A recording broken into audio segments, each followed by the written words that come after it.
I don't hear any sound.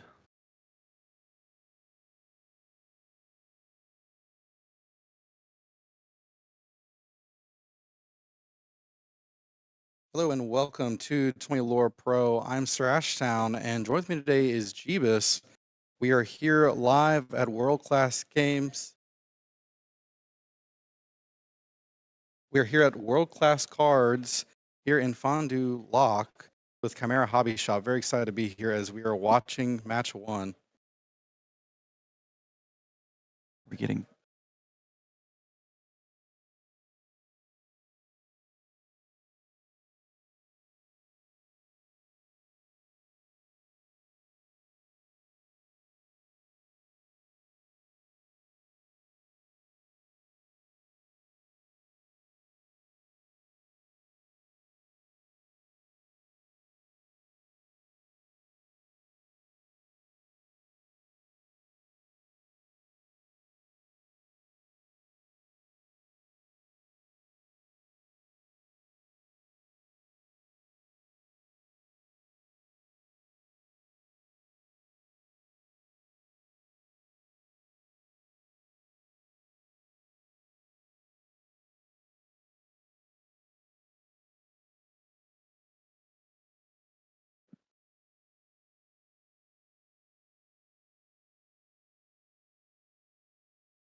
okay. Yeah. All right, having some audio stuff. Hopefully that got fixed. We were having some audio doubling on our end, but hopefully that's corrected. But again, we are here for World Class Cards for their Lorcana 10K weekend. I'm Sir Ashtown here with 20 Lore Pro, and Jeebus is joining me. We are in the midst here in round one. They are going to the races. Now, Kendall, he played against Jeremy in Vegas for DLC in the top 64, and he knocked him out of the tournament. So this is a rematch between these two competitors. So excited to see here today, Kendall with world-class cards piloting a Sapphire Steel list versus Jeremy piloting a Amber Emerald list. Jeebus, how you doing today? I'm doing very well myself. We see Kendall already pretty deep into it with the Sapphire Steel. Looks like to be a little bit more aggressive than some of the previous lists, given that we have Ariel in it. And then we've got Jeremy on what I would assume is some flavor of like the Chernadog type of Amber Emerald that we had seen in the past. Now, I really like the Amber Emerald list. It can be a lot of fun. It can just kind of come out of nowhere, be incredibly explosive, especially if you're playing that late drops, Lady Tremaine. It just, I'm sorry, Lady in the Tramp. Wow. You get so many cards that are great, but that card specifically, you can just drop a lot of characters into your background and just play Chernadog or Chernabog very early.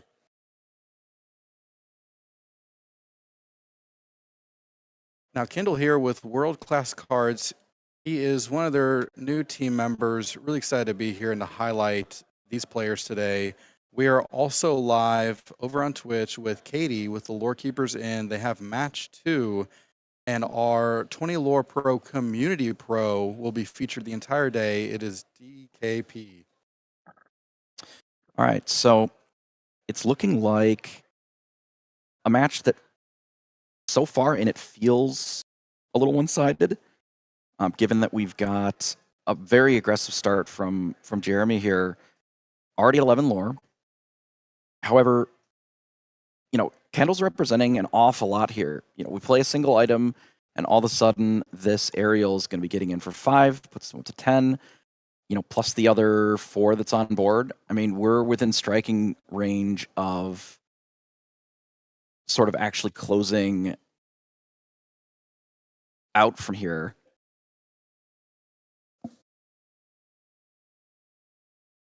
I'm sad we missed the earlier turns because it would have been nice to see the development here, but in either case, see Kindle here, really wide board state, and it seems like he's been able to control kind of the pace of this match here a little bit, but it is 12-11.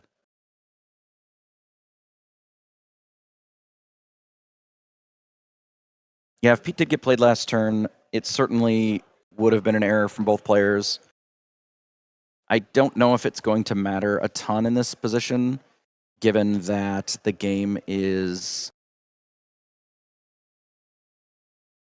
I believe, pretty firmly in Kendall's board state here, even with the Chernabog coming down. That's still only 3, 4, 5, 6, 7 with the Kita, which only really puts us at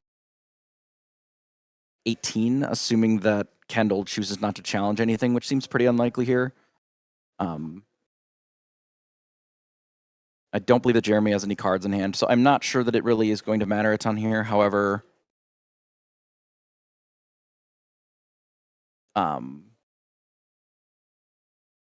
definitely something to take note of, for sure.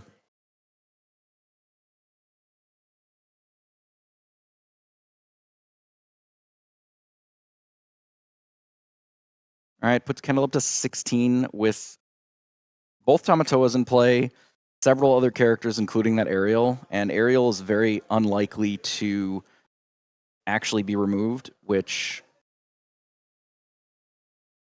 I mean, I guess we can Chernabog it. However, I feel like this is sort of just delaying the inevitable a little bit. And draw 3 cards with Rapunzel makes sense. I don't know if there's going to be enough cards here. There is an Under the Sea, which certainly helps, but Under the Sea plus Kita, I don't know if we have enough ink remaining to actually do a Kita combo. which I believe would be just shifting Kita. Kita would end up being 3 cost for that to do a reshift, and then singing everything. But I think that with just the 1 ink remaining off the Rapunzel, I believe that we're going to be going to a game 2, and we'll be able to start that one from the rip here. So, yeah, had the combo, doesn't have the ink for it. That's sometimes how it is in some of these combo decks, and I'm calling it a combo list, but when you have the Tremaine, the ladies, the tramps, it can really create this board state to where you can combo off. But even when you have it, at some points in the game, the match is already too far gone to where even if you pull it off, it's not going to get you the win. You know, without Jeremy's full list, you know, it did appear that there were a lot more of the expensive, both Emerald and Amber cards.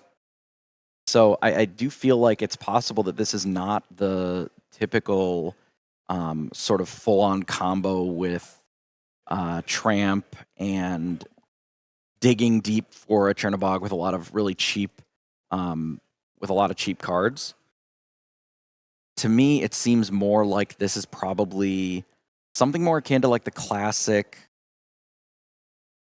discard type of strategy would be my assumption.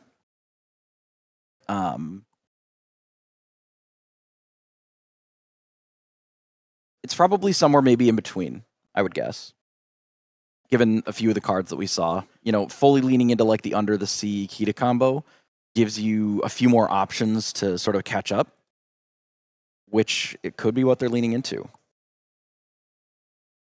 It'll be exciting to kind of see and to catch up with him afterwards to see how he's doing in piloting this list, kind of what he's playing. Like you're saying, Jeebus, not 100% sure.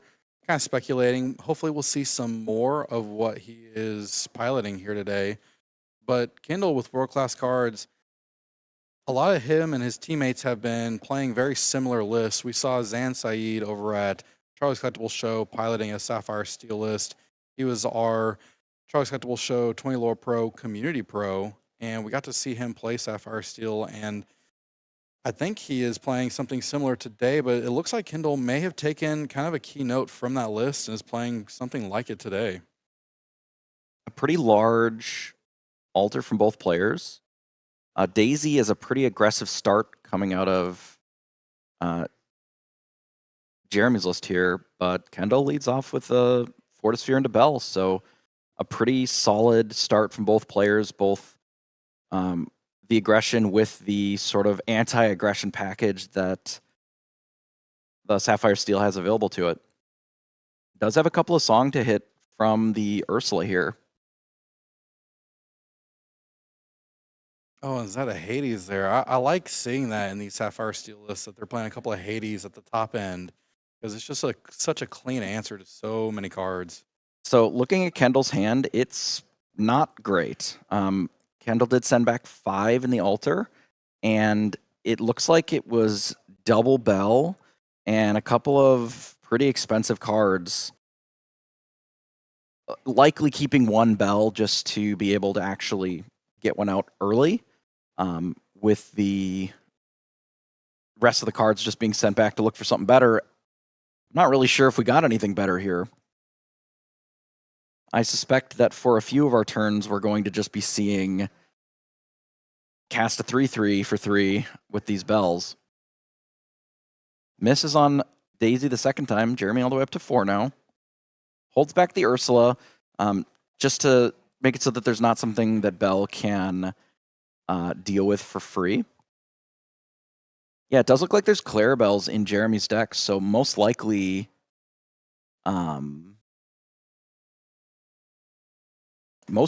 that is indicating that there's probably the large Clarabelle. So that was probably what we saw in Jeremy's hand last game. So there's the Tramp we're talking about earlier. So I feel like it's a little bit of a hybrid between the two. I think it's an interesting approach because the Tramp is certainly a very strong card, and I feel like you don't need to fully invest in the combo portion of it for it to still be pretty viable. Getting that discount just for every character that you have in play, so that it's not a 7-drop, of course, Along with it, still questing for 2, which is modest. The 2/6 body is nice with Rapunzel's, which are a little bit more expensive, so you have to put more cards into the inkwell. And it allows you to dig for some of these sort of 2-card combo pieces. Your Hida plus your Under the Sea, perhaps. Lets you find that Chernobog if it's at a point where that's valuable. It allows you to find perhaps the Clarabelle plus the shift for it, or, in this case, like an Ursula the Deceiver. All right, we get a Tipo, and Jeremy now up to 8. So it's sort of on Kendall here to play a bit of catch-up. There's a lot of lore being represented on the other side of the board, and a Rapunzel that may come down from Jeremy here in combination with these bells that are on the board is going to be able to draw a full 3 cards, I would say, most of the time in this spot. Now, this has been an impressive start here from Jeremy. You're right. Kendall, you're going to have to find some ways to either increase his inkwell so he can play his higher cost characters, or start challenging onto the board, which it appears that he's doing that right now.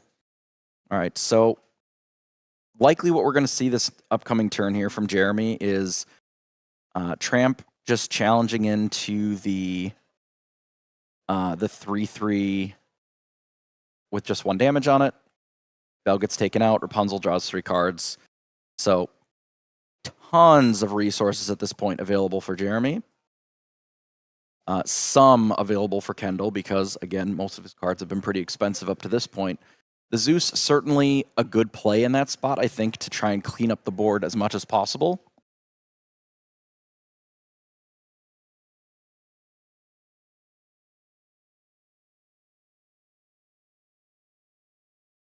And you're right. If Jeremy is playing a Clarabelle, talk about resources in hand. You can run out your entire cast of characters along with the ability to play just Clarabelle. You'd have so many cards along with powerful characters on board. Was this a Sir Hiss, I believe, that came down? I think so, based on the picture here, which does give some both evasive threats, but also a way of answering things like Diablo and such.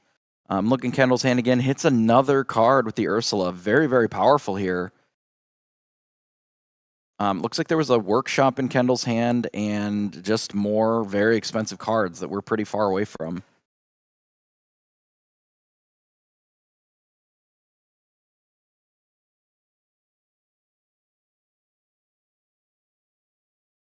Again, we want to thank y'all so much for joining us here with 20 Lore Pro, as we are here live with world-class cards with Chimera Hobby Shop in Fond du Lac, Wisconsin. Jeremy here, his board stake getting wider and wider. That Ursula came out this turn. And join with us also on the side here is Sasuke. You may know him from early days in the 20 Lore Discord. He would stream and as well have been a great competitive player. We got to see him in person at the last Charlie's Collectibles show last weekend. And Sasuke, how are you doing today? I'm doing good. Just just really excited for this matchup. Kendall, obviously an incredibly talented player here, and looks like there was a bit of a player there just because that Ursula was played that turn, so unable to use her to sing and get down that Chernobog's followers. But Chernobog aside, that board state is pretty scary if I'm Kendall here. The judges will correct this here. I was also corrected in the chat. It was a Little John, which I believe is a card that we have not seen a lot of. So it's not something that I was familiar with just from the picture alone. And I do believe that the 0-4 is very interesting for a list like this because it's a respectable quester and body, and the 0-4 does play a little bit better with something like Rapunzel than some of the other cheaper cards.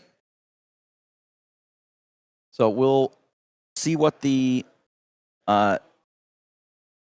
Judge ends up doing for this match here?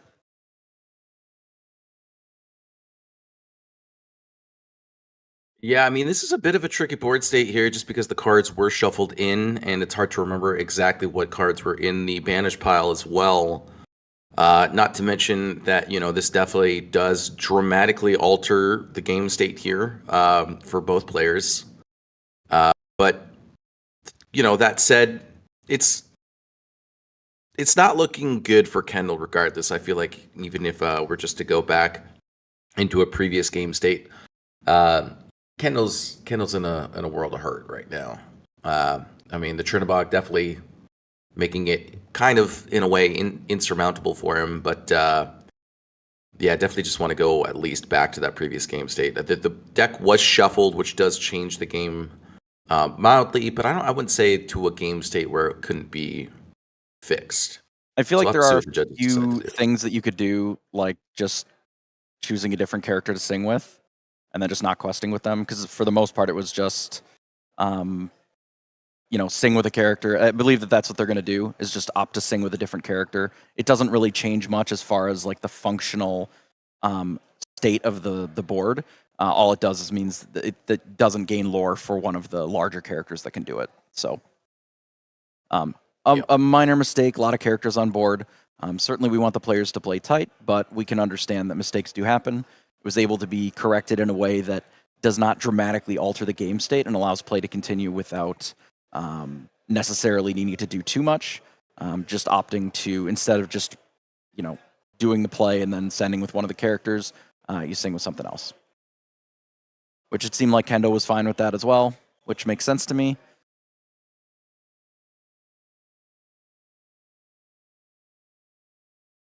Challenging and taking out what he can here, but it is pretty tricky with the Chernobog on the field. There's an awful lot of lore coming from the other side. We are at 12 plus 8, so it didn't particularly matter that the Ursula wasn't able to sing it anyway. Even without that 2 lore, there was still more than plenty on the field. Taking out 2 of the removal spells from Kendall really made that pretty brutal. So we'll end up going for a game 3. Having the Ursula able to come down and actually snipe out 2 of the strength really Yeah, it hurt a lot. It really hurt a lot. I mean, it set Kendall back from being able to double spell pretty much the whole time. It was just 1 spell a turn, and they were not particularly good ones. Versus, like a much more aggressive run out. Yeah, and I mean, one of the benefits of that John right there is just the huge amount of willpower that it has. Just getting around those bells, making it just kind of super awkward for him to really interact, properly. Just because anything with 3 health or less right now is kind of a bit on the fritz, just because Bell exists and blue steel is so prominent. But Little John, obviously just able to get around that along with Nala. And so, green yellow is honestly very well poised within this meta to be an aggro list.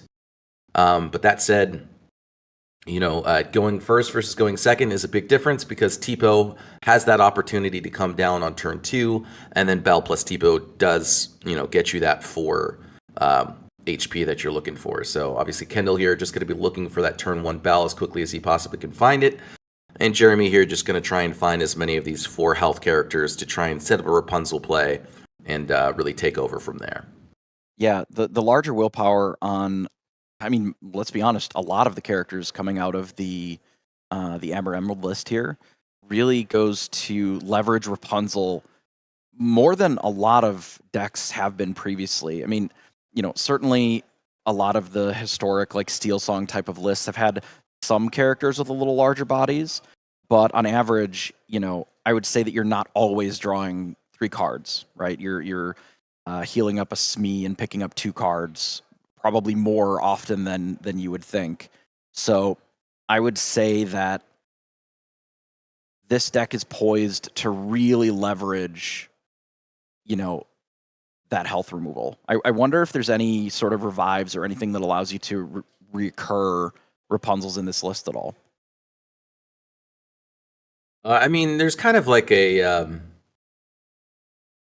I want to say a poor man's way of doing it in the Chernobog, just shuffling back into the deck Sure. and then hopefully you can find it back. But that's really about it, I think, in green I mean, yellow here. Between that and the tramps, it's able to dig fairly deep, right? You can go down what 4 or 5 cards pretty consistently through your deck. I mean, you get a Chernobog to shuffle cards back in. It's not unreasonable to imagine finding stuff again once they're back in the deck. So yeah, that's actually a good shout.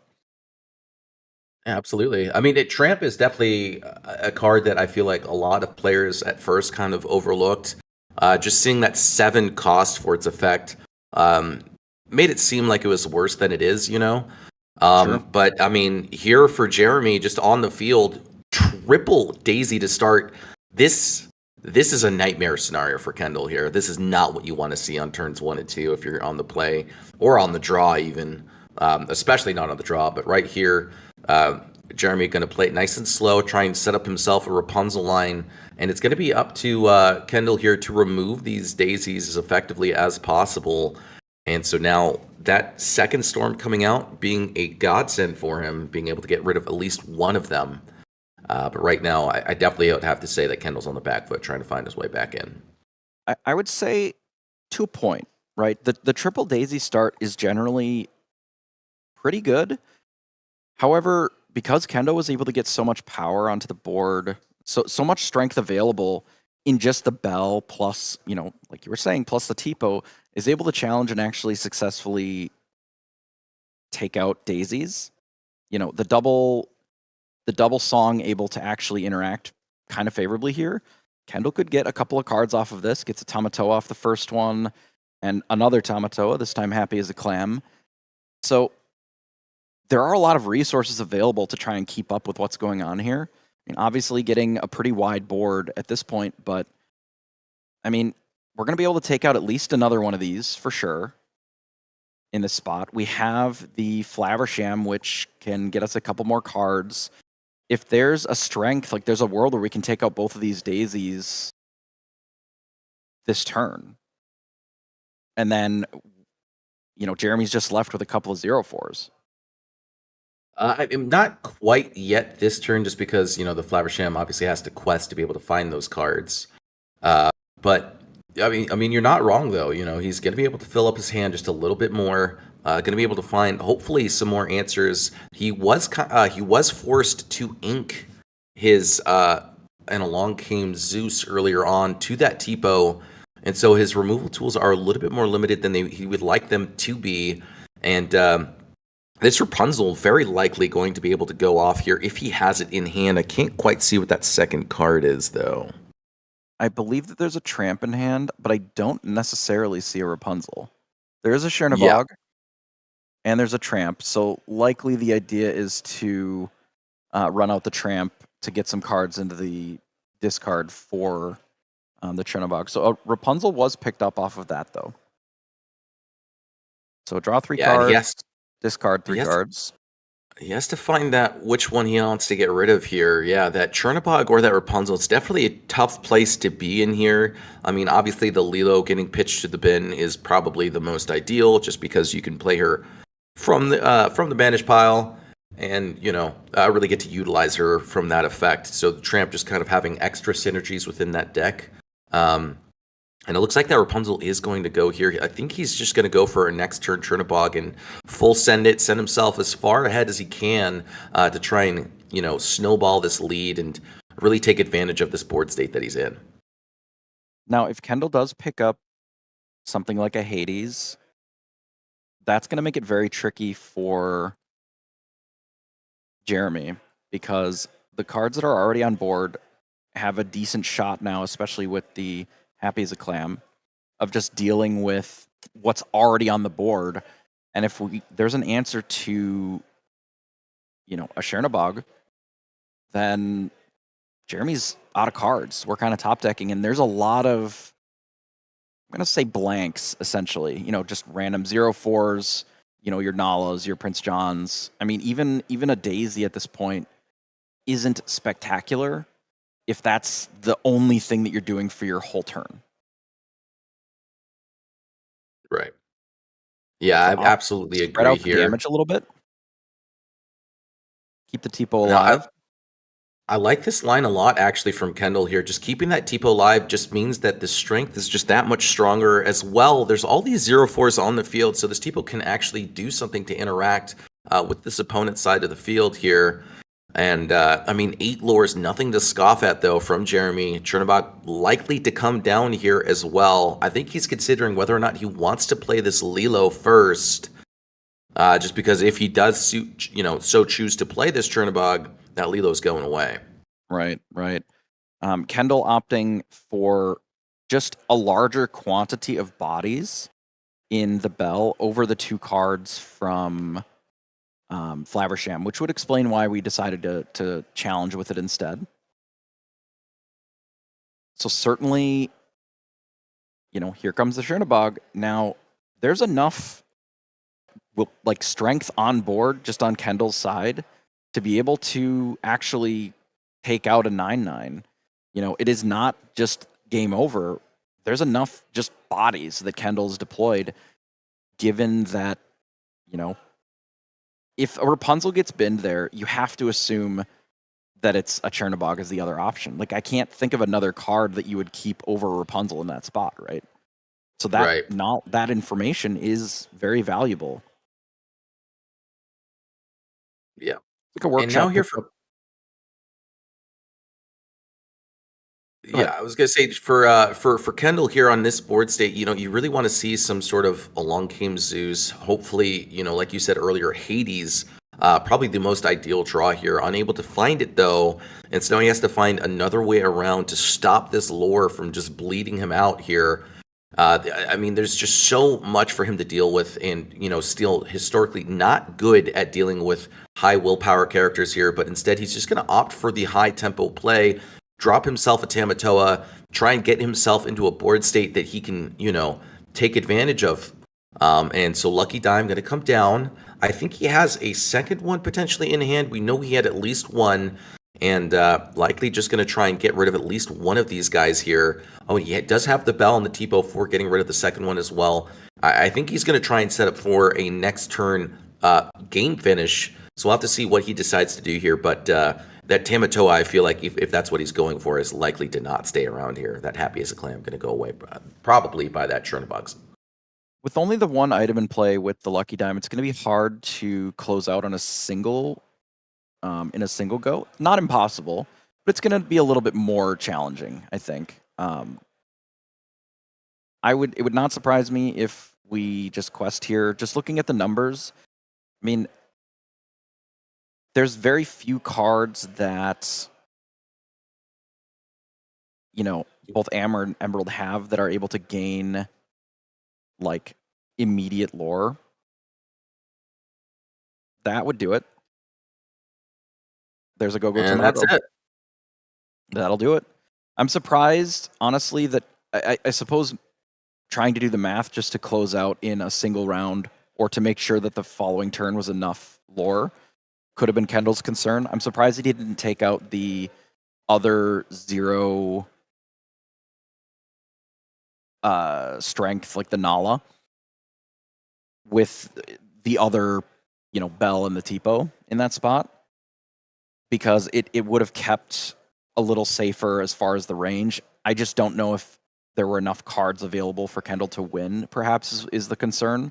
Like, just with a Lucky Dime, if Chernobog swings in and takes out the Happy as a Clam, perhaps that wasn't enough lore. So I would say that there's a world where, you're just setting up to make sure that you have the win on the following turn. And it's possible that cost it, being a little bit more on the make them have it, and they had it.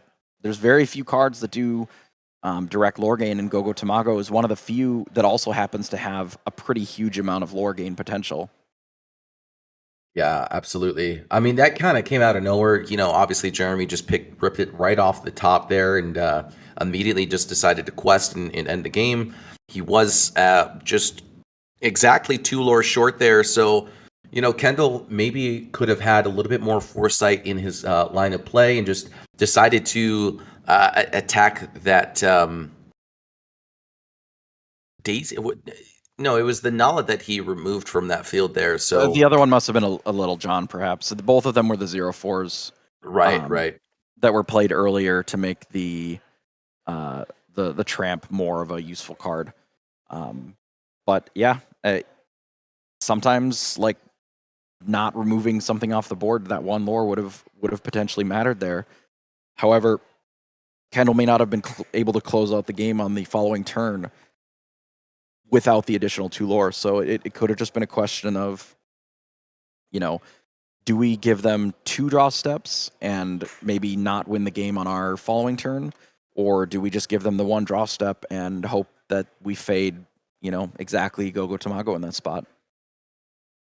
Right. I mean, that's definitely, knowing the level of caliber that these players are, I would assume that was Kendall's line of thought, just saying, hey, you know what? I only have 1 turn left, so if he has it, he has it, and if he doesn't, I can take it. And unfortunately for him, he ripped it right off the top and slammed it down and won that game. I am curious to see, I wasn't able to quite tell what he had in hand. We know he had a Fortisphere. We know he had a Maurice's Workshop. So that would have been an additional 4 lore for that turn. If he had the second dime, then I feel like he definitely did have the capabilities to win that game. Obviously, he wouldn't have been able to, draw cards with the Maurice's Workshop, but I don't think that's too relevant considering the board state and the amount of lore that he would have been able to gain on that following turn.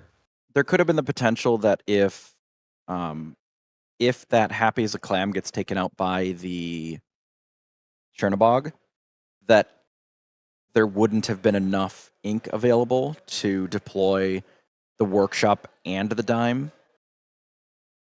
Given Right. that Workshop is 3, it's 9, plus another 2 just to get the dime out and actually do the activation. So I mean, it adds up very quickly. We're talking about what, 14, 15 ink to get everything down. I mean, that's a lot. And I know that Kendall did not have anywhere near that much. So there's a world where, the gamble is, what if this Happy as a Clam is gone? Then what's the play? So either way, Kendall still has plenty of rounds left to play. Jeremy ends up taking it down with the slightly adjusted sort of Dogs strategies, as it's fondly called sometimes here, with the Amber Emerald. And it'll be interesting to see how that develops on the rest of the day. I mean, the deck certainly has a lot of very interesting tools to work with. It's got the key to combo in there, which I think certainly will steal a few games on the day. And we'll get a lot more very exciting games this weekend, I'm sure. Well, thank you all so much for joining us here over with 20 Lore Pro. We are so thankful to be here with World Class Cards for their 10K Lorcana Weekend. We have a 5K today and a 5K tomorrow. So we will have 2 winners here for the 10K Lorcana Weekend. This has been an exciting time here with Jeebus and Sasuke. Thank you all so much for watching here on Twitch and over on YouTube. We also have our 20 Lore Pro Community Pro being streamed live over with Katie at the Lore Keepers Inn. So if you'd like to watch DKP and his journey across this 10K weekend, head on over to that stream. We'll have the link in the description for you. Thank you all so much again, and we will take a quick break before we start match 2.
Hello and welcome to 20 Lore Pro. We are entering into round 2 here at World Class Cards, Lorcana 10K Weekend.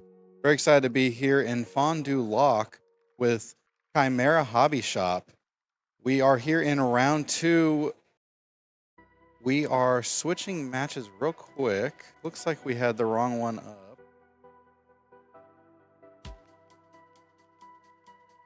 There we go. This should back.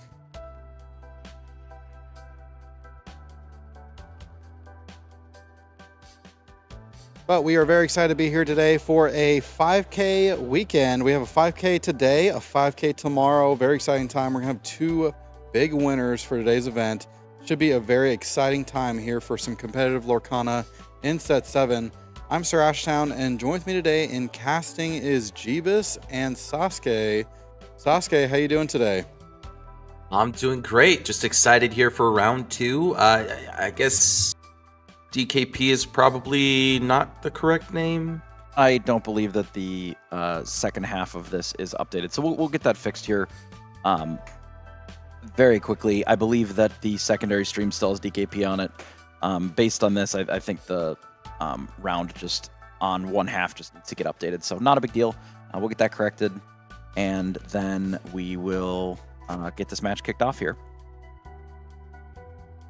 It looks like it's Amber Steel versus Ruby Sapphire. So definitely unfavored for the Amber Steel player. It's definitely going to be up to him to try and figure out how to navigate this victory.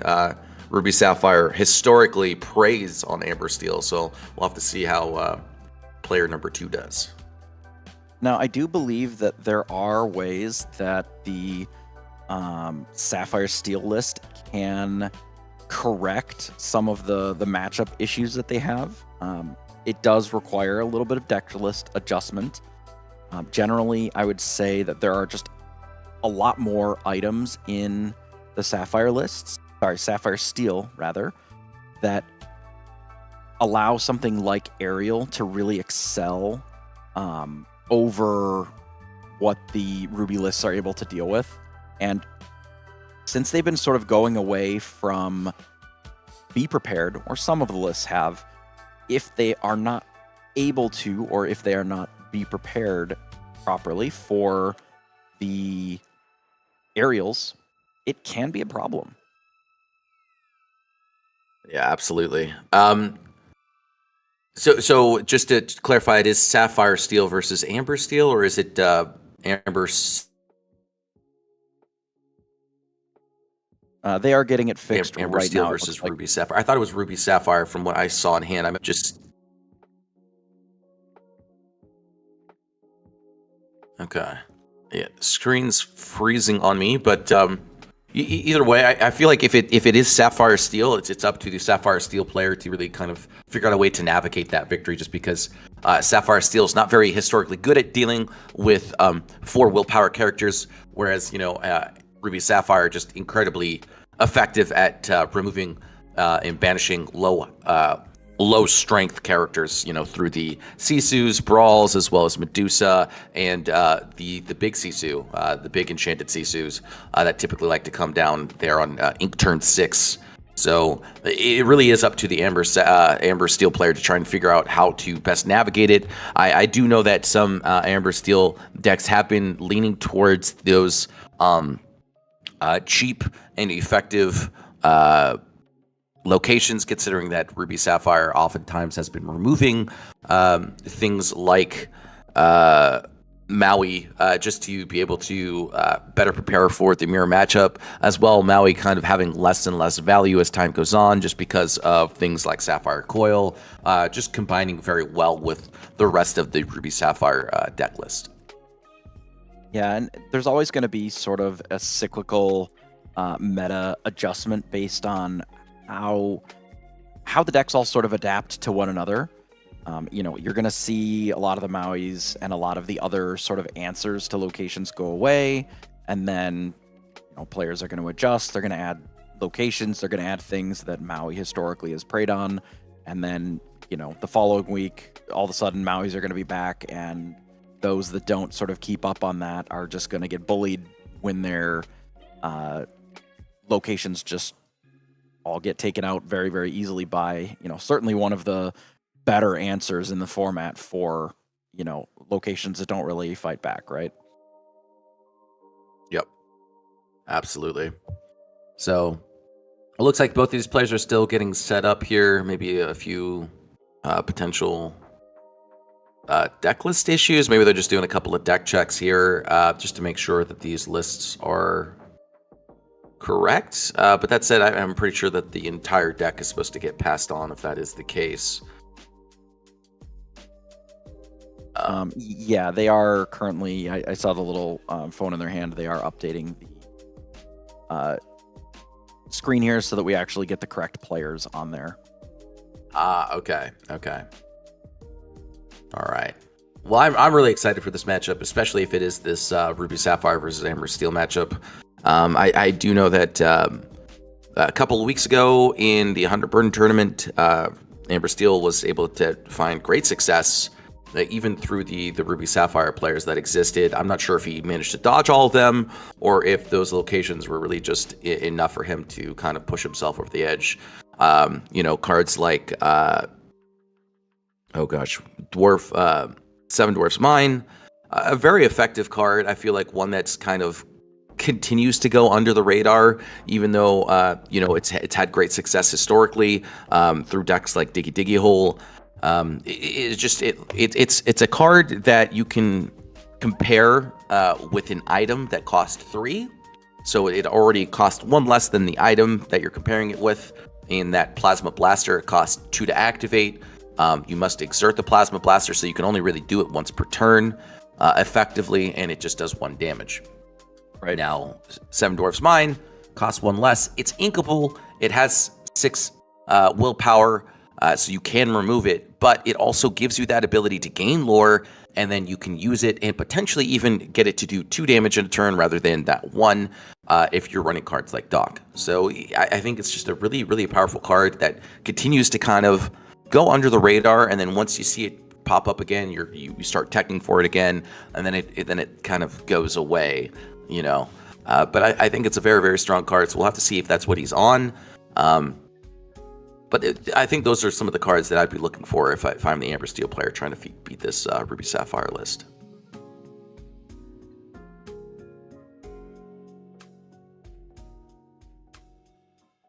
All right, so it does look like they're just having a brief overlap with the match 1 and match 2 being swapped here. So they're getting that fixed, and then we'll be able to have the right info on screen, and then they'll get the match kicked off here. Great. And I assume that there's going to be some sort of extension for these players. Yes, of course. Yeah. Now, Ashdown, what's some of who are some of the players that you feel are best poised to win this game or this tournament, I should say, not this game, and why?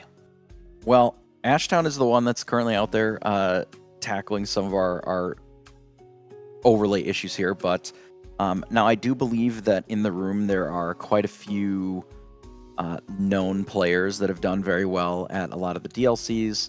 The whole world-class team is, for the most part here, as far as I'm aware, all have a pretty good shot of, taking this down.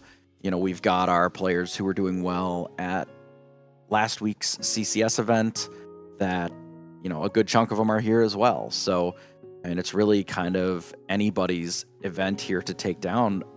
The metagame is not set in stone at this point. Even within the same color combinations, we're already seeing just very different types of lists coming out from every single Sapphire Steel and even Ruby Sapphire. There really isn't a single way of building these decks. And anytime that you have to fight so many sort of Sapphire mirrors, you're already going to have very different sort of lists to battle just the mirrors. And that's going to adjust the metagame. You just never know. Yeah, absolutely. Absolutely. I will say this. I mean, I do think that DKP, as well as Kendall Burdett, just very, very consistent and strong players, have a ton of accolades to, prove that fact that they're, strong and consistent players, good deck builders as well. Also, just both of them bringing incredibly strong lists to the tournament here in the Ruby Sapphire as well as the Sapphire Steel list.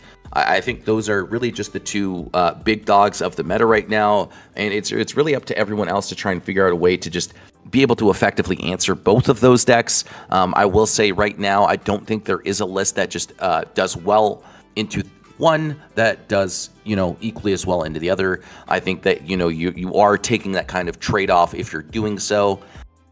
And a great example of this for me personally is, Amethyst Steel. It's a great deck. You can tech to beat the Sapphire Steel list by going low to the ground and running cards like Doc.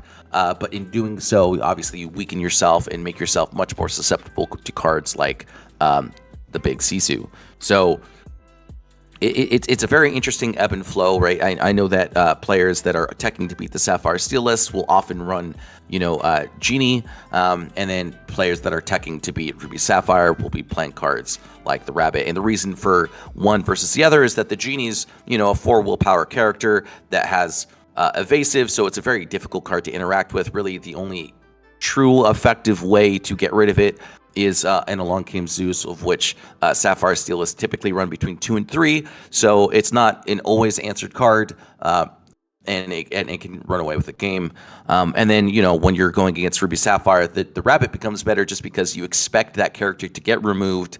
It's a low strength character, and getting to get that extra card is very effective. Yeah, the quantity of cards certainly does end up taking almost as much value as just having a little bit more, of that lore pressure. Just making sure that you still have resources to follow up after getting your board wiped is a big deal. Yeah, absolutely. Absolutely. And with the amount of burn that's, available in Amethyst Steel at this point in time, just having that extra card just means that, hey, maybe I can get this Cobra off that I otherwise wouldn't be able to, just because I got that one extra card, right? And so, come turn 5, 6, 7, when your opponent, when the Ruby Sapphire player's at 7, 8 ink, it just becomes that much more difficult for them to really stick something on the board. And then that's when those, I don't know what we're supposed to call it here in Lorcana, but I'll just say burn, just because that's historically what they're called. Burn cards that just, eke out lore from the hand state rather than questing to get that lore. Yeah, so it does appear now that the players are punching in their data again, so the overlay should be fixed here. We'll get the camera adjusted again. Looks like it got bumped. And then they will be kicking off their game here. So I do appreciate everybody's patience. A little bit of early round technical issues, but we'll get it squared away and the rest of the tournament should run a lot more smoothly.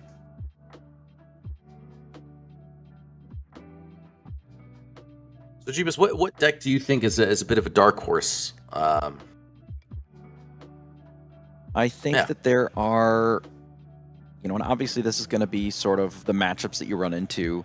I definitely feel like there's a few more location-heavy lists that are unexplored, that sort of are able to sneak in and bully the Sapphire metagame that we're sort of looking at. I think that there's likely a Sapphire Emerald list somewhere in there that, if you're able to solve sort of the some of the issues that you're running into, that likely will sneak in here. But I believe that they've let the players just go ahead and start while they're taking care of the overlay troubles here. Yeah. So and we get to see a crab get inked here, and then we're sending it back to the other side here, where we're sort of debating what we're looking to ink, and then we'll get a little bit more information from there. Yeah, and I believe in that second to left card there is a Cinderella. So I think he's just deciding whether or not he wants to play the Cinderella or the Daisy. Opts to play the Daisy, which makes a lot of sense here. So really just trying to play around potentially a steal list here, get as many 4 willpower characters onto the field as soon as possible. Cinderella kind of falling a little bit out of favor here just because, not a lot you can do into a turn 1 bell, and then they sing a let the storm rage on, and they get to draw a card, and all of a sudden, you're on turn 2, no characters on the field, no way to sing, and it's an all-around bad place to be. So on the draw, Daisy's certainly a little bit worse than on the play. However, into a Sapphire deck that's not really presenting any threats, certainly can draw them into some additional Sisus off the trigger. Not exactly what you're looking for, but if you're able to get down enough actual threats before they're able to wipe the board, your follow-up, post board control, board wipe, allows you to be at enough lore that you're presenting essentially lorethal threats, as it were, enough of a board that they have to still just answer your things every turn pretty well forever. Yeah, and I mean, this is definitely the kind of board state that you want to see here if you're what looks like king. You don't want to see the Sisu come down here on turn 3. Great Stone Dragon going to get sent down to the bottom. Honestly, if you are the Ruby Sapphire player here, you're probably not going to play the Great Stone Dragon, considering your characters are almost never going to get sent to the banish pile here, just with how low strength a lot of these characters are. And now he's just going to continue to diversify his threats, force Peter to really ramp up as fast as humanly possible and find that Sisu as early as possible. And right now, just because that little Sisu didn't show up onto the field, he feels a lot more safer to just diversify his threats and widen this field. So Sapphire Coil going to come down here, likely going to get an ink, and we'll probably see little Sisu show her face now. Considering the fact that these little piglets here questing for 3 is a big deal. So I'm surprised that we're targeting the... Okay, that makes a little more sense. I would have expected removing both piglets here. However, it does allow us to keep the Tala healthy to be able to challenge on the following turn. Yeah, and I mean, this is a very good and effective use of his, characters here. The Tala obviously going to get that free removal onto the Piglet. Obviously need to get rid of that Daisy as soon as possible as well here. And, while he does have 7 lore, 10 doesn't really feel like nearly as much as he wants it to be at, considering that this big Sisu can come down here on the following turn. And so he needs to figure out an effective way to deal with this board state. He needs to get rid of this little Sisu to cut him off this big Sisu, as well as be able to get to, eke that lore lead just a little bit more. So we'll see what he opts to do here, but it definitely doesn't feel good. Yeah, so it certainly is, I think, a nod to Rapunzel, minimizing the potential to draw additional cards, just using the Daisy to challenge the Grammatala here, just pick up 3 cards. Benja does take out the coil, and it does put King now already at 11 lore, which now we have a Benja on the field, plus the rest of the things. I mean, if we're not dealing with the whole board, which, we knew that we had the big Sisu from earlier, it cleans up everything, leaves them at 11 with an empty board, and we have a pretty strong field at this point. So, Zeus sort of waiting in the wings to be able to clean up the Sisu that, we knew about here. Now this is the stage of the game where, the board's been wiped once, and if the, sort of Steel Song, or just in this case, our Emerald our Amber Steel player is not able to recover from here, then it will be sort of, let's just watch the Sapphire player draw a bunch of cards, play some items, and eventually close out the game. Yeah, I mean, honestly, if I'm the Amber Steel player here, it definitely feels pretty devastating to let that Sisu come down so early.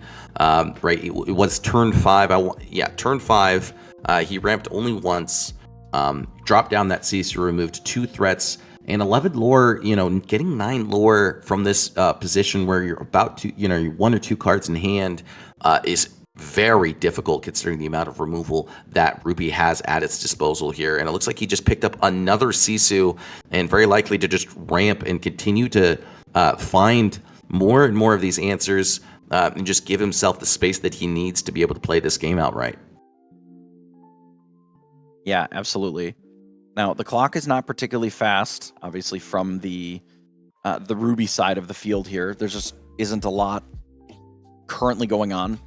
However, it can ramp up pretty fast to be able to actually close out the game. I mean, Beast is an incredible answer to, hey, my board's been wiped. I'd like to see if I can draw some cards. There's a lot of answers in Ruby Sapphire to actually be able to deal with that. So we'll see if any of them have already been picked up. It did look like there's a Maleficent Dragon. We're a little bit short of it, though. Yeah. And when he tapped 6 there, I exerted 6 rather. I did expect there to be a Medusa to answer this beast here. Fortunately for him, this beast looks like it does get to survive at least for 1 more turn. Tamatoa picking up that Sapphire coil. King obviously removing that coil just so that he could probably and effectively play this beast and have it survive for just 1 turn and force that targeted removal on him on the following turn as well. So now Peter going to get himself up to, I believe, 6 lore. And with that said, Beast going to draw him a card and hopefully find him the answers that he's looking for. And right now, a Strength of a Raging Fire is just not it. Now, we did see a second Happy as a Clam get sent to the Inkwell here for Peter. So likely not a lot of inkable options in hand. However, that's generally pretty bad for, the other side of the field, because a lot of times it means that the hand is full of a lot of uninkables, perhaps, which generally are some of the more powerful cards from the Ruby deck, right? Now, we know that there is a Maleficent Dragon because we can see that. Likely that's going to be used as our answer to the Beast here, so that we don't actually have to challenge it. We can just kind of quest directly. Right. Now he's looking at this Tiana here. I'm not really sure what that one does. It is a bit of a fringe card. Do you know what that one does? The Tiana, we can bring it up here, absolutely. All right. So the new Tiana, in case anybody's unfamiliar with it, whenever a character of yours is challenged while this character is exerted, that challenging character gets -3 strength, and that is unless they pay 3 ink for that challenge. So not necessarily for this matchup, I would say. Generally, the way that the board is getting removed is not necessarily just from challenging directly. In sort of more of the character combat type of decks, you'll see that more frequently. I'm not sure. I assume Maui is supposed to have been the one that challenged the Beast here. Yep. Okay, there we go.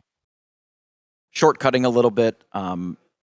It is realistically a little bit just go through the game actions until the Ruby Sapphire player closes it out here. Obviously, if a Sisu comes down, the game is kind of just over, but Maui singing how far I'll go. It looks like it's a Maleficent Dragon as well as a Hiram in hand here. So, Not quite the answers he wants as of yet. Little Sisu looks like one of the choices. I don't know what that other one is. I think it's a Maleficent Dragon, which he's considering putting into the inkwell here. Not sure that either of these is what you want to see here. Obviously, this whiteboard, pretty effective here. I'm not sure that these lore totals are correct. I think they're just swapped. I believe it should be 16 for King, and then 8 for Peter, but we'll get that corrected here. Okay. Just to confirm. Yeah. I thought he was around 13 lore from the Beast, because he was at 11, played the Beast, and then quested once. It could be that some additional lore got added from the other side, so we'll make sure that those are correct here soon. I'm sure that the players do have the correct ones written down, because they are keeping track on paper as well. Right. So Hiram going to come down, break that Sapphire Coil, allow Peter to dig a little bit deeper into his deck here. He's going to try and find the right answers. If he does find that big Sisu, the game is definitely over here. So obviously that's what he's trying to find. Looks like he has a Brawl and another How Far I'll Go. Likely just going to keep digging. Oh, it's a Sapphire Coil. So just going to throw that into the inkwell. Doesn't really need it here. Obviously this is a Amber Steel deck. Not many characters have more than 2 willpower. Beast probably one of the only exceptions. So Hook gonna come down here. Really his only option. He's not quite at a lethal lore total quite yet. So King just gonna. All right. He says, you know what? I don't have the way to race you.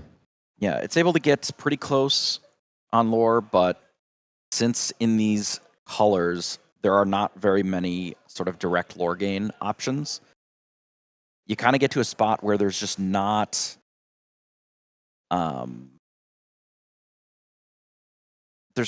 that you can do. Once your board is clear, if you're too far behind in the race, you're just not going to be able to get characters down that can actually gain any lore before it's actually closed out. So Peter was able to present enough threats on top of having enough answers with the dragons to make it so that King just really didn't have much option other than going to the next game. Yeah, absolutely. And honestly, I do appreciate just saying, like, you know what? Hey, there's no way for me to come back from this. I'm just going to go on to the next game. I think a lot of players kind of sit there and twiddle their thumbs knowing that they've lost, but just praying for your opponent to make a mistake. But I think, King just saying, look, I respect my opponent. He's very clearly playing well. There's no way for me to come back from this. Let's just go on to the next one. I'm going to try and find these answers. It is an unfavored matchup for the Amber Steel player pretty significantly. I think this is his most polarizing matchup on Amber Steel. So unless he has those kind of locations to try and eke his way back into this game here, as well as his opponent is running Maui here, so it's a very steep hill. It absolutely is. I mean, I brought Big Sisu up on the screen here because the reality is that is the problem card. I mean, if you can Pete and keep them off of Be Prepared, that's great. However, now that Sapphire Coil is in the metagame and there are so many Petes kind of running around, you're just not seeing Be Prepared as the main answer to wide boards. You're seeing the Sisu, which is so bad for these decks because almost all of their, powerful, especially early game characters have that, 2 or less sort of strength. And even without the coil, a big Sisu, especially one that's shifted, just deletes the whole board. Yeah. And we saw that there in game number 1, right? He was able to play down the Benja. Unfortunately for him, didn't have the removal for the little Sisu, which meant that the big Sisu got to come down just, that many turns earlier and wipe 3 characters off the field, quest for 3, and then it forced him into just using his Along Came Zeus and his entire turn just to remove it before being able to play that beast. And so, the game was pretty much cooked from that position. And unfortunately for him, his draws off the beast weren't very helpful either. So turn 1 Daisy, very effective draw here. No turn 1 for Peter, which is what you want to see here if you are this Amber Steel player. And he's going to as well send down to the bottom Sail the Azurite Sea. So hopefully for King, no turn 2 Sail the Azurite Sea. We do know they run both the T-Pose and the Sail the Azurite Seas to be able to get those turn 2 ramps off as quickly as possible. So we'll see if he does have it. But if not, I will say this is starting to look pretty good for Amber Steel. Yeah, especially on the play, being able to ink Captain Hook, which is already pretty, I would say, mid in this matchup at best, and run out Daisy, which is certainly your best card on turn 1, really gets this extra lore gain cooking sooner than later.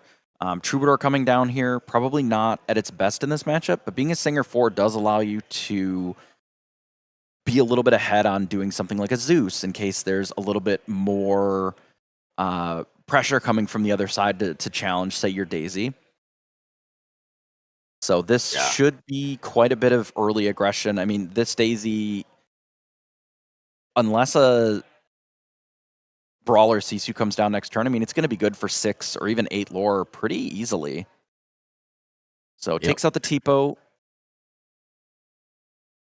Does have a second Daisy in hand as well as a Cinderella, so potentially another Singer. And in that bottom left-hand corner, if you can barely see it, is a second Let the Storm Rage On. So he does have some very effective removal tools at his disposal here to be able to answer what Peter is going to be doing in these following turns. So I think it's up to King to try and decide whether or not he wants to go for the turn 3 line, potentially playing this Pete down, or if he wants to go for these 1-drops instead. And it looks like he's going to opt to just widen up this board, give himself as much opportunity to gain as much lore as possible, and make it just that much more difficult for Peter to deal with. Yeah, I mean, on the play in decks like this is the line that you have. I mean, you really need to be shutting the door on like coming back as soon as possible. So I mean, the best play that Peter has here is to Sail the Azurite Sea and then ideally play something like a human Sisu, so that you can actually take out a Daisy and then still present the shift line on the following turn. Grammatala is just not it. I mean, this game is over. Yeah, I mean, this is feeling very bad if you're the Ruby Sapphire player here. We do know that he has the answers in hand in the Let the Storm Rage On, and it looks like he's potentially going to sing it. I would like him to hold on to this here and keep him, because this little Sisu is going to be coming down on the following turn, so I'm not necessarily sure I agree with this line of play here from King. He was hoping to draw into another answer, obviously doesn't find it here, and I think at this point it's a little bit worrisome, considering if this little Sisu does find her way onto the board, that means that his board is going to get wiped, and I would say a turn too early here. So gonna quest here for about 5, get himself to 9, and at this point in time, it's looking pretty rough for Peter. All right, double Daisy trigger, and finds a Medusa, which Medusa is okay, but a little slow, though it does make this beast in hand pretty disappointing as a follow-up to potentially getting our board wiped here, because ideally, Peter's able to clean up as much as possible and then have that as a follow-up afterwards. Now, I would imagine that this Grammatala is going to take out and trade with this Cinderella. Since songs can't really be sung this turn because of the Pete, there's not a lot of other options that it really has. Yeah, and I'm not sure I see Little Sisu in Peter's hand here, so maybe King just had the read that he didn't have the Little Sisu in hand, which, Double Daisy, if you're not going to remove one of them, does kind of feel like it's a tell that he doesn't have it in hand and maybe was digging for it with that Tala. He's not going to be able to ink here, so Brawl not going to be able to come down, but there is the Little Sisu, and this is a very worrisome position now for King. Wasn't able to get the lore that he needed, and he did remove that lore Not lore. He did remove that removal spell that he would have had in hand to answer this. So going to be able to get to 4 lore, but not going to be able to do too much after the fact. So we'll have to see what he opts to do here. There's that little Tiana, or that's that 3-drop Tiana from last game in hand. And so he might just pass here, and looks like that might be what he's doing. Yeah, I do think that the Tiana in hand is sort of being a bit costly here. The uninkability on it is not free. I mean, last turn, I believe that the reason that we decided to just run it out, sing it, and get 2 damage on the Tala is because we really didn't have an Inkable or another option, and a hand of Tala and Beast just isn't really enough in this spot. So a pretty bad position to be in here from the Steel Song side of things. I mean, we're looking at about the same issue that we had last game, where the board is essentially stable at not quite enough lore. Absolutely. So now Chenpo going to come down here. Very likely not going to be doing too much here, just considering Sapphire Coil does exist. And there are a plethora of answers in Peter's hand here right now. He is also at 7 ink on top of the fact, so it is going to be very difficult to be able to stick something on the board, no matter how much strength and or willpower it may have. So Popsicle going to come down, allow him to find just another card potentially that he's looking for. And okay, going to drop down a high ramp Laversham, get himself some more cards. He's really not threatened by the 1 lore threat that is this Chenpo. And so now that Sapphire Coil going to reach onto the board, and he has to decide whether or not he wants to quest with the Sisu. And if I'm Peter, I don't necessarily hate questing with the Sisu, but also I do want it to kind of stick around for at least 1 more turn, because you do kind of expect that Chenpo to go away here in the following turns. Yeah, I definitely think I agree with where you were at on the second removal spell there.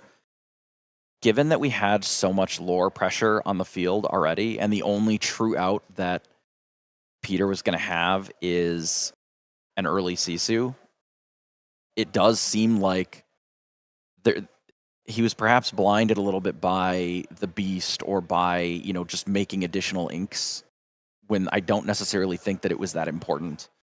Just holding the removal spell with the characters that we already had and just turning them sideways was probably it. Yeah, absolutely. So And now now that the the shift second these two- coil comes down, Yeah. this is looking rough. I mean, Pluto's doing its best, but with the how far I'll go here, double triggering the coil, any actual removal spell that we have here is able to hit realistically anything on the field. So now 5 more ink remains. And he does have a second Sisu in hand here, so if he decides to ink and then just shift down that Sisu yet again here, he is going to fully wipe this field. And I think at that point, I would consider it to be lights out. So we'll have to see what Peter opts to do here. But, I mean, he's got a plethora of options, and he's got plenty of space to work with here. So we'll have to see what he decides to do. But yeah, I mean, I just feel like he really can do no wrong with this double coil here.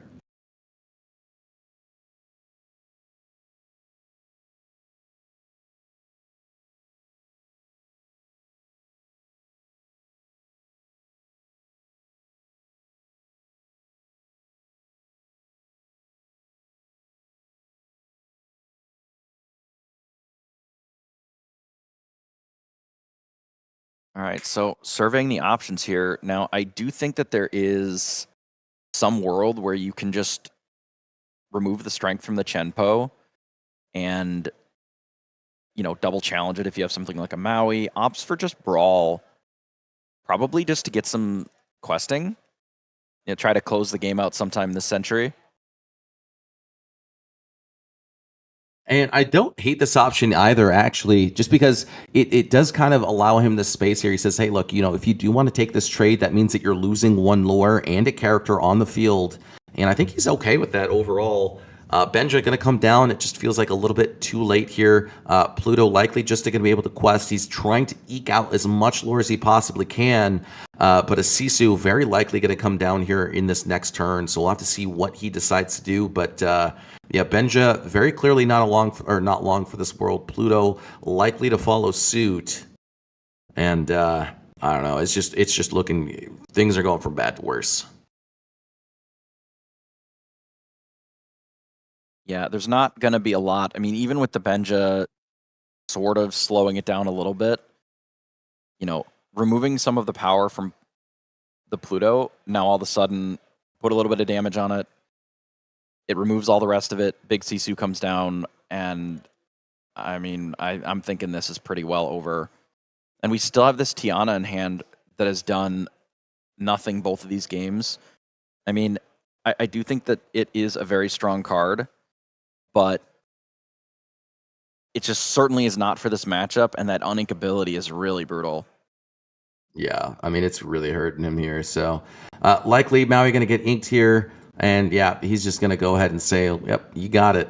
That Medusa going to come down and remove that Gantu, which 100% seals the deal there. There's just no world in which he can come back there. There's 7 lore on the field right there. Next turn, he would have to have a way to remove both the Sisus and everything else just to have a second turn to survive. So sees the writing on the wall and understands that this is just not the matchup for him.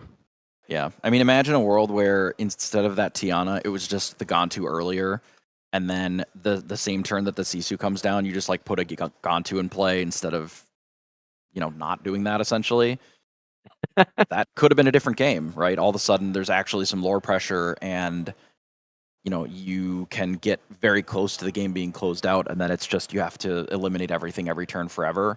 And instead, we have this Tiana that just incidentally gets scooped up by these Sisus, and it just really doesn't put enough pressure on its own. Yep. But I would suspect that the matchup sort's very good, that it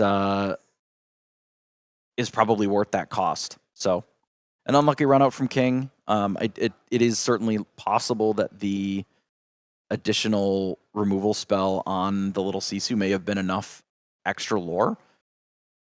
But, that was a good round 2, and we will be available for the next round here pretty shortly. You can certainly check out our secondary match over at the Lore Keepers Inn with Katie.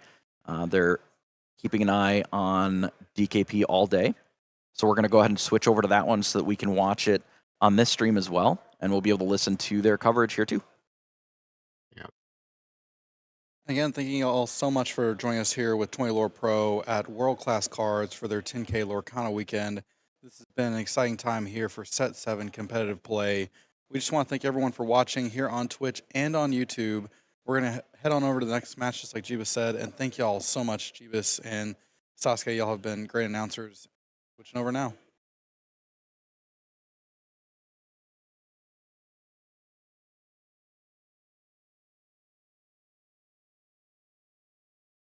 Not giving Doom he might be feeling currently.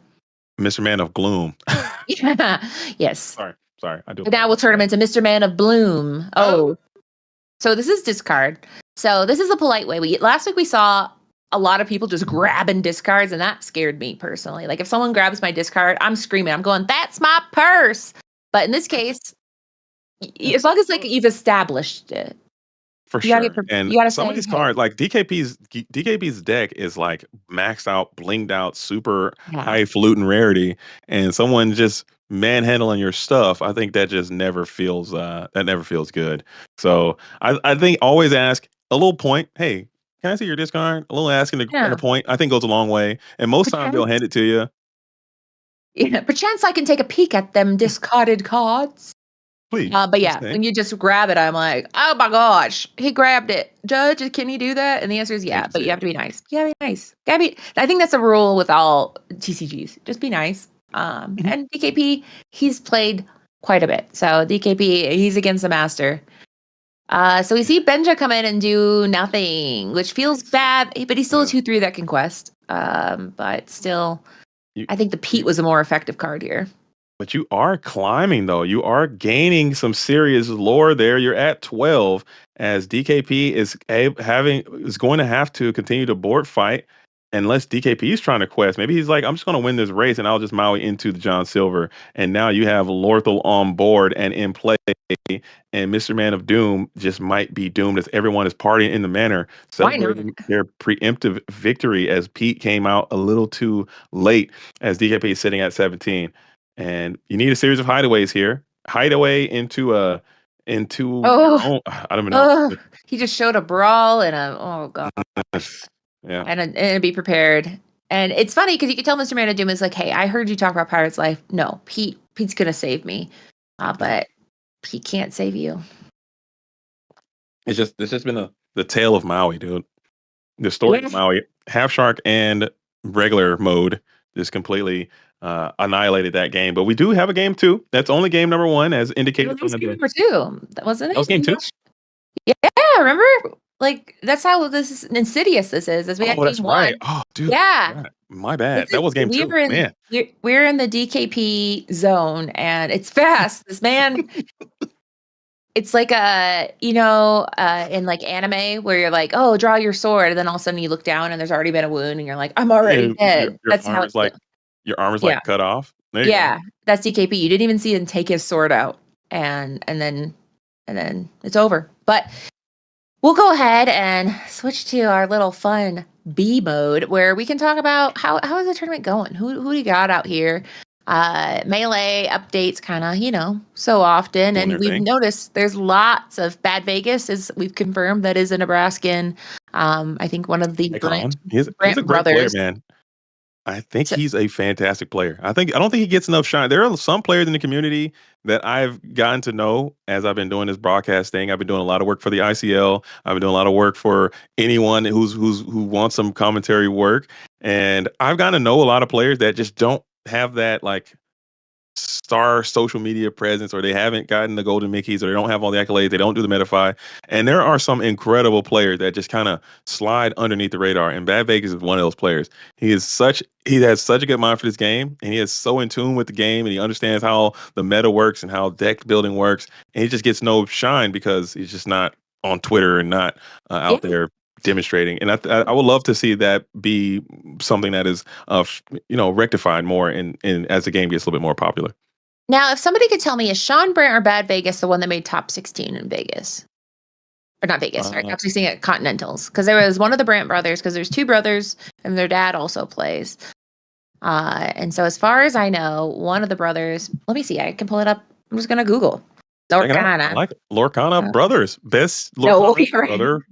brother dueling. Yes. And that was feature match 2. That is our 20 Lore Pro Community Pro being streamed live over on the Lore Keepers Inn with Katie and JDZ. A little preview from them. If you'd like to join them as they watch DKP's journey across the world-class cards 10K Lorcana Weekend, we'll have that link in the description for you on YouTube and in Twitch. So thank y'all so much for joining us here. We're going to get ready for round number 3. We're going to talk to some of our competitors, see if we can get some interviews set up for the recording. But again, thank you all so much for joining us here with 20 Lore Pro. We will be live here in a little bit with round 3, and see y'all in a little bit.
Hello and welcome to 20 Lore Pro. I'm Sir Ashdown, and we are here today in round 3 of World Class Cards, 10K Lorcana Weekend.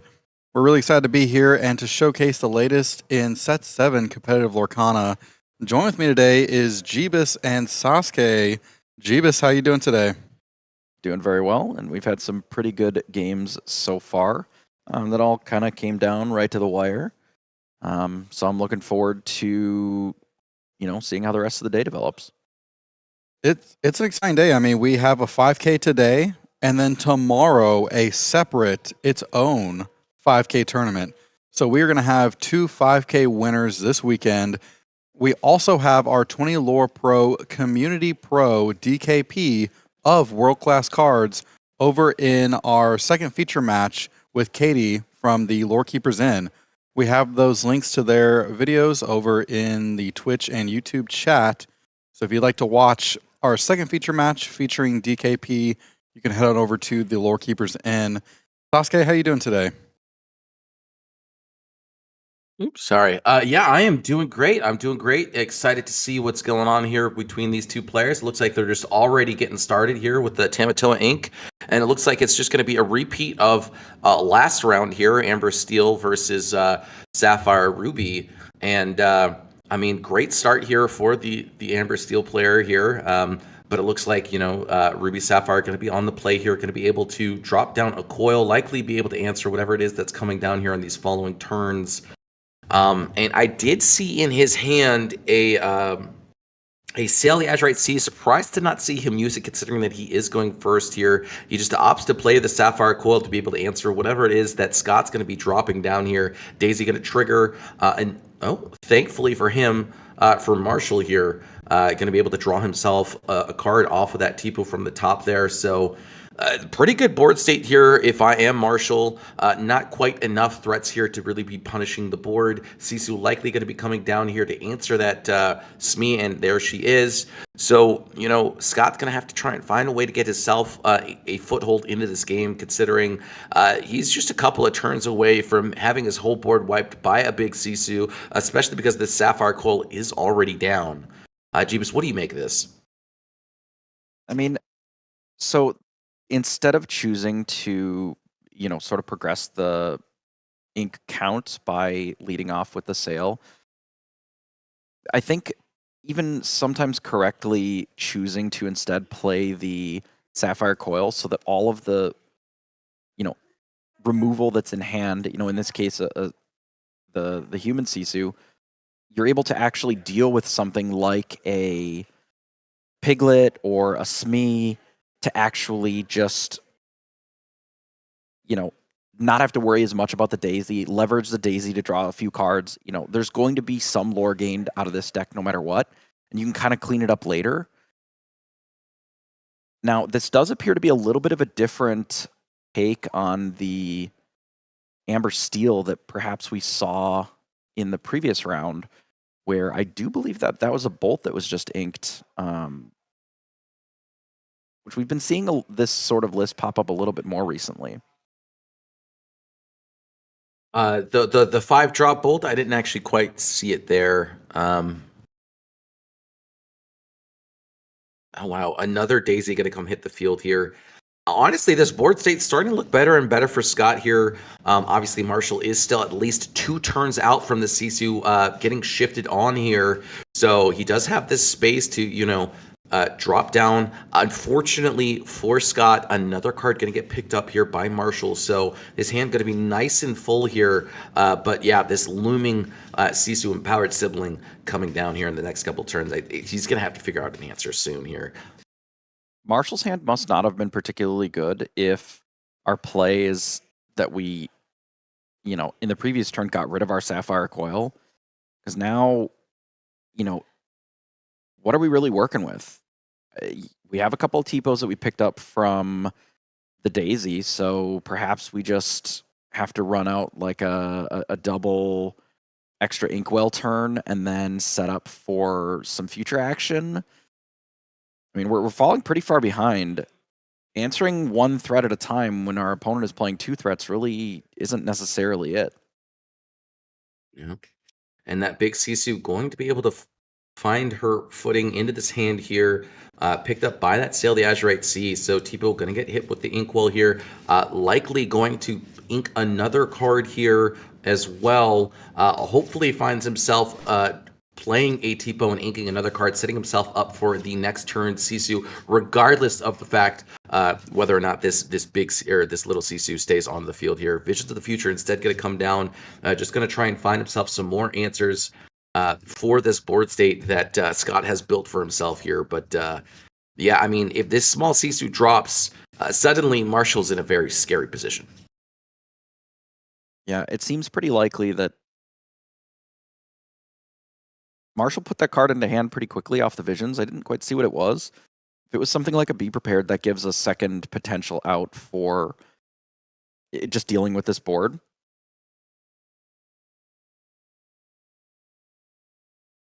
Opts to just keep the Flaversham back, keep it a little safe.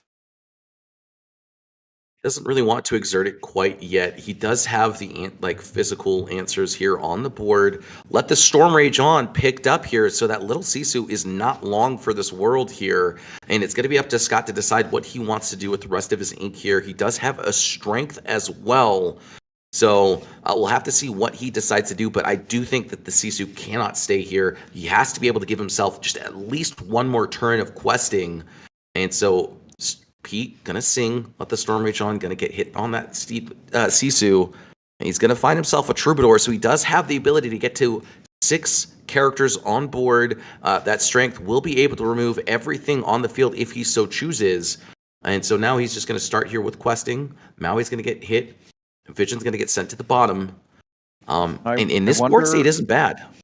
I wonder, without another Pete, if there's a concern about deploying additional threats. Because while the possibility of a shifted Sisu is no longer on the table for this following turn, Be Prepared is still sort of a looming threat here. Yeah, absolutely. Absolutely. And like you said, you do think that he has it in hand. So that could potentially be what he's afraid of here. We'll have to see what he decides to do with the rest of this turn here. He might just instead a whole new world. And that is not what you want to see if you're Marshall here. He throws away the Sisu. He throws away a whole bunch of threats that he did not want to have thrown away. And those daisies just doing a lot of work of throwing away additional cards. And now Scott still has the rest of his turn available to him. Hopefully he does draw himself into a Pete. Yeah, if there's no Pete, I would suspect that there will be kind of minimal additional threats deployed here. You want to keep a full hand for, sort of just refilling your board if possible. And Pete is really the only protection that we would normally have available. Just deals 2 damage to draw a different card.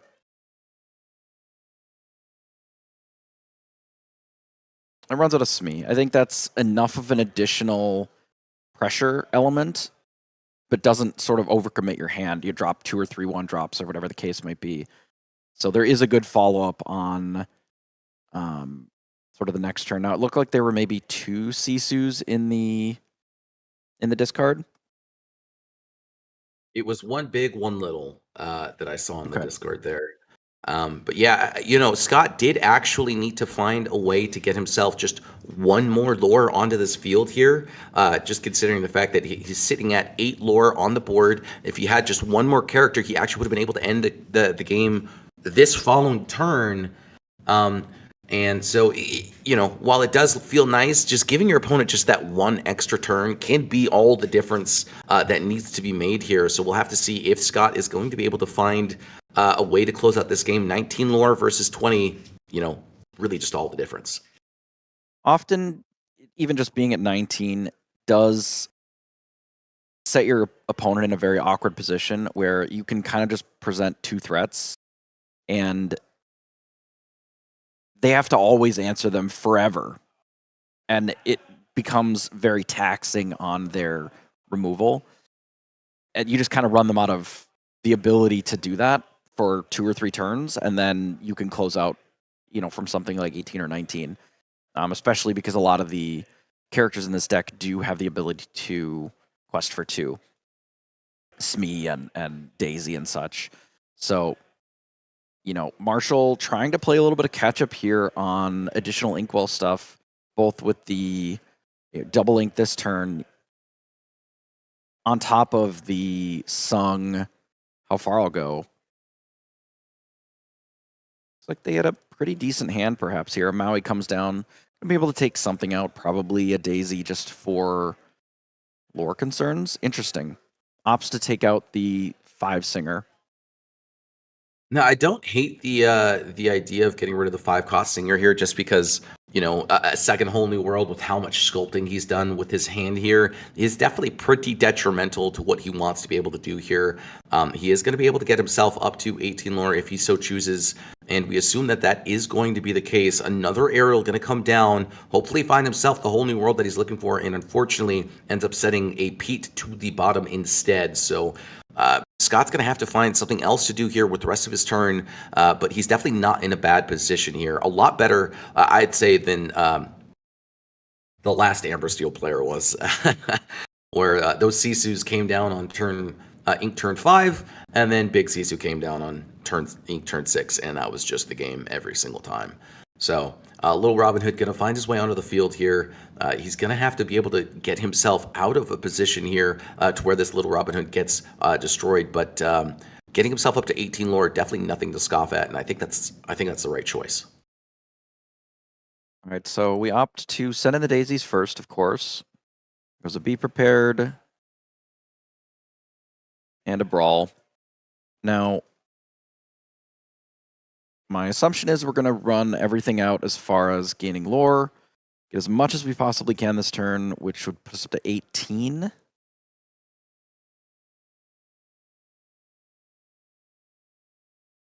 Yep. And then send it back. Now, we have enough threats that are unexerted that it is, able to close out the game with the aerial and the Robin. But it will not surprise me too much if we see something like a Sisu this turn. There is a coil down, so with just a single ink in combination with the Maui, there's a B prep in hand. So board can definitely be cleaned up here with no Pete.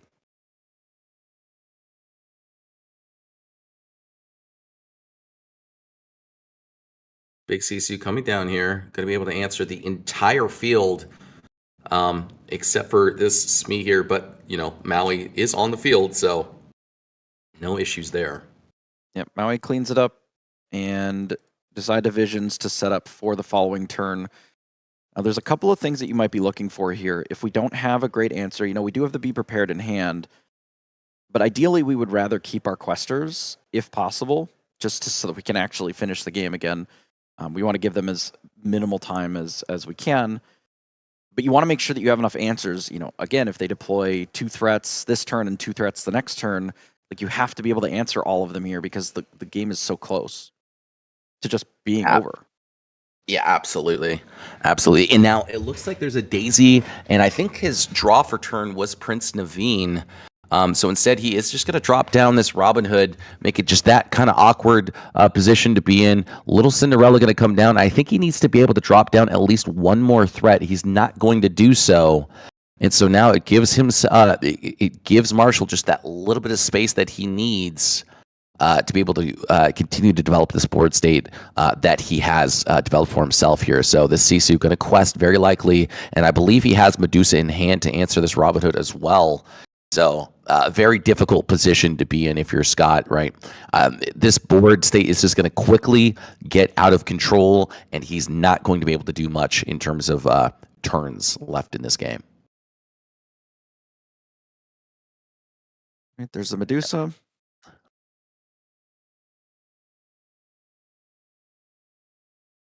Now you do kind of have to respect the possibility of a shift Cindy, just to make sure that that's not an out. I would imagine that Marshall would be looking to remove this as well. Of course they do. Get in a bit of lore for the turn and send it back. Now there are not really very many sort of immediate lore gain cards in these decks anymore. Once upon a time we might have seen Amber running something like the Flute. to be able to sort of close out games from these positions. What we're going to see for several turns here, I think, is just here's 2 threats. Can you deal with these? And then if the answer is yes, it'll be here's 2 more threats. Can you deal with these? And And he just ideally- drew 2 big Sisus. Okay, well, that's problematic. Scott's doing what is necessary for a deck like this to try and close from 18, which is just keep presenting 2 threats. Now, if Scott's hand is Prince Naveen and Whole New World, there is a universe where you rip brand new hand, and Marshall's seen a lot of the answers at this point. Maybe there aren't enough left in the top 7 to be able to actually catch up from here. I don't necessarily see a Whole New World in there, so that really isn't the answer, but this is looking pretty rough. And another Sisu going to come down here, and yep. Just like that, that's game. Yep. So, unfortunate, but there are some runouts pretty easily, I think, where Scott could win in these situations. Really needed to find, I think, a little bit of a better hand off the top of the original Whole New World. Really one that likely just leads into an additional Whole New World after, just so that there's more resources to be able to dump down and actually clean out the rest of the hand once they've sort of crafted these answers to be able to just follow up and continue to deploy those threats. Didn't quite have it. Still presented the 2 threats a turn to keep asking the same question. Are we able to answer this, or is the game over? And it turns out the game was over. The game was over. Yeah. I mean, what didn't really help there was, Marshall just kept drawing those popsicles on top of the fact. So just spending 1 ink every turn to just be able to draw 3 cards with that high rim made it just that much harder, every single turn, and that much easier for Marshall just to draw the answers that he needed to. And so now Scott definitely on the back foot here. He lost game number 1. He wasn't on the play though. So hopefully here in game number 2, that 2 lore that he just wasn't able to eke out, he will be able to eke out here in game number 2, just because, he is on the play versus on the draw. And this game is play draw dependent. So. Yeah, it certainly does matter a lot in some of these early threats. When you're able to deploy them a turn ahead, it makes the answers take quite a bit longer to come out. And, something like Daisy Duck on the play feels dramatically different than Daisy Duck on the draw. Absolutely. I mean, Daisy Duck is really just one of the main all-stars of Amber here. Probably Amber's second best card behind Rapunzel, if not their best card, just slightly ahead of Rapunzel. It's really hard to tell which one I think is better between those 2 cards, because they are just absolute powerhouses of the color. Yeah, it's certainly hard to imagine a lot of decks utilizing Amber that don't run at least one of those 2, right? And often both, because they do pair very well together. Rapunzel being able to refill your hand, Daisy Duck being just an incredible aggressive card. It's a 1/4 body that quests for 2. The rest of the text on it is irrelevant. It could just say your opponent draws a card every turn, and I think you would still play it.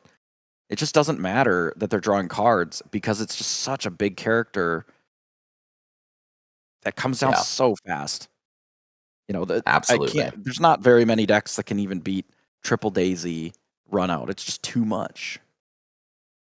Yeah, I mean, we did get to see that Triple Daisy not quite have the impact that you'd like it to in round number 1. I think he still ended up winning that match, but it definitely wasn't off the backs of those daisies, which was incredibly surprising considering how much pressure was put onto the board there. But that said, we are here with World Class Cards. This is the 10K weekend here. We are at the featured matchup for the day. And if you guys are interested in watching DKP, the second featured matchup, you can go watch him over at KD_the Lore Keepers in on Twitch TV. So for now here, Daisy going to make her way onto the board yet again. And going to be able to quest here. Send B Prep to the bottom there. You don't really expect more than 2 to be in the deck.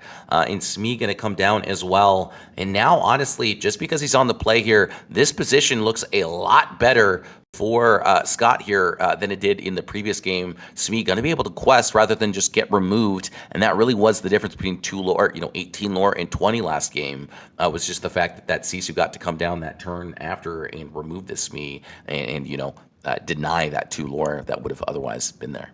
Yeah, Marshall does end up running out the coil on 2 again. There's certainly worlds where just playing a Tipo, playing a Sail feels better. However, it ends up delaying your ability to interact with the lore gain. I mean, you think of how close, the last game was. Scott was able to get all the way up to 18, had the Smee or whatever came down on turn 2, been able to quest, that would have been it. So being cognizant of that and saying, okay, I need to make sure that if there is something that has more than, that 2 strength, I need to be able to deal with it. All right, Ariel looking at the bottom 4 cards of the deck and rearranging them in any order. Smee gets in all the way up to 6 already. Nice. Expect Marshall's going to get rid of something here. Now, lore concern-wise, you could get rid of the Smee, which makes sense. There is also an argument for the Ariel, though I do feel that Ariel, at this point, even if there's a whole new world, you just kind of have to accept that, we're drawing new cards. Because we just don't have the luxury of allowing them to go up to 10 kind of for free. Yeah, absolutely. And honestly, it's hard to decide what is the bigger threat here. I'm not necessarily sure which one is which, but I mean, your opponent is already at 6 lore, and if he was able to quest with that Smee, it would put him to 10 lore here on turn 4, which is a lot to deal with. And so now instead, you just have to deal with a whole new world, and it looks like at least 1 big Sisu sent to the bin here. It looks like 2 Mauis, actually 2 empowered siblings going to the graveyard here, or banish pile rather, is absolutely not what you want to see if you're Marshall here. And so this whole new world really, I think, just posing as the bigger threat overall. And so now it is going to be up to Marshall to try and navigate his way out of this hole. But it's definitely a precarious position. Yeah, I mean, so there's exactly the whole new world that we were talking about. But from Marshall's side, yeah, we do lose a couple of Sisus, which is a little brutal. But the rest of the hand seemed a little slow. We had a couple of Mauis, a couple of Sisus. Especially on the draw, you may need more action than that. So finding a Sail here gives the ability to double ink this turn and still play a removal. Ideally, what we play is the human Sisu and hope to try and set up a shift. Though with so many cards in hand for Scott, it's pretty unlikely that we're going to be getting, that Sisu will actually live long enough for a shift to be available. Opts just for Brawl, which makes sense. I think what that says is he actually just doesn't have the Sisu in hand. I mean, we did just throw away 2 big Sisus. There is that little Sisu that he was looking for. And so now, Scott's at 10 lore. He's going to potentially go up to 13 here on this turn. And instead, he's just going to opt for this second aerial, try and find himself another whole new world. If not, just find himself some removal tools that he's looking for. And so there's the strength of a Raging Fire in hand. No characters on the board quite yet. But that said, a lot of pressure being developed here. And this board state is just out of control right now.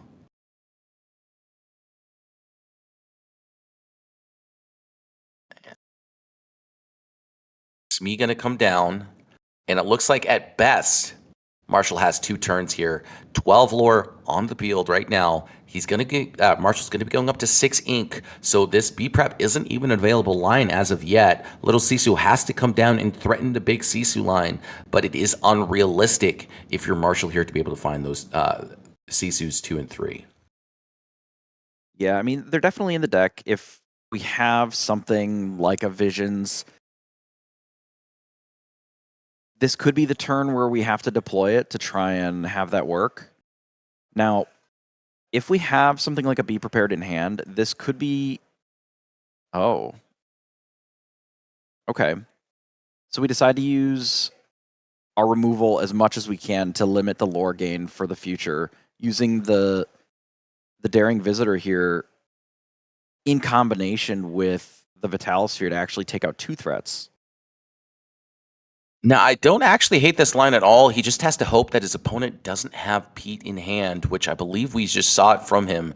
So now Scott just getting himself all the way up to 14. There's the Pete that we were talking about just now.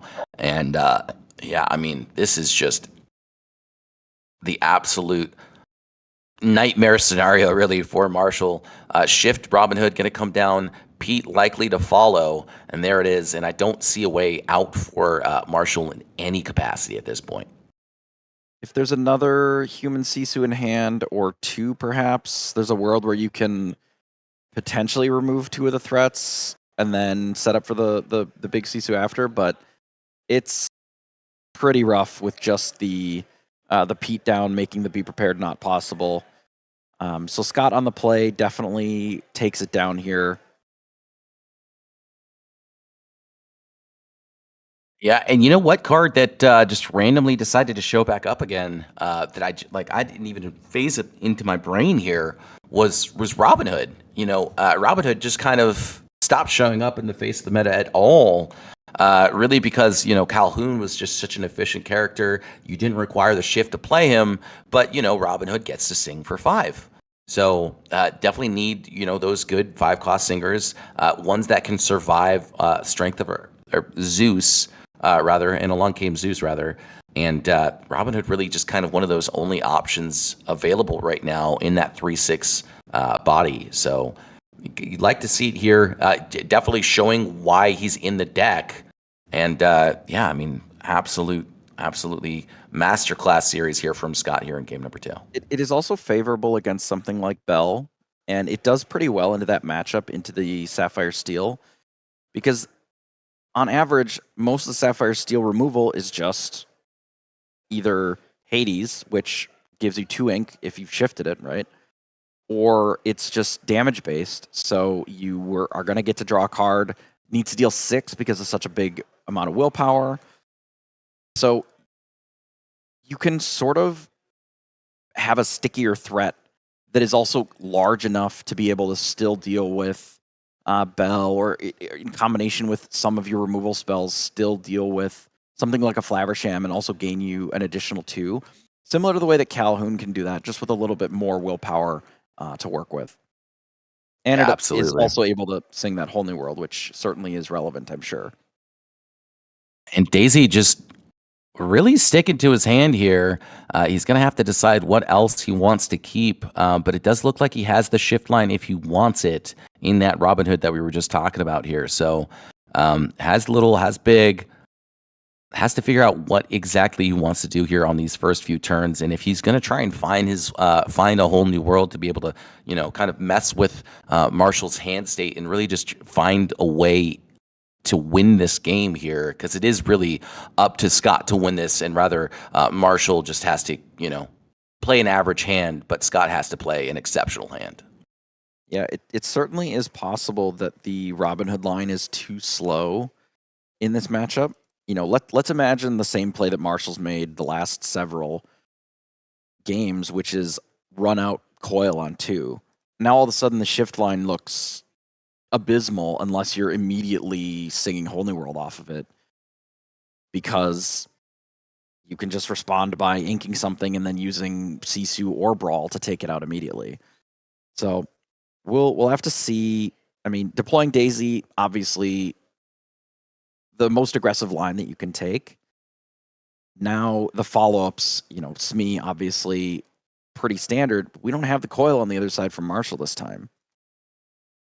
Yeah, but he did manage to play that sail the Azurite Sea here on turn number 2, so he is going to be just accelerated that much quicker, and that Tipo draw is going to help him just make sure to keep his hand state that much fuller here. Daisy going to hit the bin early, and I feel like this is a pretty good place for Marshall to be in right now. Very likely going to see this aerial going to come down here, very likely going to try and find himself a whole new world with it. So we'll see if that's what he opts to do here. Instead, he's just going to continue to develop these 2 lore threats in this Lawrence and just make it that much more difficult for him to interact with. And now Maui comes down here. Really, the only answer is a Let the Storm Rage On, which looks like he does actually have in hand. And it looks like there is a Prince Naveen in hand as well. So maybe he just wants to develop this Prince Naveen, sing that Let the Storm Rage On with the Prince Naveen as his song for the turn, and then quest for 2 here with this Lawrence, because really he needs to find a way to create this lore pressure. And so that is going to be what he decides to do. I don't hate that. I mean, it gives us a couple of pretty sizable bodies that without a coil already developed, it's difficult to just remove them. You know, a Medusa on this turn exactly could take out 1 of the threats, but we're still questing for 2. You know, Maui has been less common, but has been coming back. A lot of that is just to respect the fact that we've been seeing more locations and more bigger bodies, specifically to interact with all this nonsense that works around, you know, having just a big Sisu to clean up the board. Yeah. And this second Maui going to come down here. Honestly, not at all to this player's. I feel like most players would not respect the second Maui, myself included. And so seeing the second Maui is definitely pretty devastating. It's going to force this Prince Naveen to sing this Let the Storm Rage On here in order to deal with it, because you do not want to let this Maui survive here. You do not want to let it have this popsicle trigger on him. And so now he has to decide what he wants to do with this remaining ink. Does he want to, you know, ink here for the turn and just, you know, pass not developing more threats, or does he want to develop more threats and force a Be Prepared? So it looks like he's just going to ink here this Robin Hood, potentially play the Daisy that he has in hand. But besides that, I just don't see him committing any further. Yeah, I don't know. Without a whole new world in hand, I wouldn't want to develop another threat here. Not because I don't want more stuff, more pressure, but a Be Prepared would be an absolute disaster if we go down to 2 cards with no way to refill. Yeah. And not to mention, right, no actual way to sing it until the next turn here, right? Because there is that Prince Naveen. Very likely running just 2 Prince Naveens. Can't imagine any more than that, just because it's kind of a little bit limited in its scope and what it wants to do. Mostly it just wants to sing a whole new world. Sometimes, you know, in fringe situations like this, you use it to sing Let the Storm Rage On, but definitely a very powerful card. And a third Maui finding his way onto the field. Yeah, again, this is something that we've seen as a development in response to, hey, if people are going to start running these small locations instead of characters, we just have to start running Mauis again, you know? And historically, Maui has always been very good against this style of deck. You know, the sort of Amber Steel, let's play some characters, put them on the board. They just get run over by Maui. Maui's enormous and is able to favorably, like, challenge literally all of their cards. Yeah. I mean, thankfully for that triple Maui, there was the triple Let the Storm Rage On to respond to it. But, I mean, honestly, you know, that's 6 lore that Scott has lost in order to answer this Maui here. And because of it, he's sitting at 6 lore rather than 12. This is going to be so much harder for him to close out this game. We do know that the Be Prepared is in hand as well. And so now that this Hiram's on the field, he's going to be able to get rid of this popsicle as well and get himself some more cards to refill his hand. And while he's sitting at 7 ink already, it just feels like this is doom and gloom for Scott. Yeah, there had to be a whole new world this turn exactly, because Marshall has almost certainly been setting up for the last several turns a way of dealing with this board. In this case, Be Prepared, right? Pete shut that down last turn, so the play was just draw some more cards with Flaversham. So this turn has to be whole new world, and ideally whole new world into Pete, and then possibly also developing another threat that doesn't get removed by Sisu. You know, you have to assume that if we rip 7 new cards for our Ruby opponent, that they're going to draw some answers, right? So Pete comes down, it shuts off Be Prepared as a second out, and now if we have another, ideally 3 strength or higher threat, then we could be okay here. Yeah, absolutely. And I just don't think it's worth the risk of developing a non-3 lore or a three strength threat here. Just because you do expect the big Sisu to come down here. You just drew your opponent 7 new cards. You did not see a single Sisu empowered sibling into that banish pile yet. So developing these 2 lore threats, or these 2 more threats here, just feels really bad. I know he wants to get rid of that high ram, but I mean, his opponent's sitting at 7 cards. Like the Cindy, I think you don't worry too much about. You know, it kind of is what it is. But yeah, the Daisy Duck basically being traded to deal with Flaversham is unfortunate when you've just given your opponent 7 cards.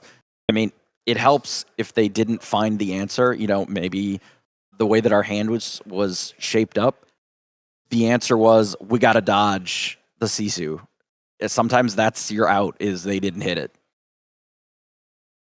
Yeah, and now he's going to play his 4th Let the Storm Rage on. I don't like this line here. We do know that he has the Zeus in hand to be able to answer it. So I would have much rather have seen him just cast the Along Came Zeus quest for 2 here, possibly just pass the turn outright. Just considering the fact that his hand count is starting to get low, his removal tools are starting to be limited here, and this triple Maui, I feel like, really just took over the game. Yeah, it's sort of slipping away here with the... Well, that's an interesting one for sure. Yeah, I'm not sure I like the big Cindy here, just simply because, you know, there is Sapphire coils available. Again, nothing really in the banish pile to indicate that he has, you know, that he doesn't have any Sapphire coils in hand. So it feels a little bit risky to be doing something like this here, and we'll likely see the Sapphire coil come down. It's instead a Visions of the Future, so he doesn't actually have the answer quite yet. Having played from sort of both sides of this with the big Cindy, it's actually a very impressive threat from the Amber Steel side of things, because it's large enough that you can't just with one single answer deal with it. If they don't have coil immediately, like, it's hard to double ink if you only have 1 coil as well. Right? So you sometimes just have to be like, okay, here's this 5/5 that Maui can't even favorably deal with on its own. Like, this is what I got. Do you have a way of just dealing with this big threat? Because now on the following turn, you just have to be like, don't have it. You can't always assume that they're going to have it, because they don't. You know, a lot of times they can, especially when you rip 7 cards, but like, they could also easily just have ripped a bunch of Flavershams and some Popsicles, and all they have is the draw part of the deck. Sometimes you just don't always have the luxury of playing around stuff. You just have to be like, here's my big thing. Like, is this good enough? You got to risk it. Yeah, and I mean, I think you're absolutely right here, and you know, the risk obviously paying off right now. He's just going to use it to get himself some cards into his hand here with this Rapunzel line. So now he's honestly back into the driver's seat with this Rapunzel and this Cinderella line. And I mean, you called it. You said, "Hey, look, if you have it, you have it. I probably lose this game anyways, so I may as well just see if you have it, right?" And he did. And thankfully for Scott's position, Marshall didn't have it. And so now he really has to figure out how to get rid of this Tambatoa. We've drawn a pile of cards, and we still have the Cindy in play and existing. Like, we knew that Zeus was in hand, so we could always challenge something. If we knew that we had this Rapunzel, there was, as long as Marshall had a threat, like, there's always going to be something that you can challenge. And that resist, too, like, is not embarrassing. Most of the characters that are coming out of Ruby now, you know, especially Ruby Sapphire, are all sizable enough that you can put 2 or 3 counters on your characters. Now, it is dealt with the Maleficent Dragon, but this is just a single answer for 1 threat. We still have 3 lore on the board, so you rewind a couple turns and we look a lot more stable. We're not, because obviously like a random coil can come down and we just get destroyed from this position. But like you look at Marshall's hand and it's got double dime in it, right? There's a lot of kind of do nothing cards from behind in these Sapphire decks because you have to win at some point, right? So you can always have a weird run out of cards and just not have the answers that you need. There's no bad threats. There's always bad answers. Absolutely, yeah. And I mean, before I even got a chance to say it, Scott did actually have the World's Greatest Criminal Mind in hand, and honestly, a card that has kind of fallen out of the meta for so long that I feel like players don't really respect anymore, just because you see so many of these 5 strength characters that exist now, right? In the Maleficent Dragon, in Tamatoa, in Sisu, and so now a lot of these threats going to have to respect this card here. Sisu going to come down. Pete really going to be the only survivor of this Sisu here, and unfortunately for Scott, he's starting to run out of cards here faster than he'd like, and so now this Ariel is going to come down, hopefully find himself a whole new world, and it looks like that is exactly the case, so there it is. Now the question is does he play it this turn? Now, we could be getting into the position in this game where, because Scott's Whole New Worlds had been sort of spread out enough in his deck, that we may have to start thinking about counting Marshall's library to see how close are we to the often hidden 3rd or 4th level win condition, which is that your opponent runs out of cards. Right. Now, Dragon going to come down, drop down another Sisu. And this is starting to look very, very grim for Scott here. It feels like Marshall started to stabilize. I'm not sure that I would have liked to have inked that Maleficent Dragon, but obviously opting to do so. Just going to develop another lore threat here onto the field to try and close out the game as quickly as possible. Marshall is still at 0 lore, so Scott does have some time, but I mean, it's really only 3 turns left in this game, right? It is likely that Marshall had to ink the dragon because Sapphire Coil is not like Ice Block. It's not free to gain that strength reduction. You have to actually ink something every time you want it to do its effect. Yep. And so now Scott's really just going to hope and pray that he's got enough time left into this game here. Last card in his hand, obviously this Whole New World. And yeah, honestly, I feel like the Whole New World on the previous turn might have been the line there, just because, you can't really afford to let a player with this many sculpted cards in hand keep their hand state like that. And even though you don't really get to do anything else for the rest of the turn, it just kind of denies your opponent the ability to do what he's doing right now. And so now 7 lore going to be generated here. Scott has 2 turns remaining until this game ends. Yeah, we may be past the point where, drawing your opponent out of cards is an option. Like, we just may not have enough time now. There's just too much lore pressure on board. If we're able to get rid of the dimes in hand, if that's what is indeed in hand, that may be the option, right? We do have the Whole New World here. It could have been a Be Prepared in hand and only 1 dime, potentially. But it looks like library size-wise, there's maybe more than a few handfuls of... a little bit more than just 7 cards in there. Yep. And with 4 ink remaining, Scott's options are very limited here. We'll have to see what he decides to do here, but yeah, I mean, it's not looking great, if I do say so myself.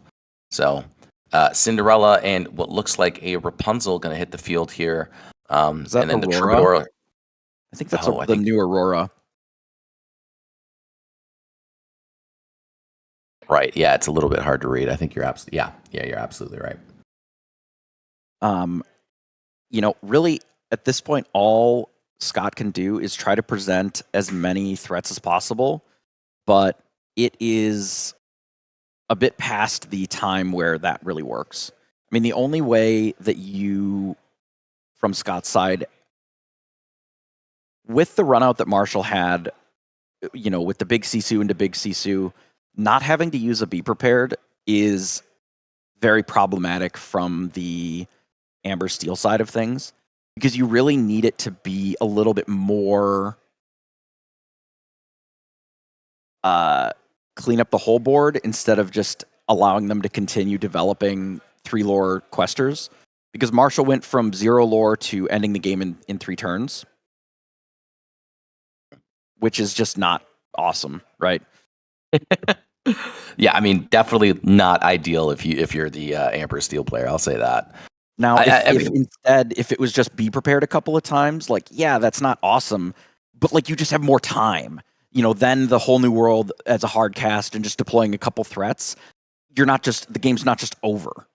So the Sisu is really the nail that solves this matchup and just hammers it to the point where there is no coming back, because you're both wiping the board and adding like an insane amount of lore pressure. The second Sisu is just like way too much.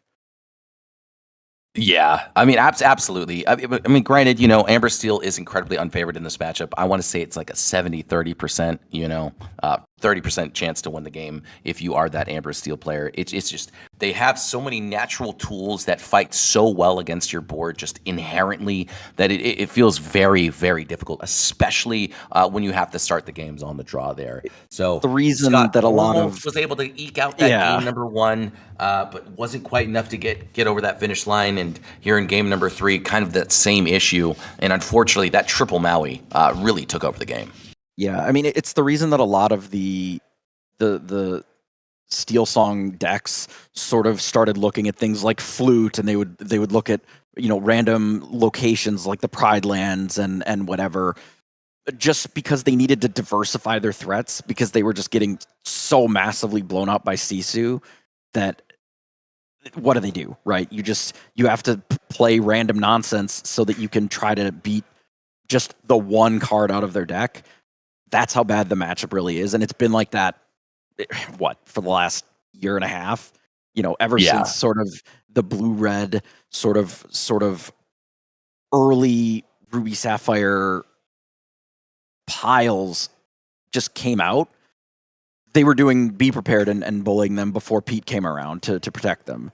It's always sort of been this way, and just how it is. I think it'll be like that for a while until we get maybe another type of like a Pete style card, maybe something for Amber that says, your characters have additional strength until your next turn, or something along those lines, to sort of protect from Sisu as like a reverse Kita tech piece. Could be interesting, if they ever would get something like that to protect them. Maybe, but until then, it's just a rough matchup. Yeah, absolutely. All right. Well, we are going to come back here in a little bit as the round is over. But in the meantime, just as a fun little fact for you guys, there are a couple of artists here at the event, Rachel Elise, as well as Milicia Chilikovic. I'm not really sure how to pronounce that last name. I would imagine Chilikovic, but because I believe that would be the region that she is coming from. That would make sense. Absolutely. So if you guys are interested in those artists, please go stop by and say hello to them. They're absolutely wonderful people. And yeah, so until we come back, hope you guys have a wonderful time. And check in on the Lore Creepers Inn if you haven't already. They have DKP as the showcase matchup for the day. And we'll see you when we get back. Yeah, thank you so much, Jeebus and Sasuke. Y'all have done a great job. And again, thank you all at home from YouTube and Twitch for watching here with 20 Lore Pro. We're here at World Class Cards in Fondue Lock with Chimera Hobby Shop. We really appreciate them allowing us to come and to stream their 10K Lorcana Weekend. So don't go anywhere. We'll be back here in a little bit with round 4.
All right.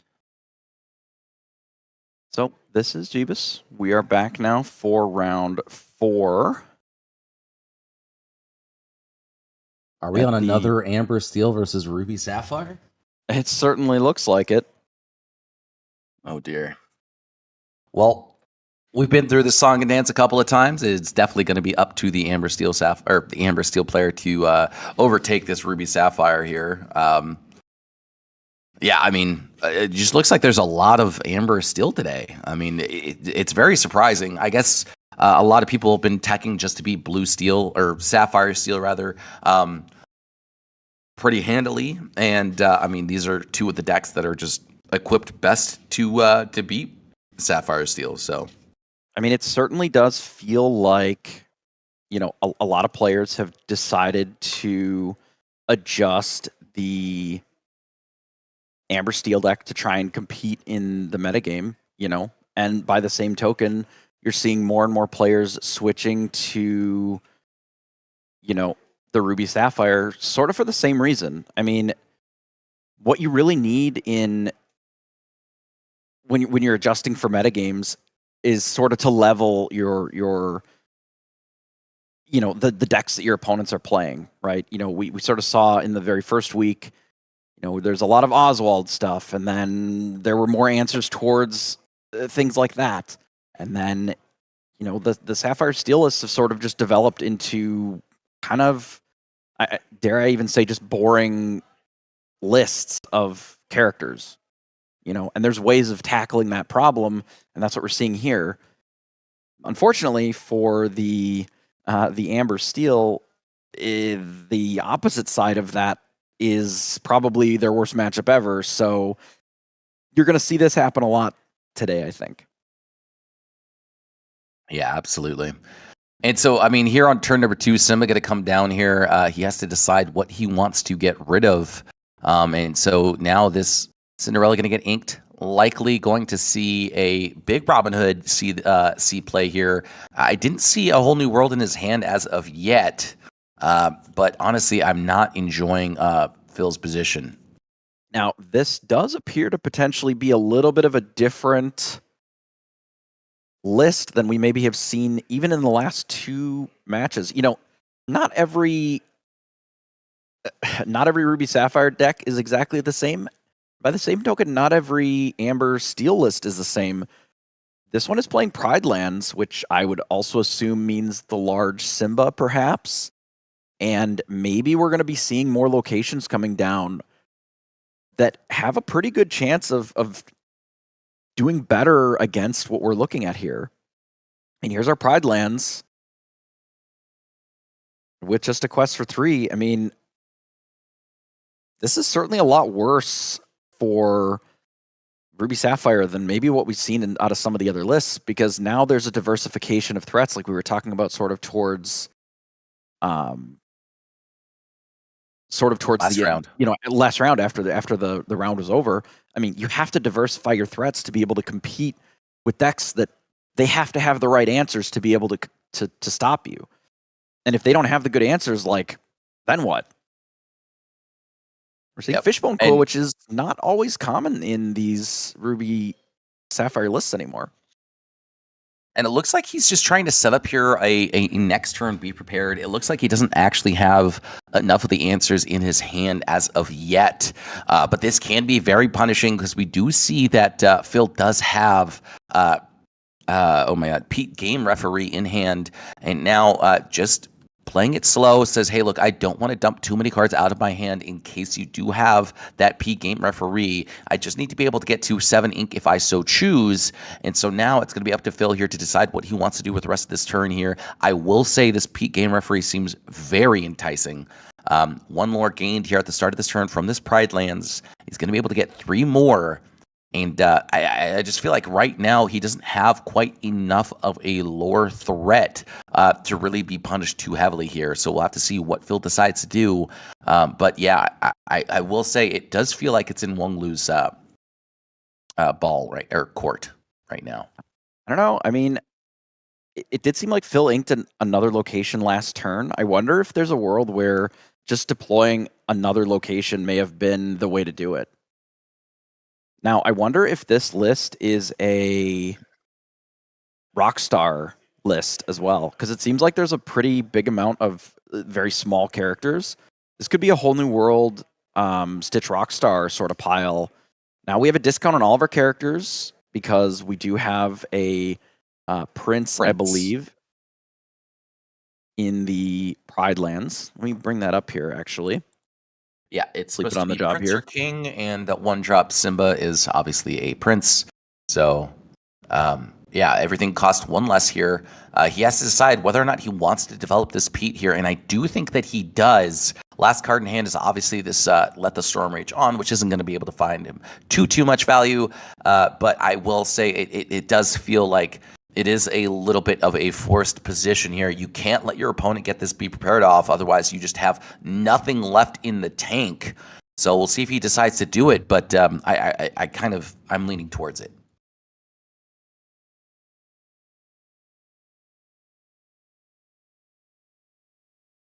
All right. And now instead he just opts to pass the turn. Which I think is fine. I mean, we're not committing too much extra to the field, and we're saying, okay, hey, if you want to be prepared, that's fine. You know, you double ink this turn. It's going to run you out of cards pretty quickly, and you're going to run out of answers for whatever I follow up with. You know, I still have cards in hand, and we're really only removing, 3 very small threats off the field. Yeah, I mean, I would have rather have just played that Pete because it guarantees, at least in my eyes, 3 more lore. And if you were afraid of that, Be Prepared. I feel like not exerting that Simba didn't really make too much sense here. Now, unfortunately for him, he is just going to develop this location that doesn't actually get any lore. I believe that it would have been nice if we had that the previous turn. And now this Pride Land's going to be not long for this world. So I believe that that's the 100-acre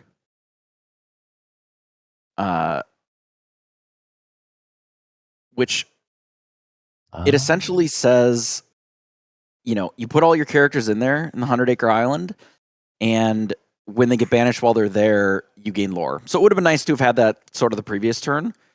The Maui makes it a little trickier, of course.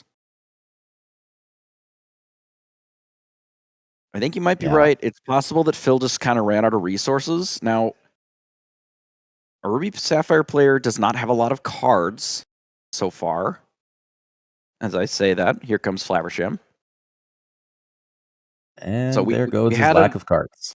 We had a line to win, I think, that maybe would have required us to have a couple more characters, possibly a whole new world on the turn where we had a turn off.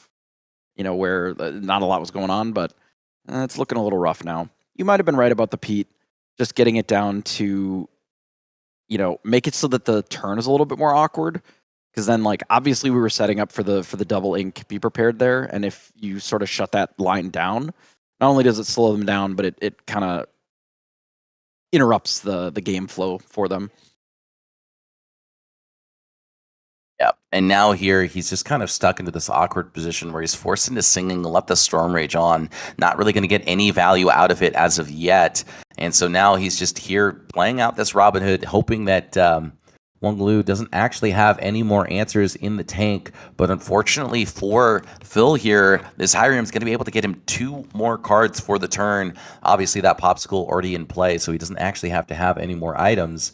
Going to find 2 more cards, find himself a plethora of answers, and what looks like a Sisu in hand. So I just don't see a way out for Phil here. Not enough lore as of yet.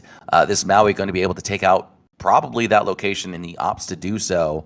And so now all of his options are just being limited further and further. And with 1 card in hand, it just feels like there's not enough in the tank.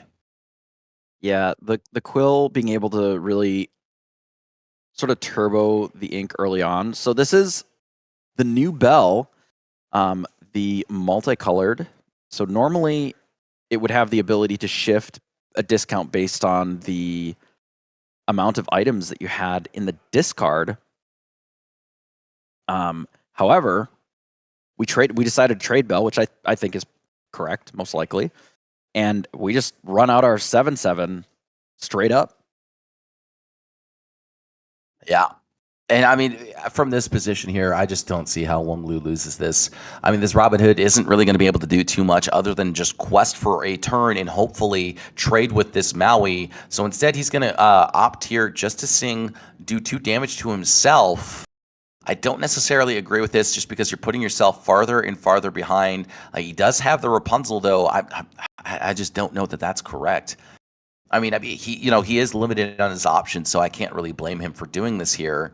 But it just feels like this game is all but done and dusted. I mean, are we really going to be able to get any damage on our characters when our opponent has a 7/7 and a 6/5? It's going to be kind of rough to keep anything with damage other than just what we're working with here. Yeah, here's a Tamatoa. Now, I wonder if we are going to use the Bell ability to gain extra lore. I don't feel like you necessarily have to yet. But we could certainly put a few cards to the bottom of the deck here. So Yeah, the Bell, I mean, we can choose to put up to 3 items, from the discard to the bottom of the deck, and then we gain additional lore. Now, with the Tamatoa in play here, it does make it so that we can't get our items back. So I would suspect that is not something that we're going to do. So there's the tool. So this is a new card from set 7 in the precon actually as well, alongside the Bell.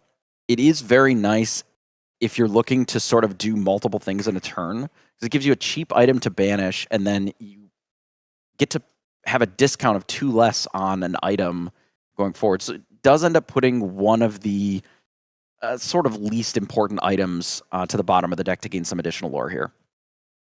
Yeah, and I don't hate it either. I feel like that's probably going to be the best use out of that Fishbone Quill.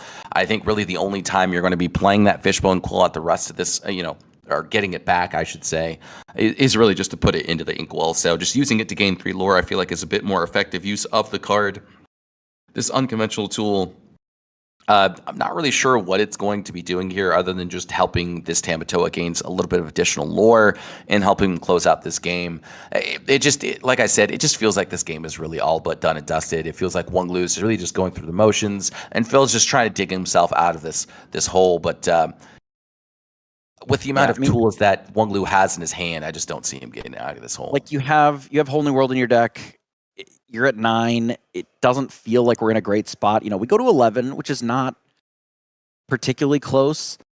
But when you're playing a deck that has Whole New World, you always kind of feel like there's a chance, especially because we have so much ink. More than I would expect this deck to normally have. It does feel like Ruby Sapphire is able to gain an awful lot of lore here very quickly, for you to want to really dig for sort of that Whole New World, let's play a bunch of things and maybe they brick line. Because we're in a spot now, the game is not over, but it is in one more turn. So they'll get their one opportunity to play the Whole New World, and then the game is probably just done. And honestly, if there's a Sisu or some other way to clean up the board, I would certainly see it coming down here. Just to make he it has the Sisu in hand. Yeah. So he's just making sure to count and make sure that he stays at that 8 ink. Yeah, and now Whole New World is all but irrelevant. If you can sing it and then follow up with some stuff, sure. But if you can't sing the Whole New World and you have to just cast it for 5, that is so very rarely a winning position that I think it's probably already over.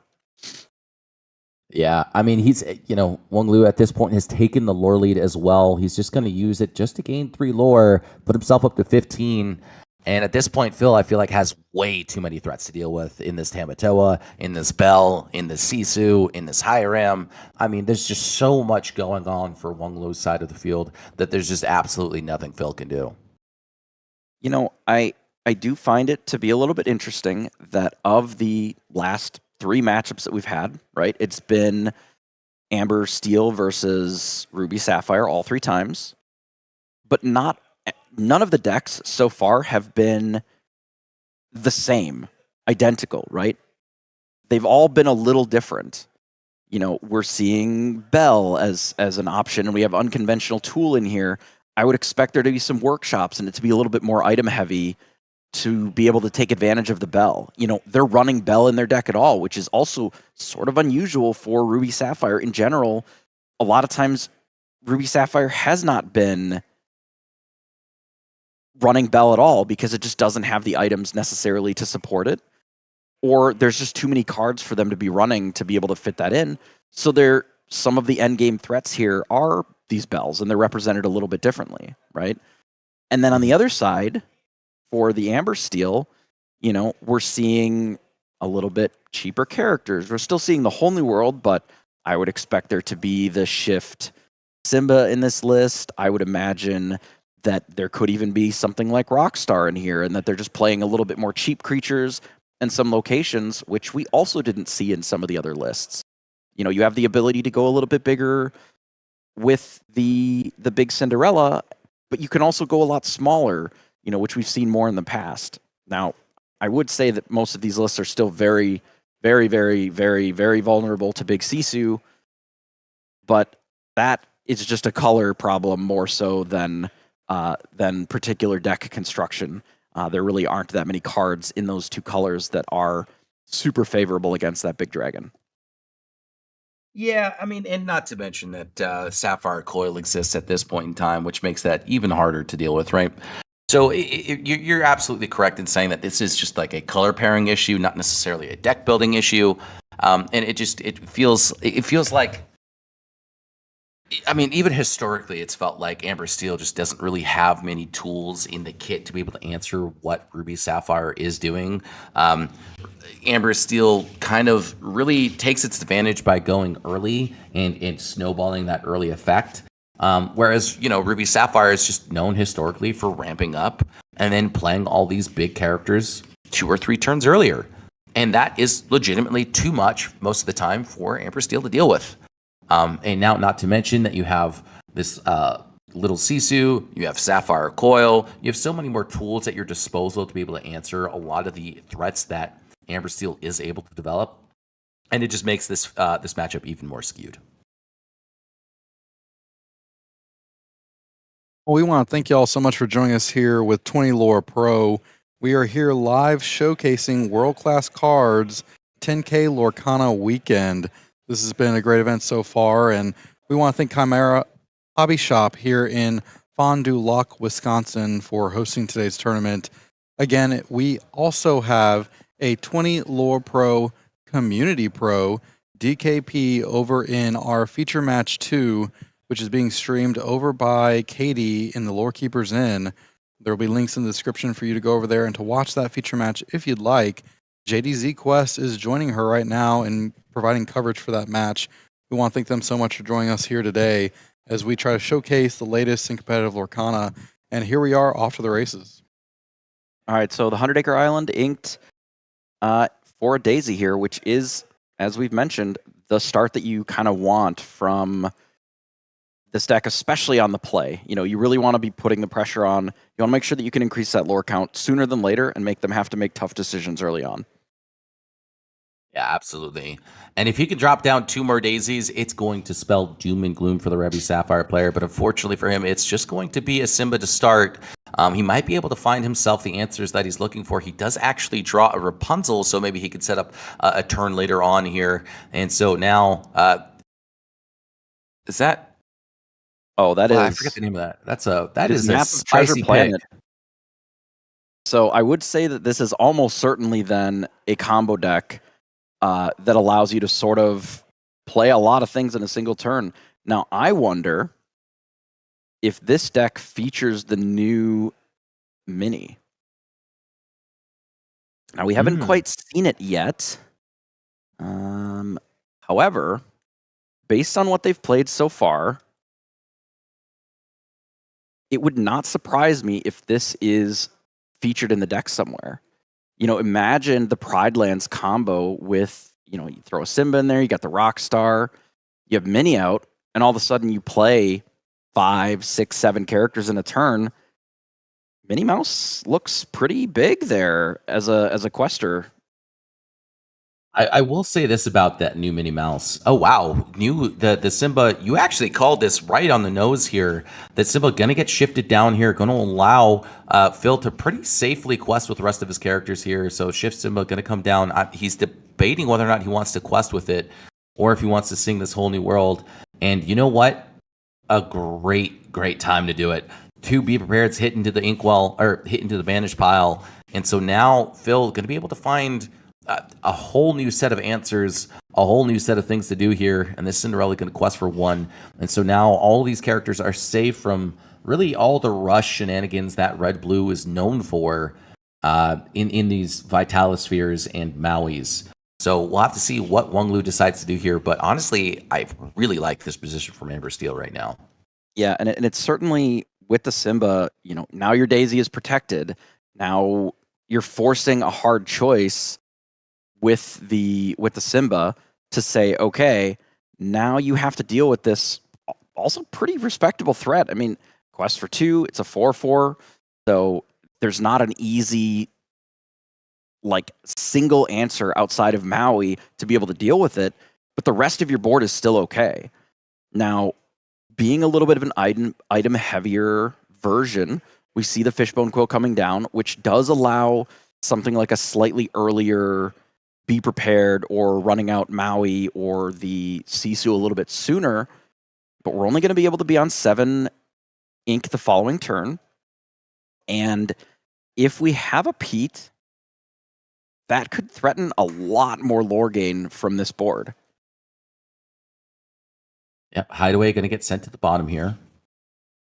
Now, I will say this Pete, I feel like, would just spell the absolute doomest, gloomest situation possible here.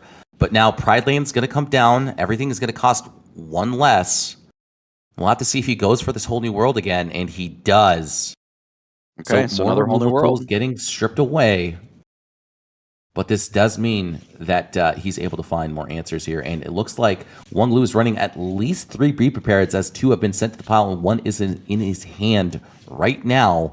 So unfortunately, for Phil, this whole new world is actually going to end up punishing him here. He's going to quest for another 1. But yeah, I mean, Be Prepared going to be able to answer 5 of these threats immediately here on this following turn.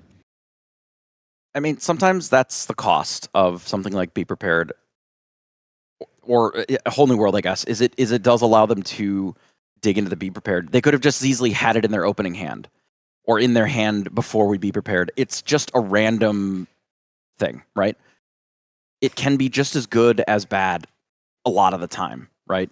However, we have a lot of characters in hand still to be able to refill, and we've still been gaining lore from this Pride Lands every turn. I mean, we're all the way up to 9.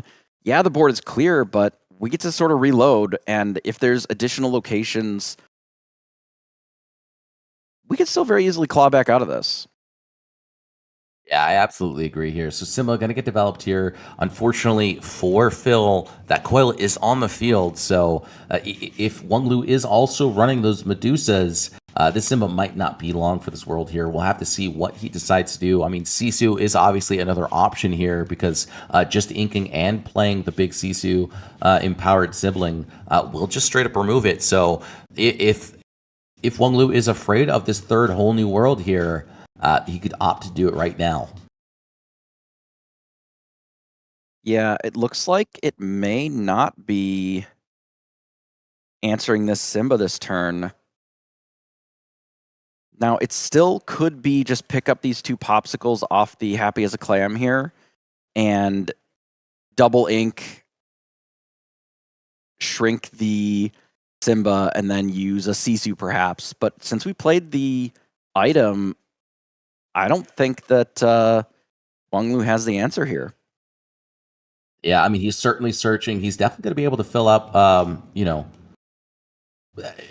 sorry, not Phil, sculpt his hand a little bit here.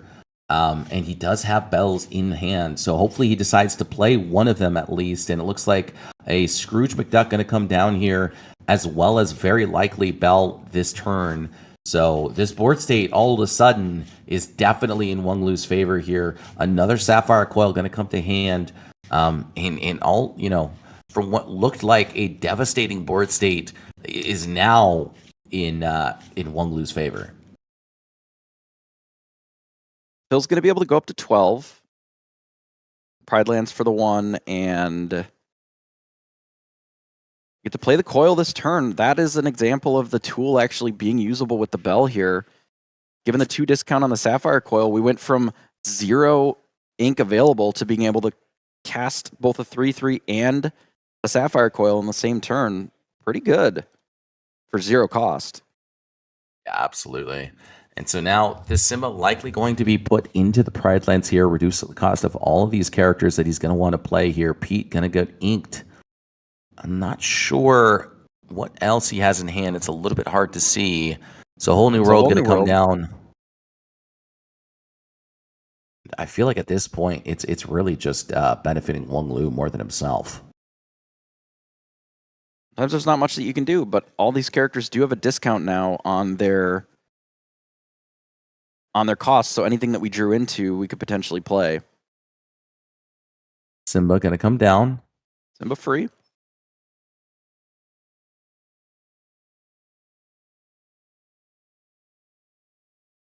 Can't quite get a peek of what he has in hand there.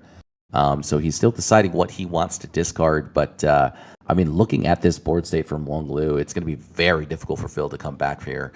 Just because there is this Scrooge McDuck that's very easily able to answer the Simba. Tamatoa obviously able to take that free trade onto the Simba. Bell going to be able to sing songs pretty easily as well. And so now all these locations that are coming down here, really not going to be doing too much in the ways of value, but just going to allow him to just kind of continue to cycle here and look for something to do, because really that's all he's got to hope for. And unfortunately for him, no cards left in hand. But that said, I love this. I don't know if it's really going to be that effective, but I love what's going on here. So that's pretty fun. Using the map of Treasure Planet to give 1 discount to the 100-acre island, right? And then the map also says you pay 1 less to put the characters in there. So in theory, a Be Prepared would gain 6 if it's just cast immediately. However, 100-acre island only has 5 willpower, so that's going to be taken out first. Now the board can be removed with a Sisu or with a Be Prepared, and it does remove everything. However, the Pride Lands still lives, I guess. Takes us up to 11. I mean, it's cute. Pride Lands is our hopium. It's cute. I like what's happening there. I mean, there was a lot of game actions. I like the map being able to, sort of shift your characters into that as part of the combo. I feel like if we had a Rockstar in play, that turn would have been a little different, perhaps. It's a really cool combo. It's a little bit too late, I think, unfortunately. But it was really cool. I liked it.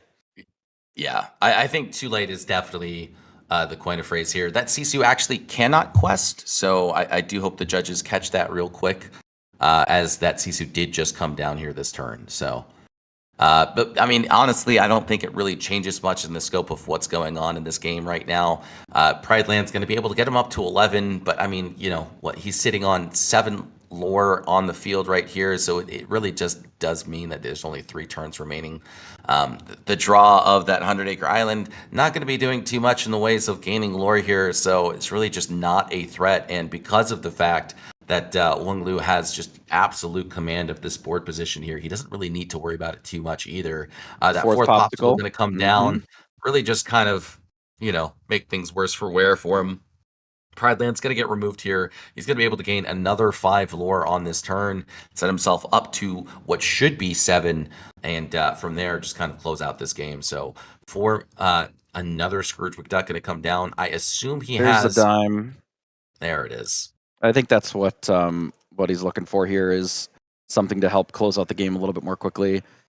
because we get a free dime off of this, and I will keep an eye on the 3 lore on whether or not it'll matter, but I really don't think that the 3 lore off the Sisu is even going to matter at all here. Yeah, I mean, another little Tamatoa likely to come down here. He's probably just going to sack 2 of the popsicles. No, we got the big one, and it's going to gain like 10 or something. I don't believe that we can play that this turn. Oh yeah, we can with the fishbone quill as well. Yep, and Put just that in one play. more gain. What is that? It's 4, 8, 9, 10 lore on this turn. So yeah, it really just doesn't matter. I mean, the three lore from the Sisu is cute, but I mean, he wins next turn anyways. You know what it does is it saves us from having to have another turn because it takes him to 20 right away, and then it's a forced concede then a little early, rather than us having to wait a little bit more. I probably we all save a little bit of life equity on this one here, and that's okay. So I really like what Phil's doing with sort of the interesting combo. I would be curious to see the full list to see if there's other payoffs other than just putting them in the 100 Acre Island. The Pride Lands combo has always been very interesting because anytime that you give like a massive discount on your characters or anything that you're casting really, and you can use that multiple times in the same turn, like it becomes almost exponentially better than if it's just a single discount one time, right? So yep. It was always a really cool combo with, say, Rockstar, where you can just like play 10 guys and draw 10 more cards or whatever, and that was kind of cool. But the payoff wasn't always there without adding colors that were less powerful. And now it can be self-contained to Amber with the new Minnie Mouse. So I actually, it's kind of cute. I think that there's maybe something that you could do there that, as long as you're able to protect a Minnie Mouse for a turn and set that up, that could be kind of interesting. Maybe it's not fully there with set 7, but that might be something to watch for going forward. My issue with this Minnie Mouse is that she doesn't do anything on her own. And I mean that in the most literal sense. She doesn't even have lore to her name. Yeah. Yeah. But it's got a lot of words on it outside of that. If it is... She was so close. I don't even know why she's like, if she had 2 lore attached to her name, I could see her being uninkable, right? Because a 2 lore threat with this amount of upside makes perfect sense. I mean, the fact that it has the secondary ability, I think, is what maybe pushes it over a little bit. Because while you're questing with it, it also reduces the strength of an opposing character. Like, that's not embarrassing either. You know, especially if you have like some locations, or you have, you know, these characters now that just quested. I don't know. I think that there's very possibly something to be had for a card like this. Obviously, you have to find a way of making it, you know, the juice has to be worth the squeeze, right? The character has a lot of text on it that is combo related, right? I think about the Merlin, the 4-drop Merlin that cared about when you bounced cards back to your hand. And that was something that people tried with the Pride Lands, where you sort of just snake a snake, and then you snake a snake with 2 Pride Lands or whatever, and then you just trigger it basically a bunch of times and gain lore that way. This card being self-contained to Amber, if there is ever a way of really making this deck consistent and able to protect a card like that, it could mean that your secondary color doesn't have to be Amethyst. It doesn't have to be... I don't know. Is it super good right now? No. But it is a combo piece that there likely could be some fringe decks that take advantage of it. When I saw this card, I was actually really excited for it. And then I saw that it just didn't have lore attached to its name. And then I saw that it wasn't evasive. Just got to play more characters. I saw that it was uninkable. And I was like, oh, there's a lot going wrong for this card. I think that really it's just one of those cards that's like on the cusp. You know what I mean? It needs a little bit of help, for sure. Yeah. It just needs that little bit of extra oomph to kind of push it over the edge to being one of those really, really great cards like Tamatoa Happy as a Clam. If we had another Perdita style effect, something that returned a small character back to play, however, instead of it being attached to an uninkable 6-drop, if it was maybe an action or a song that returned 2 characters that were small, then cards like this look a little bit more interesting. Or the idea of playing this like small characters deck is potentially more interesting then, because now all of a sudden you have other payoffs on top of it, for getting these little characters in there.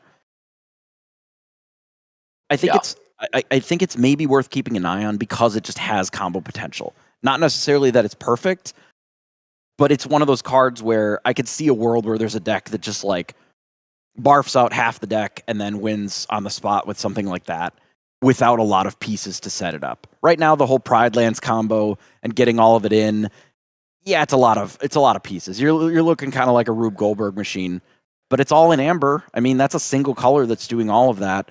So then your support colors can help facilitate some of this stuff a little bit more than maybe you would expect. So who knows?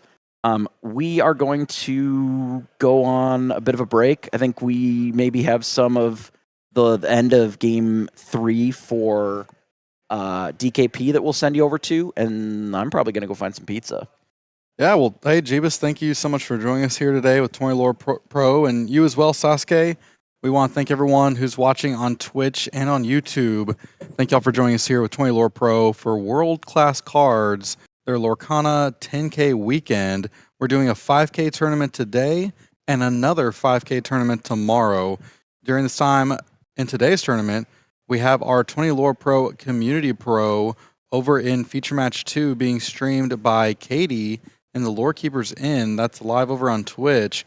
We're going to swap on over to that match to see how DKP, our 20 Lore Community Pro, is doing.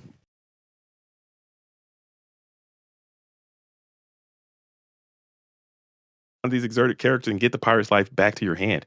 Ooh, and that could just completely speed this timeline up. Let's see if DKP elects to do it. You might have to force out a Be Prepared from your opponent. And if you do get that Be Prepared, you can just start playing manner on manner on manner and just use that as a manner of speaking. And let's see if we're going to go ahead and get that Pirate's Life back. I think it might be value to challenge into the Grandma Tala, clear that, get the Pirate's Life back. Or you can challenge into the Happy as a Clam, who is a 4/5, if I recall correctly, and your shark will be able to survive that and get the Pirate's Life back.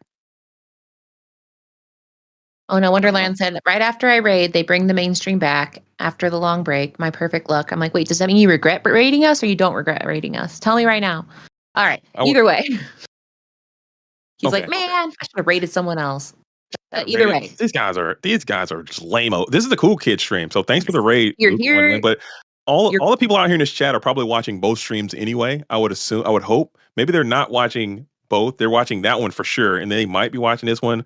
But I'm certain if anybody's watching this one, they're definitely also watching that one. So maybe we can get like a little transfer of love and do a little bit of balance there. I'd appreciate it, honestly. I don't know. All right. I put on my Cool Kid shade, so that it's like the deal with it kind of situation. But I do have to wear both glasses because I cannot see the game if I don't do this. I had my Cool Kid shades, but the green screen will make my head look like it's missing because they're kind of like blue and it kind of catches on the screen. You can't mess around with that. That's too scary. So these sharks are living a long time. These sharks are living a longer time than I thought they would be living. But they do have evasive. Quite scary here. And you are able to coil off of the How Far I'll Go. How Far I'll Go will be able to trigger the Sapphire coil. And then you can trigger the Sapphire coil. You can bring the sharks down to a 3, and you're just going to be prepared there. And DKP's got to be loving that Be Prepared. You just simply do not care about that Be Prepared, not at all, because you can simply start slamming manners here. You might be walking headlong into a Cusco, so you're not even going to do it. You're going to play around that and just get a single popsicle back for the Happy as a Clam. Oh. And your hand is looking stacked. Yeah, and he's doing the. I don't love when people go just Ruby Sapphire doing Ruby Sapphire things, but I mean, this is certainly DKP doing DKP things where he devastates a board state and then he just starts developing real estate.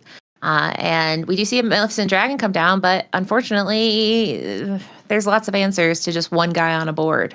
And you would need a Vitalosphere, I think, in order to engage with this manner, as another one is incoming again. And you could play your own. Be prepared if you felt so inclined. We got Popsicle coming in, so you're taking a little bit of a turn off to just set up all your stuff, play your cards, and maybe you might coerce your opponent to play some more cards. If this Maleficent Dragon is the only thing, you need a Maui, I think, as well, in order to take down one of these manners and trigger the Be Prepared. Two, I think, in hand. I think I see 2 Maui Hero to Alls in his hand. So, how much ink do you have? Do you have 10 ink? I guess you can play them both, but I don't know math well enough. But the way the challenge would have to go, you could just take out one manner, and this might trigger a Be Prepared for sure. Yeah, And we'll because he's play the like, little how dare Sisu. you? How dare you do all Mhm. that to me? And that definitely triggers to Be Prepared. And now you're just kind of protect the manner situation. You're in that late game moment as you continue to deploy threats. We'll bring out another Happy as a Clam. We'll get our 2 Popsicles back, or just one, as it may be. And 1 is better than none, I would say. I think 1 could have even been a fair and balanced card. 2 is just crazy. Yeah, it is an absolute joy to just pay 1 to draw a card. So, I mean, if somebody gives me the opportunity to pay 1 for a card that lets me draw a card, I will do it. Especially because you'll probably get it back later. You got crabs galore. By crabs, I mean, I think he has 4. But either way, he's not too afraid. And DKP is trying to either set up a Singer or maybe set up a Lortho here next turn. If you can't clear the Crab, the Manor, and the Pirate's Life in hand, you can just simply lose the game, as it looks like you will coil up the big Crab and then Vitalosphere into the Manor, doing a total of 7 damage. And you got double Pirate's Life, and we are up out of here. And scoop, scoop, scoop, Crazy. pound all around. And GG's well played, as DKP storms on in the bracket, going up to 4-0. The pros came out to play, and the dub goes on to DKP. He did drop a game, though. I know, but I was a little speechless towards the end because, I mean, it's kind of like, I mean, I don't know how many people out there watch football, but there's a certain teams and certain players that I'm like, you don't want them to lose, because then they fire up. They go Super Saiyan. They go to the next level. You don't want, like, I think Patrick Mahomes is a good example of a player that the minute he starts losing, something happens and he's like the scariest player you've ever seen in your life. And I think we kind of saw that, is that DKP felt pain and said, it's like Gara when he saw his own blood. He's like, my blood, and then it's over. You don't let DKP feel that pain, because then he will exact his revenge. Nobody makes me bleed my own blood. So gods can bleed. So yeah. So he is the GOAT for a reason. Especially, I mean, this deck in him, it's like an extra. It's like it's part of him. It's like powering up and like transforming. Like I'm an anime nerd as well. I watch a lot of Dragon Ball Z, and I never understood the transforming thing, like the Friezas of the world. I'm like, oh, let me update my form to get to another form. I'm like, why don't you just come in with that? Let's just lead with that and just not have the need to transform. It's the flair, right? It's Jalen Hurts is another one. Don't let him lose for a second, because the minute he does, he's like, yep, that's what I needed. You're going home. Silently. The bus ride home is going to be quiet. No one's talking. No music. Music is for winners. We have to be quiet on our ride home. And so DKP, he got fired up, and we saw him. I mean, he felt pain for the first time of the day, and someone said he did it on purpose so he could give himself a little bit of a challenge. Well, thank y'all so much for tuning in there in round 4. That was Katie and JDZ over at the Lore Keepers Inn. They are streaming with us, 20 Lore Pro, as we're here at World Class Cards for their Lorcana 10K weekend here at Chimera Hobby Shop in La Dufa, Wisconsin. Interesting name, great town. It's been a pleasure to be here. But again, thank y'all so much for joining us here today, and we will be here soon with round 5.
Hello and welcome to 20 Lore Pro. We are here entering into round 5 of World Class Cards Lorcana 10K Weekend.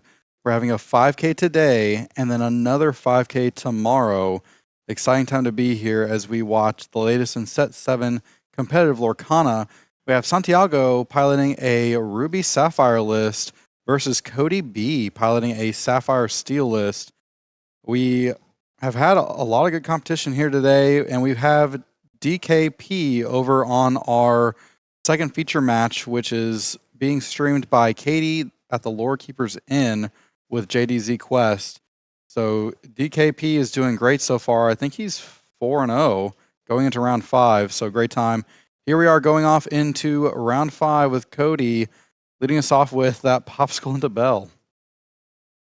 All right, Yeah, so and I this mean is- it's Yeah, go ahead. typically a pretty good start if going first, right? Because you're just not sure what your opponent's running here. If he's on that Amber Steel list, you definitely want to see this Bell here on turn number 1 rather than turn number 2 and just waiting a turn. Because if a Bell comes down, or if a Daisy comes down, then it becomes pretty rough to come back from. So Bell, obviously not the greatest into red blue, obviously not the absolute worst case scenario, but a pretty decent start here. Yeah, I think it's generally going to be good for, 2 to 4 lore, I would say, most of the time, which is about the most that you can expect for what is effectively a 1-drop, right, in the popsicle. And if you don't feel like your hand necessarily needs the card draw, turn 4 from a Flabbersham, then it doesn't feel like there's too huge of a cost to just running it out and getting some lore in. Yeah, absolutely. And so now, because he has this Smee out, he has this Bell out as well, he's going to be able to probably develop a Lawrence on top of the fact. So Lawrence going to come down here. 3 more lore going to get gained. And it looks like Cody's playing a bit of a QE list here. So honestly, churning out this turn 1 Bell doesn't feel nearly as bad as it would otherwise here. So we'll have to see what Santiago decides to respond with, but it looks like he's got a Brawl as his response. So this turn 2 coil just going to be able to get him really what he's looking for in terms of just removal tools at his disposal. Likely going to remove this Lawrence with the Brawl and just try and fish for some more answers later on. I would think that Alice would have been the preferred run out if we had it in hand, both as an uninkable and it does push a little bit more lore faster. That being said, I still think that Lawrence is a respectable threat. Whatever, Santiago decides to remove with the Brawl, I mean, it's almost certainly Lawrence. I wonder if the thought there is if there's a small Sisu in hand, going for, say, the Smee and using the Sisu instead. That would be the only thing that I would think that would give some pause there. Yeah, absolutely. Yeah, I mean, because the Smee at that point was definitely the bigger threat, and it looks like he's just going to run out this Pete here, just continue to quest, try and make it just that much more difficult to try and remove some of these threats that Cody's developing here, and yeah, Kiwi just kind of doing what it's supposed to right now. Notably, not inking for the turn from Sapphire Steel. Now, the Pete does make it a little challenging for Santiago because there's already not been any increased lore this game at all, really from either side, but it makes something like a Sail not a possibility. Brawl becomes, not something that can be done this turn. So then the human Sisu is likely going to come down, decides not to protect from 1 additional lore, because the Smee really only has 1 more, opportunity to quest unless we actually play a captain here. Generally, I don't think that they run terribly many of, if any at all. Yeah, and I mean, it looks like, it's an Aurora in hand. And I was going to say, this Bianca looks like it's in his hand here. So he might opt to just kind of not quest with the Smee quite yet. Hopefully find the answers that he's looking for. And now he's just going to remove that Sisu, take away that shift line capabilities that he would have otherwise been able to have. It's actually the 5-cost Aurora, the 3/5 that gives the entire. Oh, it was the one that board gives ward. Interesting. Yes. Bianca coming down as a 5/5 for 4 has been quite impressive, I would say, out of these sort of ally adjacent decks. Smee being an ally really, I think, is the easiest and most obvious pairing, kind of with Miss Bianca, because it's just such a straightforward, 1-2 of here's this massive threat.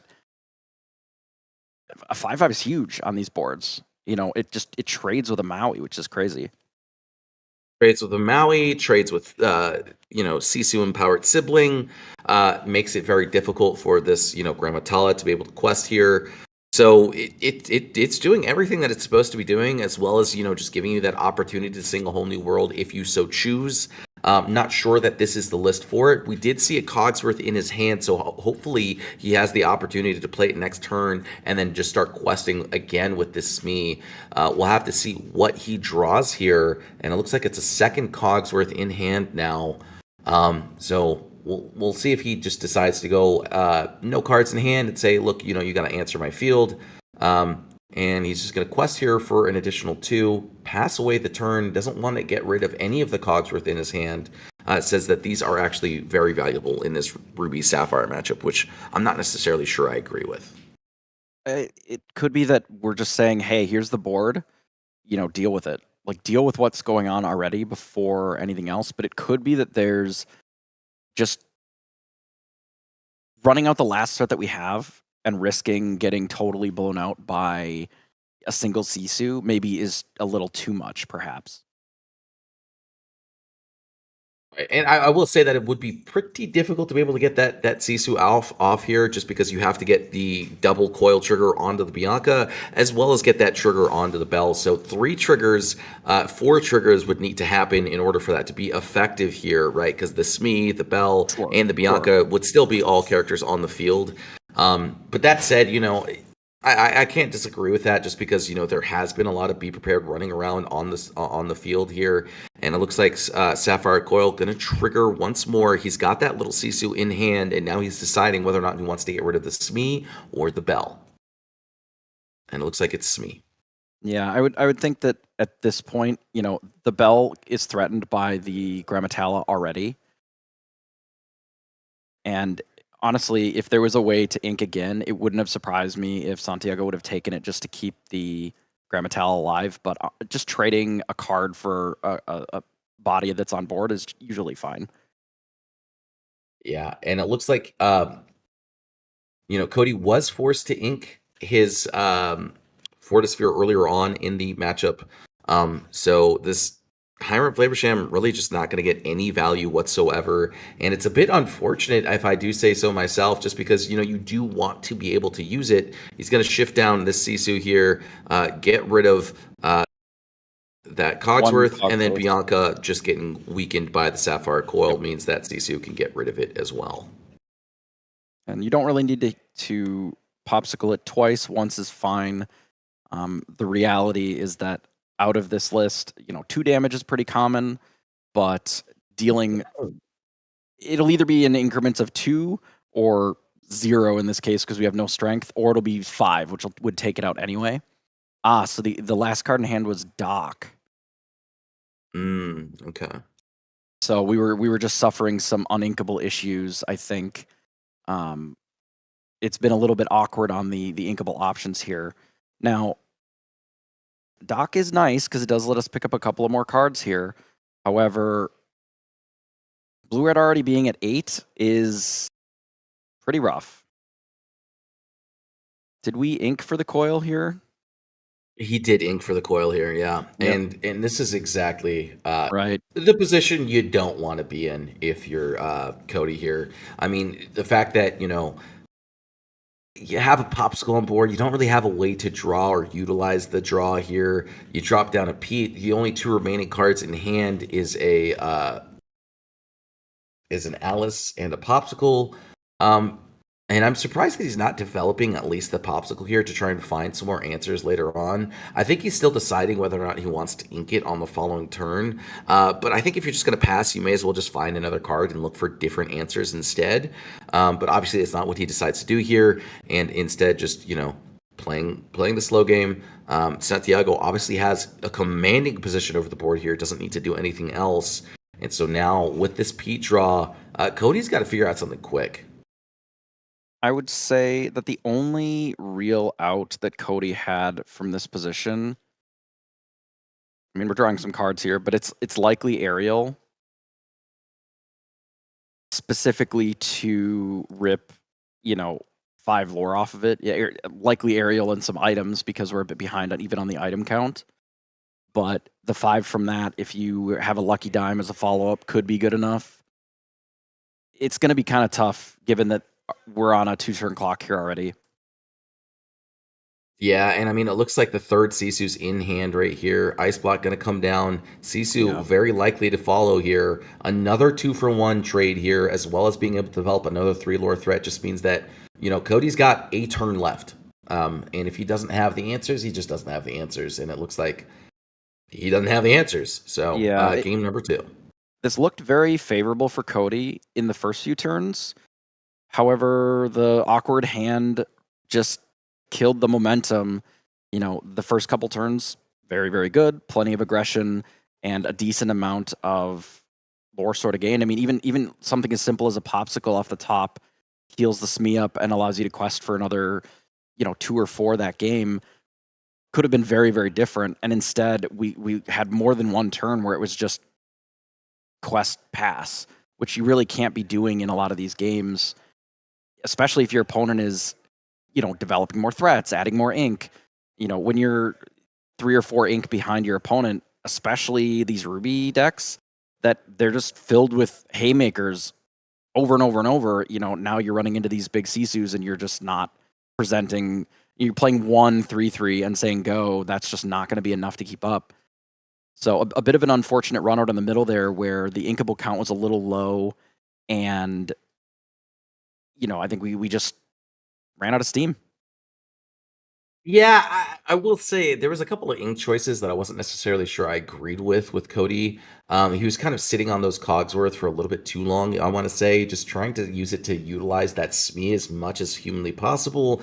But I think in a situation like this, you just need to be going for as much aggression as possible and just kind of forego the fact that, hey, the SME's going to die, and just use it for the 2 extra lore. It's not favorable, but it is really just kind of, in a lot of situations, your best option. And so, because of that, he wasn't really able to develop a meaningful board later on. He played the Cogsworth, his whole board got wiped, and then he played 2 characters, his board got wiped. He played 2 more characters, and then his board got wiped. Yeah, it's just a bit of a slow hand past the third play of the game. Sometimes that happens. You have what appears to be a pretty good start. We popsicled into Bell, ran out of SME into another 3-drop. Like, if it had been Alice, the game might have looked very different because all of a sudden we now have a lot more lore pressure and it's protected from being removed easily. But we didn't. We had Lawrence, which, in this matchup used to be very, very powerful. And as of late, Sapphire Coil plus Brawl, all of a sudden Lawrence really isn't as impressive as it maybe once was. Absolutely. I will say Sapphire Coil kind of feeling like just the all-star of the day today, really just kind of shutting down any and all possible aggressions that any of these decks have had the opportunity to develop on. So we'll have to see if Cody can find a way to navigate through the coil, or if Santiago just gets incredibly unlucky and never finds the coil. But I'm surprised at how little item removal that we've been seeing out of really any of the decks. And it's not for lack of the colors having available item removal either. They just haven't been running it. Yeah, I mean, as a player myself, a lot of the times when you go to play cards like Benja, it's just kind of a too late kind of effect in a lot of regards, right? In that, you play it kind of just doesn't really have the impact that you'd like it to. Sapphire Coil, obviously, probably your best option in terms of item removal, in making it awkward for your opponent. But that said, usually when they play the coil, they ink, and then they remove something. And so then if you're just going to use the Benja, it already feels too late because the threat that you wanted to keep is already gone. So the Benja kind of isn't really doing what you want it to do anyways. And so that's my personal reasons for not running it in decks like Sapphire Steel. And I feel like a lot of the players have that kind of similar sentiment in that, the card just comes out too late. But okay, look at this exact position here. Benja would absolutely destroy any hopes that Santiago has of actually being able to favorably remove characters. Because now, if we remove the Sapphire Coil here that just got ran out, regardless of whether it's with Benja or with Hideaway or whatever, just some item interaction, all of a sudden now turn 3 is very awkward for Santiago. The lack of using another ink from a Tipo or a Sail is just very costly here. Now instead we just get to ink, use a removal on literally whatever we want. This Smee is just free to remove. And now what? Cody's really not in a much better position than they were the turn before. In fact, probably just a worse position.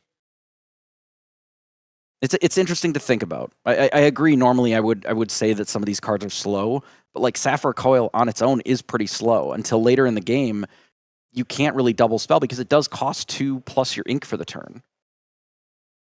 Well, my biggest issue right here, right, is that like it's not that he's playing Sapphire Coil on 2. It's that he's playing Sapphire Coil on 2 because he knows that he can get away with it, right? Considering that just I don't think there's very many, if anyone, still running Benja in their list. Just because I don't think I got to see a single top 8 list with Benja in it. I wonder why we which really opted. speaks to. Why did we opt to not take out the Smee here? That's interesting. I wonder if it's that we know that the Smee is just going to take damage, like it's a finite amount of lore to gain, but it's very interesting to use the Brawl there. They're both 3/3s. It's just, you're going to gain a lot more lore out of the Smee. Maybe they just don't care about the little bit of lore gain off of the Smee, and they would rather something that's a little bit more permanent be removed. My thought process is that he just wants to remove the singer. And Sure. the Smee just doesn't sing, so That's fair. what I'm more interested in is why Cody is just. I thought he was sitting. Okay, never mind. I thought he was sitting on a Cogsworth again, rather than just throwing the Cogsworth and keeping the Popsicle, because I do think that draw is usually more impactful in a lot of situations. So now the Zeus is going to come down, give him a lot more space in terms of the Smee questing, this Mulan questing. He is going to go all the way up to 11 here, and Santiago's really got to figure out something quick, because 5 ink is not going to be enough to get him anything meaningful unless he has a Maui, which we could see right now that he doesn't. I believe that there's and a I do know Hideaway that a in lot of hand rubies. for this location, however. I think that there is an answer for the location at least.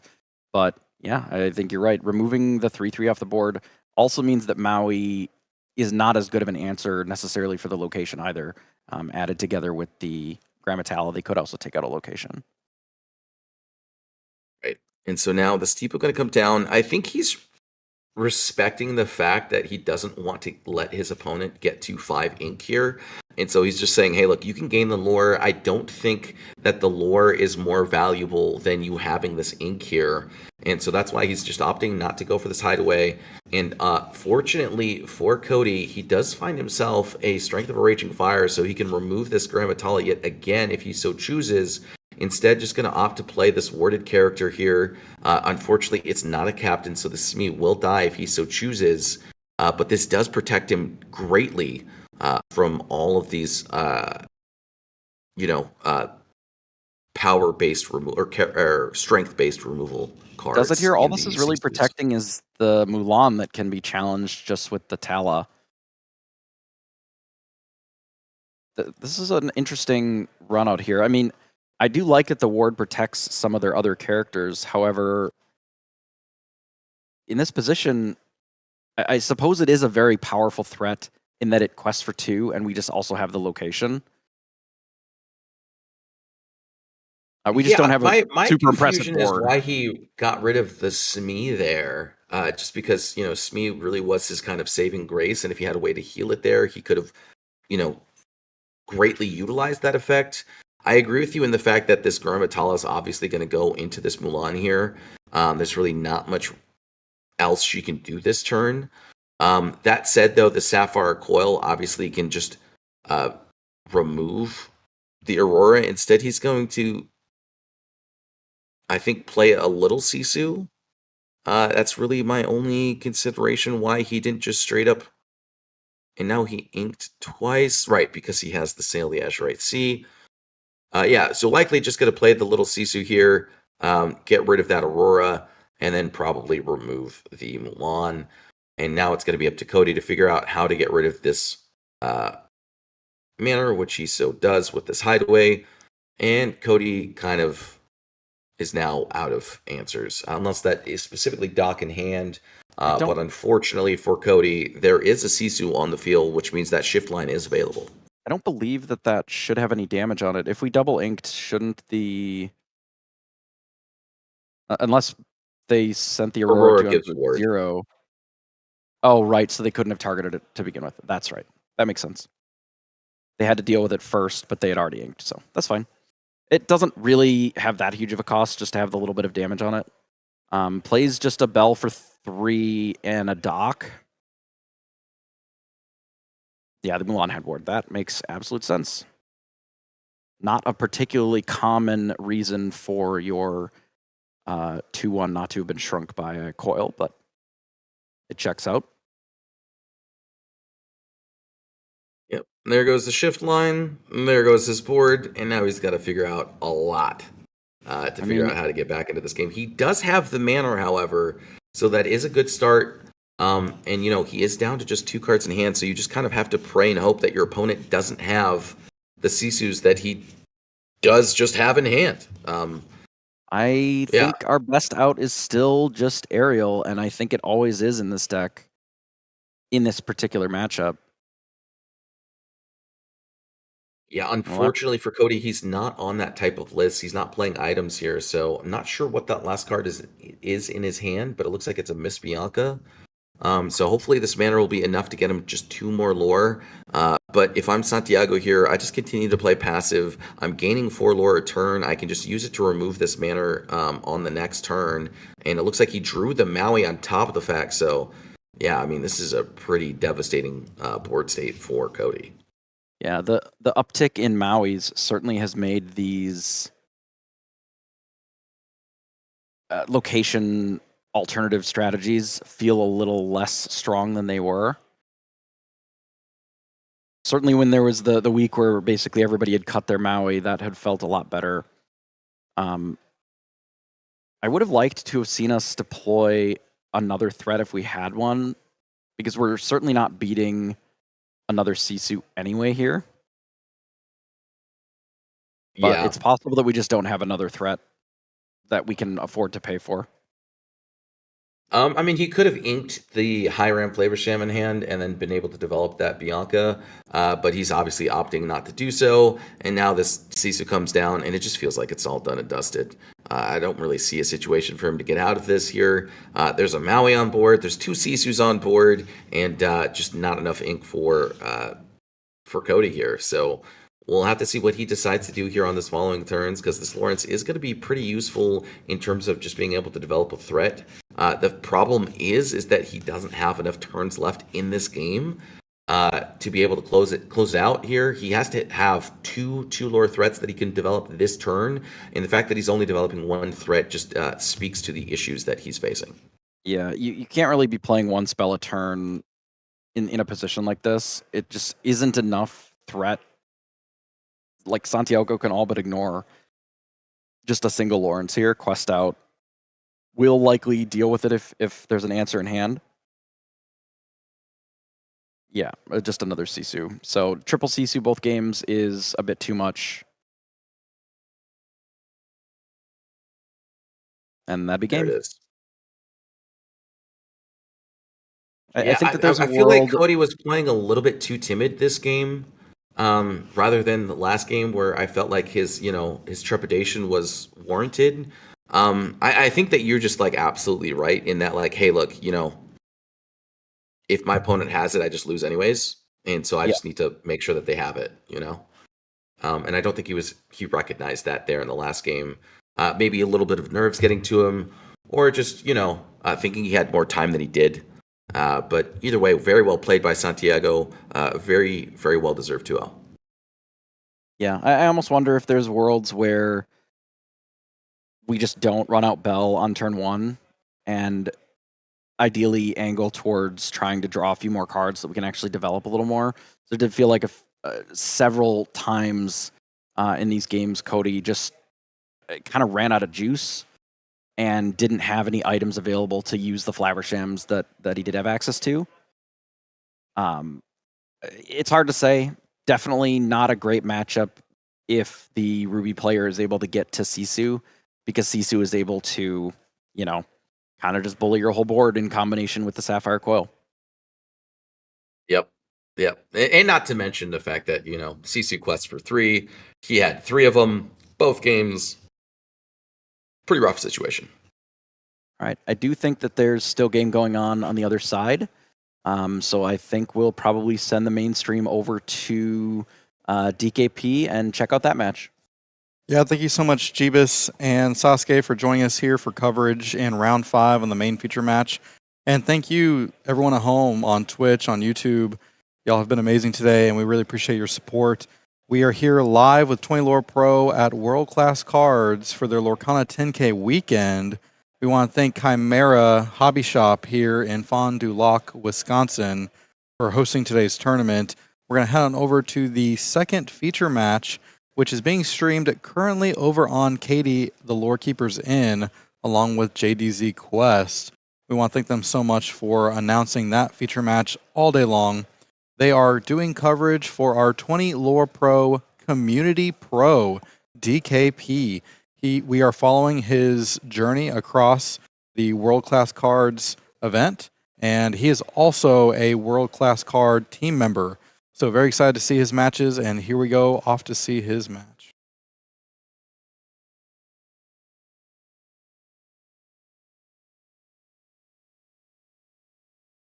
Does it now.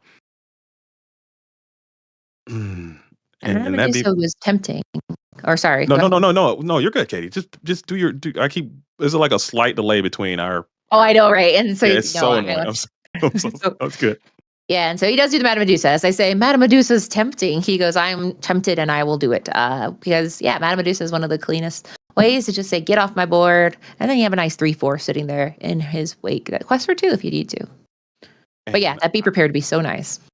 And we're going to just rip another Pirate's Life here. Just take a down tempo Pirate's Life deployment. Just continue to build the farm a little bit. We'll ink another ink, let it go, pass it over, trying to get to that 11 ink turn. And you know what happens when we get to that 11 ink? I'm sure Scott is switched on and knows, hey, 11 ink is coming. I'm going to be prepared, but you're going to go all in. You think you don't have it, so you're going to play the Hiram right now, and you got Singer set up. You can take another turn off how far I'll go, or you can get some heavy quests in right now. You can sing with Maui, since he can't quest anyway.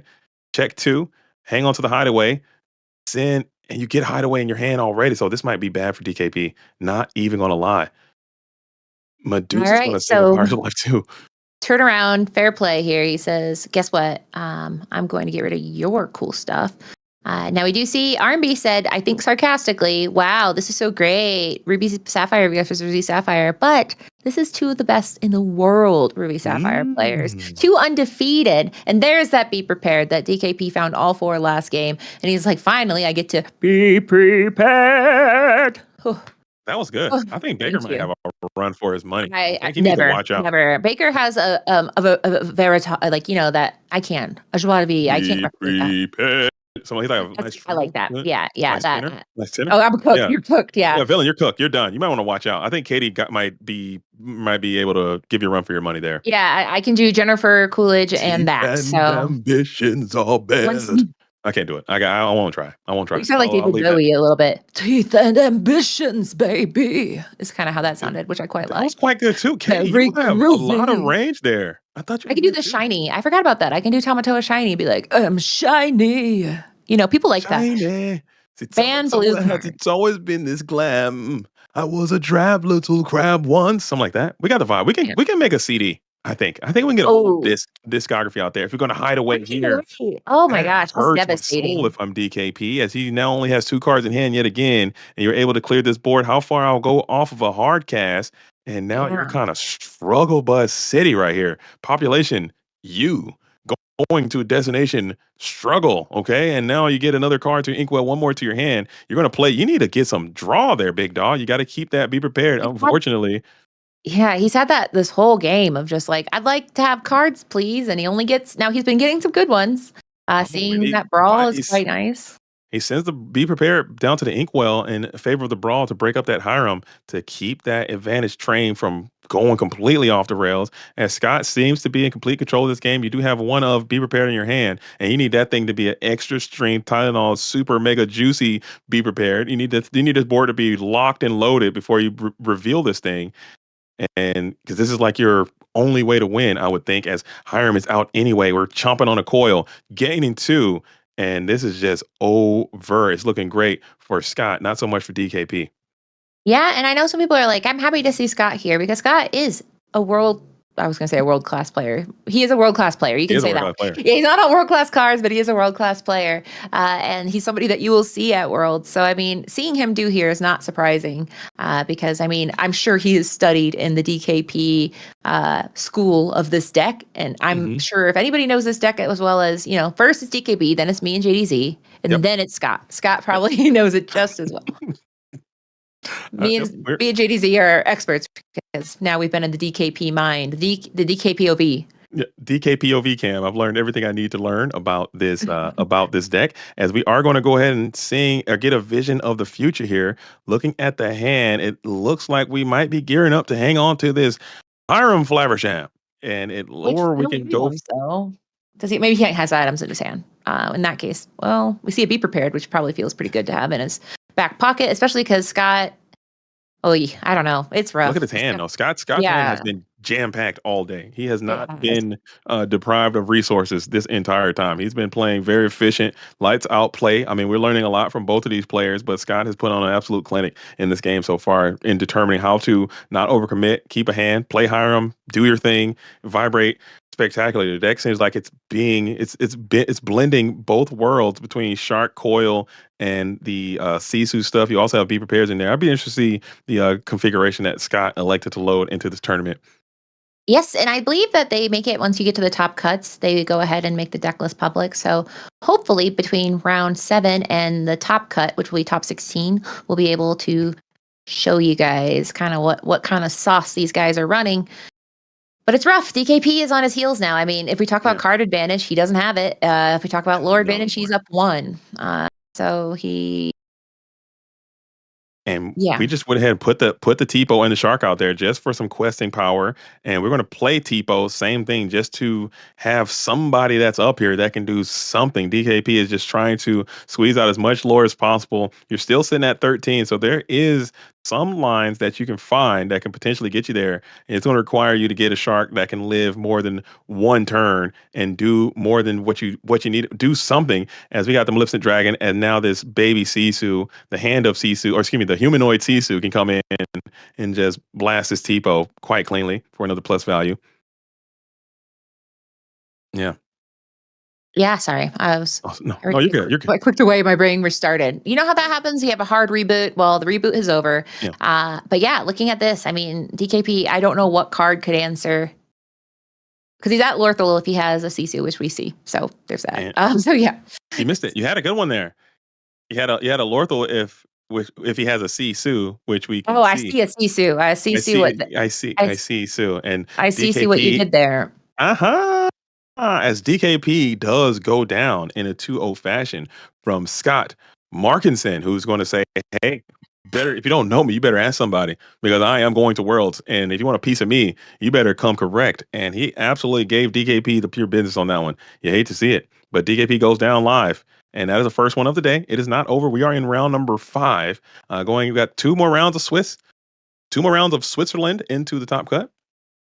Yeah, and I mean, it's something that I think will be important to kind of talk about as we move into the top seeds is when you tech your deck, you have to decide what deck you're most afraid of. And so some of these players obviously are teching, and Hideaway on screen is kind of appropriate.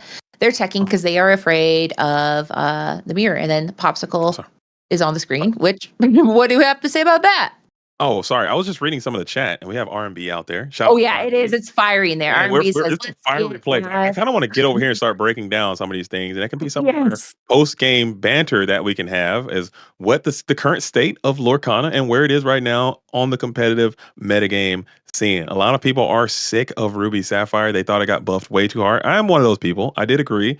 But at the same time, I don't think the problem is Hiram. I don't think it's Shark. I don't think it's Be Prepared. I don't think it's any of that. I think it's this card right here. Yeah, it And all I've said this starts so many there. times. I say it so many times, and people look at me like, JDZ, you're wrong. This card is not the problem. It's Hiram. This card's not the problem. It's Tamatoa. This card's not a problem. It's Scrooge. Just whatever they think the problem is. The problem starts right here. If we can clear this, if we can just get rid of Popsicle, everything will fix itself. This thing facilitates all of the degeneracy. And I've mentioned this in so many different streams and podcasts and publications in the past few days. I think that I love power creep. People say they hate power creep. I love power creep. I love when new, more powerful cards come out because it just gives people a chance to do something different. So I don't want them to stop doing creative, cool things. Like Tomato Happy as a Clam, great design. I like that card. It's a little too powerful, but still, it's a cool card. But at the same time, this card, if this card didn't exist, that card wouldn't be as good. If this card didn't exist, Hiram wouldn't be as good. If this card didn't exist, Scrooge wouldn't be as good. Bell wouldn't be as good. All these cards we're complaining about would not be as good if not for Popsicle. So I think it starts here. Getting rid of this, the game is perfect, I think. Sorry. Rant complete. Well, I mean, Sorry. it's that the value starts on turn 1 and it never stops. I mean, the Popsicle value is there the whole game between Hiram, between the crab. I mean, thinking about getting the crab, you get this back and then you can play and then you draw 2 cards. You can quest with Hiram, get 2 cards, then get them back, then draw 2 cards. And it gets to the point where, you look at your opponent and it looks like they're doing a deck check. They're looking at like 40 cards in their hand. And you're like, what is happening? Yeah. Imagine if you go turn 1, play, I don't know, Scepter of Arendelle and bring out Bell. How much worse is that? Who cares if you do that? That's a terrible play. No one would even do it. No one would even do it. If you go turn 1, I'm going to play Vitalosphere. It feels so much worse when Hiram has to eat a Vitalosphere opposed to Hiram eating a Popsicle because it replaced itself. And then, oh, by the way, I have no characters on the field. You can just kick 2 Popsicles to the discard, play Tomato Happy to Clam, get them both back, and keep going. Play them for 1 cost each. No, man, that is insane. That is insane. Name a card in the set remotely close to the problem. I'm saying the only reason they are that powerful, and they are powerful in a vacuum, is because of this card. If Popsicle did not exist, those cards would not be nearly as good. That's a fact. That is a 100% fact. Tamatoa kicking out of Marius' workshop. Yeah, that's a cool play. Who cares?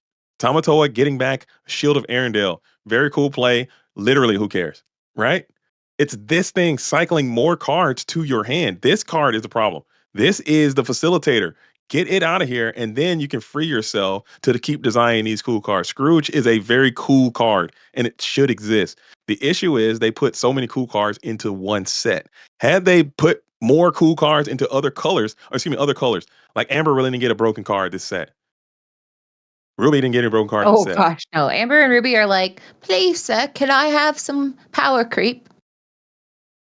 No, that's not silly. That makes sense. This is what you should do. You shouldn't banish. You should not ban. You should not, because you're going to limit your game. Your game will stagnate and become stale if you cannot create new cards that do cool things. People want the next cool thing. Why do you think, have you seen Jurassic Park? That's real.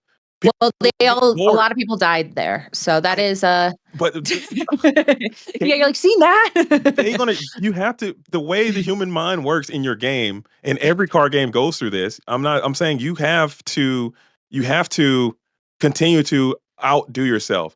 Look at Yu-Gi-Oh! Yu-Gi-Oh! Back in the day, you have freaking a vanilla 1900 freaking, I don't know, Gemini Elf, and look at it now. Power creep is a thing that has to happen in trading card games. And if you limit yourself by saying, oh, this card is too broken, we're not going to print it, because you're trying to keep the same energy, you're going to limit yourself. But what happens is these old cards buff your new cards like it happened, and you got to get rid of some of the old cards to keep printing new cool cards. Sorry, TED Talk complete.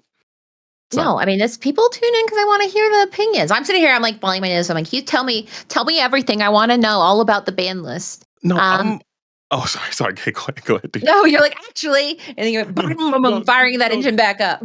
No, but seriously, I feel that when that's a heated point of contention, and I know Zan mentioned in his podcast, he's like, oh, I'm on a quest to make sure this thing gets banned. And maybe when you say stuff like that, it might put people against the camp. and make, because whenever you rise against something, someone is going to rise against you. That's just the nature of humanity as well. So I'm saying, like, I think he might be right for my own reasons, because I look at the game, I play the game a lot, and I see what is happening. Even in that game, Popsicle's generating so much advantage. Just count how many times, and when you play, how many times Popsicle gets played. It's like Infinite. 14 times a game. It feels like every turn there's a popsicle. It's It's ridiculous. That is the problem. Tamatoa is a great design card, the first one. Tamatoa Happy as a Clam, phenomenally designed card. Yeah, it's very powerful. Yeah, they went a little too far with it, but Popsicle doesn't exist. The card is not as good. Ruby Sapphire is not as good. Other decks become extremely playable. The game becomes way more balanced, and it just self-checks everything. Popsicle's a problem. And let's just try it. Maybe we can try it. I don't know. Try a tournament. Try a Ruby Sapphire deck with no Popsicle and see what happens. You're gonna get cooked. cooked. Sometimes you're cooking, sometimes you get cooked. Now somebody said something about the rotation. The only thing I fear about the rotation is the minute Be Prepared is banned, it's going to be the rise of the aggro. I mean, or just people who play Sisu on ice and Sisu on coil forever. Because Be Prepared is such an important check on aggro that I do worry about the rotation. Like losing a whole new world and Be Prep at the same time it certainly would be a recalibration. But I think knowing that Be Prepareds are still possible without Be Prepareds, I don't know. We're not ready for rotation. It's not ready yet. And knowing how many vital cards were in set one. Yeah, I don't know. It would be I was team rotation for a while, but I think after we had a little talk last night on the Lorcana ICL After Dark chat, I was hanging out with Colors Law, Luke, Sauce K was there, Sailor was there. We're just having a little chat, and this conversation came up about rotation. But I think now I might be team banless. I think I might be team banless and just try that out and see what happens. Just ban a card for a little while and just have like a ban rotation list and just find cards that are just problematic. Get rid of them for a while and see what happens to your game. Just shake it up a little bit. And because you start rotating cards out, it might mess up people's collections. Even though if you ban cards, it'll ruin people's collections as well. I don't know. Just do both. My knee so hard. I think I saw God. Oh my God. It hurt so bad. Okay. How's your back, Katie? How's your back? Stretch. I can't feel it now because I just hit my knee. So honestly, if you have a bad back, just absolutely kick your desk at full speed and you're going to be good.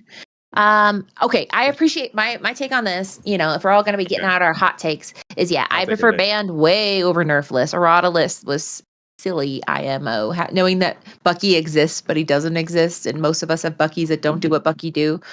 Don't do what Bucky do. I don't like that. So I hope if they do it again, no more errata. We're good with that. We don't need to do that again. Just my boy. Is that pre-errata Bucky? No, that's post-errata Bucky. He's cooked. Yeah, he's done. This is it. Yeah. Oh no, this is pre-Bucky, or is it? No, he's got Ward. Yeah, he's got Ward. He's still got Ward. He's not free. This is old Bucky. Yeah, because I was seeing it says whenever you played a Floodborne character. Yeah. Shout out to Bucky. He probably didn't update it because after they errated him, no one ever played this card again. It became who cares kind of thing. Yeah. So, there are necessity cards like Be Prepared. Yeah. So, I guess you're right. They could reprint and do. I don't know. I either way, I think the most exciting thing is let's get to the next set so that maybe this isn't as powerful. Was power creep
Right, we are back here for round 6 with Scott on the left here and J Shaft on the right with our classic matchup, Ruby Sapphire versus Sapphire Steel.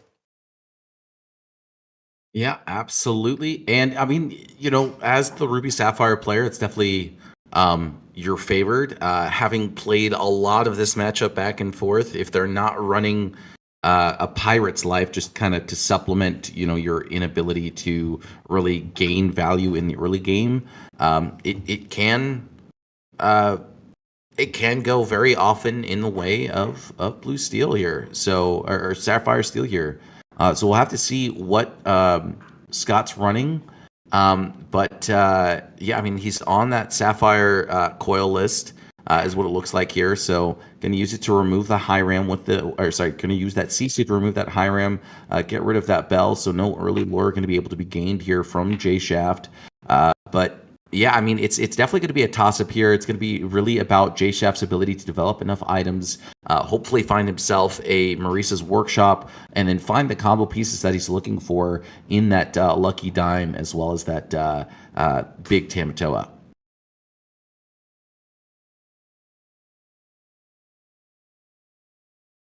All right, so it does look like it's an Oswald list here for our Sapphire Steel, so a little bit different than the last couple that we've seen.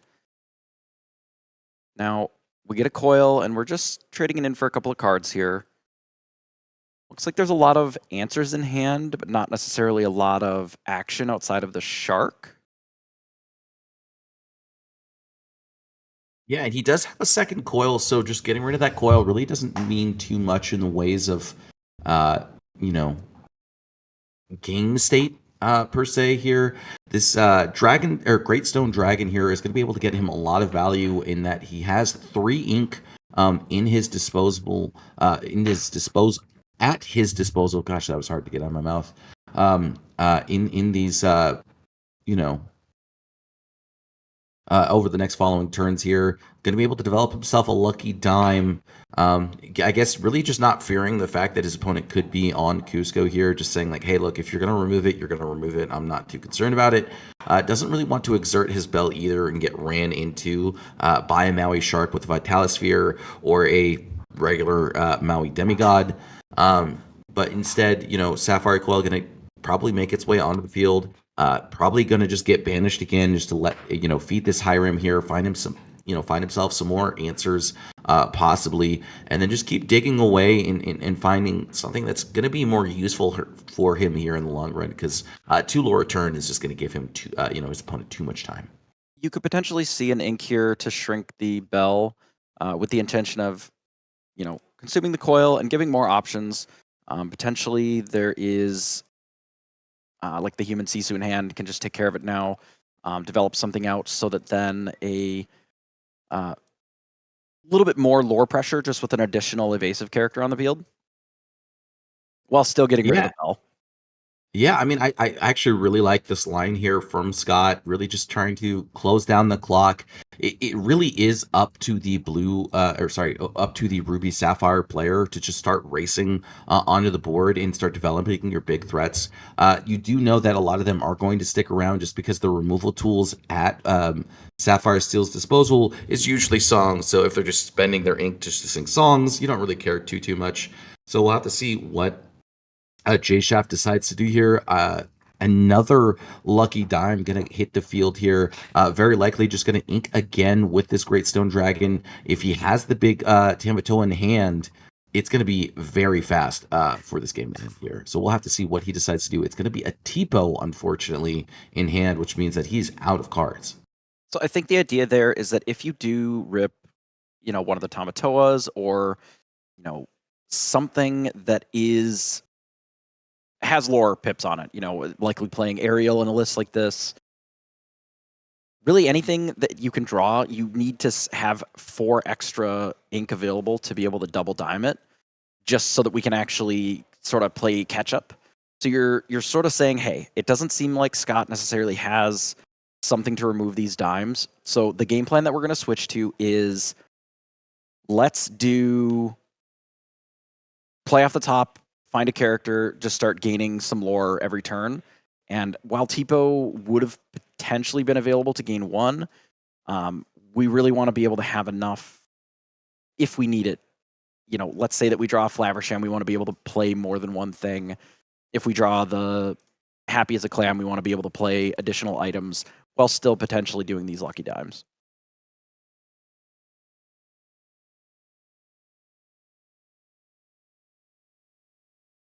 So Scott just sort of cycling through some cards. Yeah, and I really like Scott's position right now. You know, his Visions of the Future didn't really find anything that he was looking for, so he just opted to find another Visions of the Future, hopefully find something more useful in the following turns here, while still developing another lore threat in this Grammatala. Granted, it's only 1 lore per turn, but it does continue to let him to dig. It doesn't really cost him anything out of his hand state. So just, you know, developing another threat here, Wow. trying to find something that is going to be useful. And now this Tamatoa, going to be able to get him some lore, but we do know that Scott has the Be Prepared in hand. So unless he has, unless he doesn't have a way to deal with it as of yet, which we do know that both those coils are into the banish pile. So very likely Be Prepared going to come down here in this following turn. A pretty good draw overall, though. Certainly exactly what you're hoping for there. We didn't quite have enough ink to be able to double diamond that spot, but this does still put Scott in an awkward position of needing to decide between keeping any of his board around or just taking the line of full tempo negative to remove all of his characters, go up to, 10, and remove this Tamatoa off the board. I mean, you certainly can't let it stick around. Yeah, absolutely. And it looks like he was at exactly 8 ink, so he does have that capability to play that Maleficent Dragon, saving him a huge headache of having to reset this field and allowing him to continuously gain this massive amounts of lore that he's gaining. Yeah, the Dragon's a bit of a disaster here for J Shaft. I mean, the Be Prepared in this spot would have, at least kept the tempo sort of even because the board would have mostly been clear. But without that, now we're hoping that this Popsicle actually gives another character so we can continue to gain some lore here. Yeah, and it looks like Happy little as a Clam. Tamatoa. Yeah, little Tamatoa gonna make his way onto the field here. I don't know that you want to use these popsicles yet here. I think honestly your best line is just to gain 4 lore, get yourself up to 12, and hopefully find that final Tamatoa on the following turn because it's unlikely this one will survive. And the fact that you don't have enough ink to both play a popsicle and double dime is pretty detrimental here at this point. I think he has to be gaining this lore. If we do have one more inkable in hand, we could potentially just play one of the popsicles and still do a similar run out, which I think would be okay. Again, we want to try and have as much ink available if we do indeed draw the, one of our better outs, right? Looks like we drew maybe strength. Certainly could go to the inkwell here without much cost. Yeah, and I'm surprised he's deciding on whether or not to ink it here. I just don't see any value of holding on to the strength here. You're not going to have enough characters really to just kind of get value from it. So just using it as, as your ink for the turn, just to be able to get as much ink as possible for the following turn here is, I think, your best bet. So hopefully he finds something more useful than this Tamatoa because, it's just not going to stick around. Yeah, so Ariel would be certainly enough here. Another large Tamatoa would be good enough here for sure. I don't believe that we have enough time for anything smaller than that. Like it has to be a next turn victory here. Short of us clearing the board, I don't think that there's another way for us to survive another turn. Presuming everything quests out here, they're going to be at, 16? Which even dealing with just the dragon would not be enough from this spot. So I wonder if Scott is digging for an answer to one of these lucky dimes. Yeah, and we do see another Visions of the Future. We see a popsicle as well. So he might honestly just opt to go for this popsicle, continue digging with his high ram here, and try and find something more feasible in terms of removal, just because this Be Prepared, while is a sufficient enough removal, not really doing enough for him in terms of just controlling this game state. So It looks like he is going to opt for that popsicle line, probably help to find himself, a Medusa or something of the sorts. But this popsicle, just here to dig. He does find a Maleficent Dragon. Not going to be able to cast it yet, but will likely have to be prepared in order to play around these double dimes here. Sisu, we just don't have the coil currently going at all. The two that we had to get rid of earlier in the match certainly having an impact on the removal options that are available here. Now, I don't believe that we can leave this Tamatoa on the field, but I don't think that it's actually just a disaster if we do. And the reason being is that I don't believe that we necessarily lose to any other cards. Like the same cards that would beat us regardless of whether we deal with the crab or not. And I just don't think that there's a card that the crab is going to be able to play that changes that math.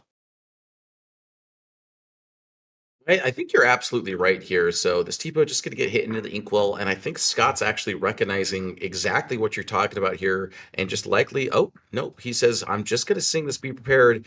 Doesn't want to allow J Shaft any lore threats on the field. Maui Shark going to come down here and really just kind of say, "Hey, look, you got." Basically one turn left, potentially two, but we do know that there is a second shark in hand, so we'll have to see what he opts to do for his really what looks like to be the final turns of this game. Yeah, singing it I think is okay. I mean, again, I think there's maybe a world where we could have just let the crab exist, because if he quests, then all of a sudden your sharks open up some lines that maybe you don't have access to now. I almost like just questing and playing another shark that turn and just trying to fade the card that just lets them get enough lore anyway. Right. And so now another Tamatoa going to hit the field here. And suddenly J Shaft went from one card in hand all the way up to about 4 cards in hand now. Has a plethora of options available to him. And he has to decide what he wants to ink so that he can get this 4 lore here for the turn. And really just say, hey, Scott, if you cannot close next turn, no matter what, I am ending it.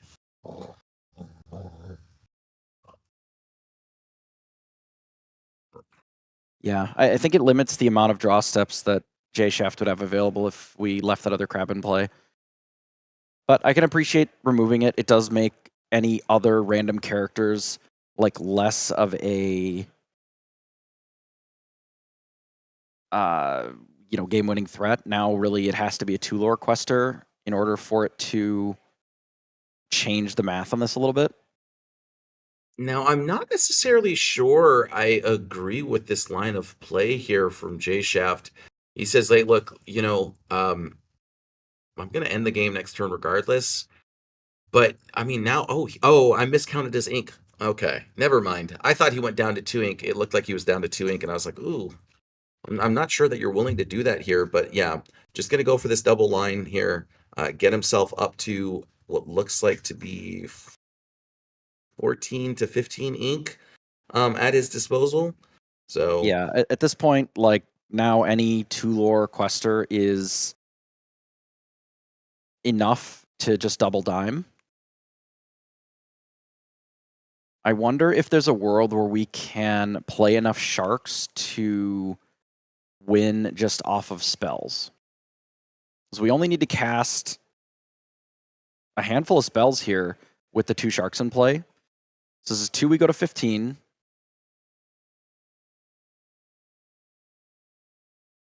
We would need 3 more. Now, I don't believe that we have the ink for that many spells, unfortunately. We can sing one, or just quest, which would take us up to 16.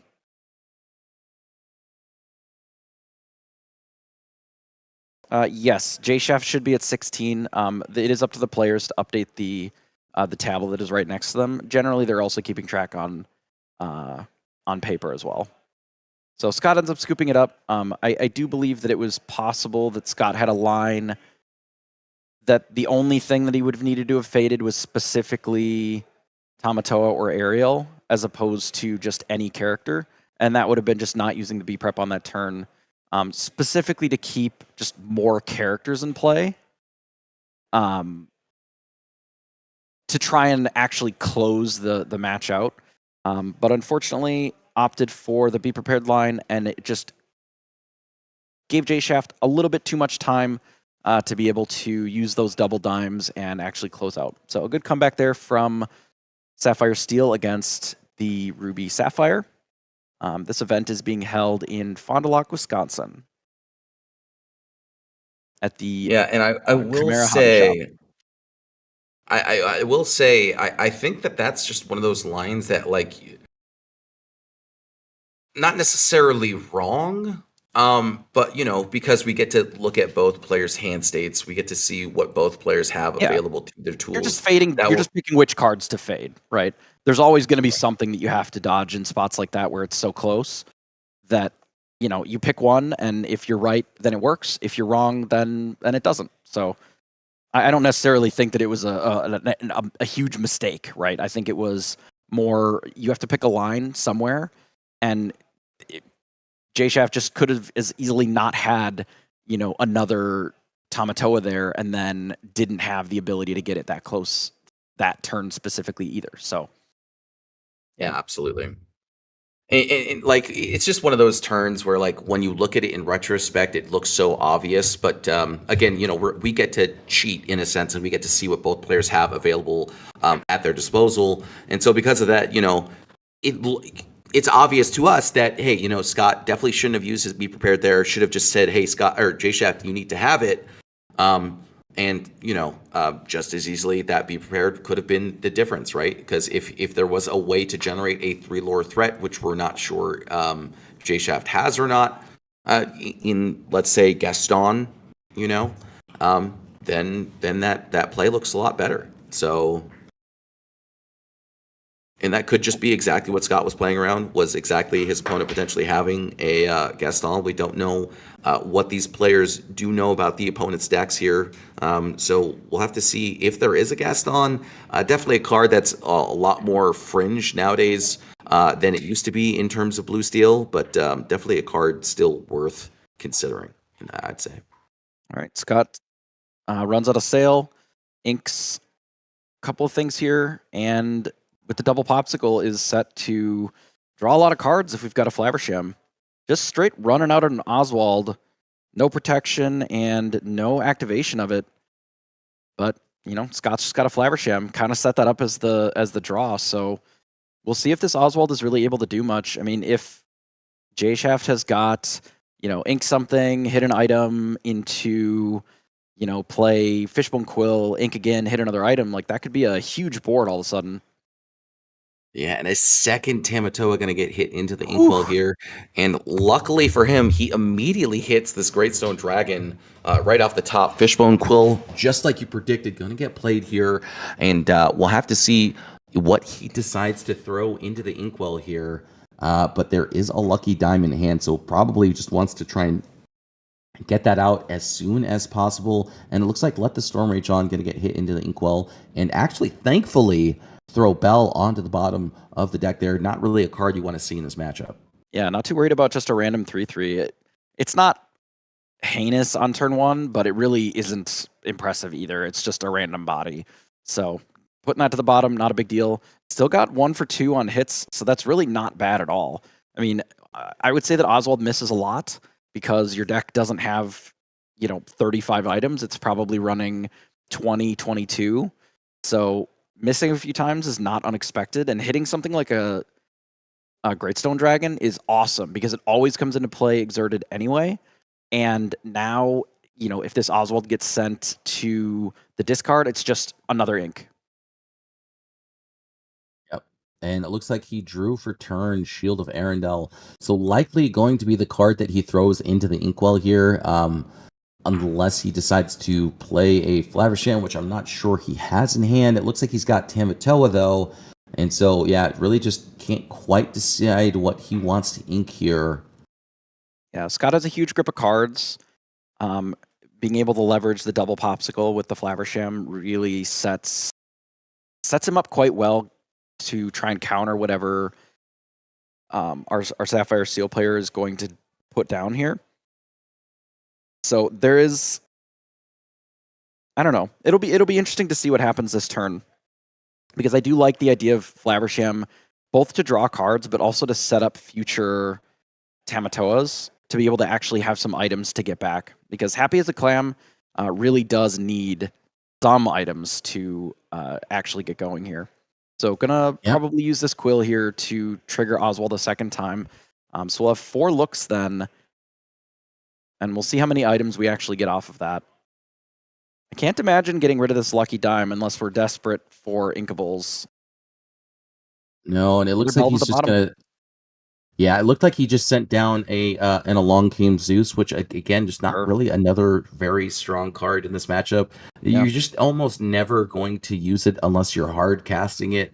And when you're at the point of hard casting it, it typically means that you're just so far behind in the board state that you're forced into doing something like that. So just kind of one of those cards that puts you further behind. Yeah, another Flaversham, this time off of a Talisphere. Yeah, Zeus is really at its best in an answer to, Happy as a Clam. If you're really blasting anything else like a Maleficent Dragon or Sisu, it generally has already done a lot of damage.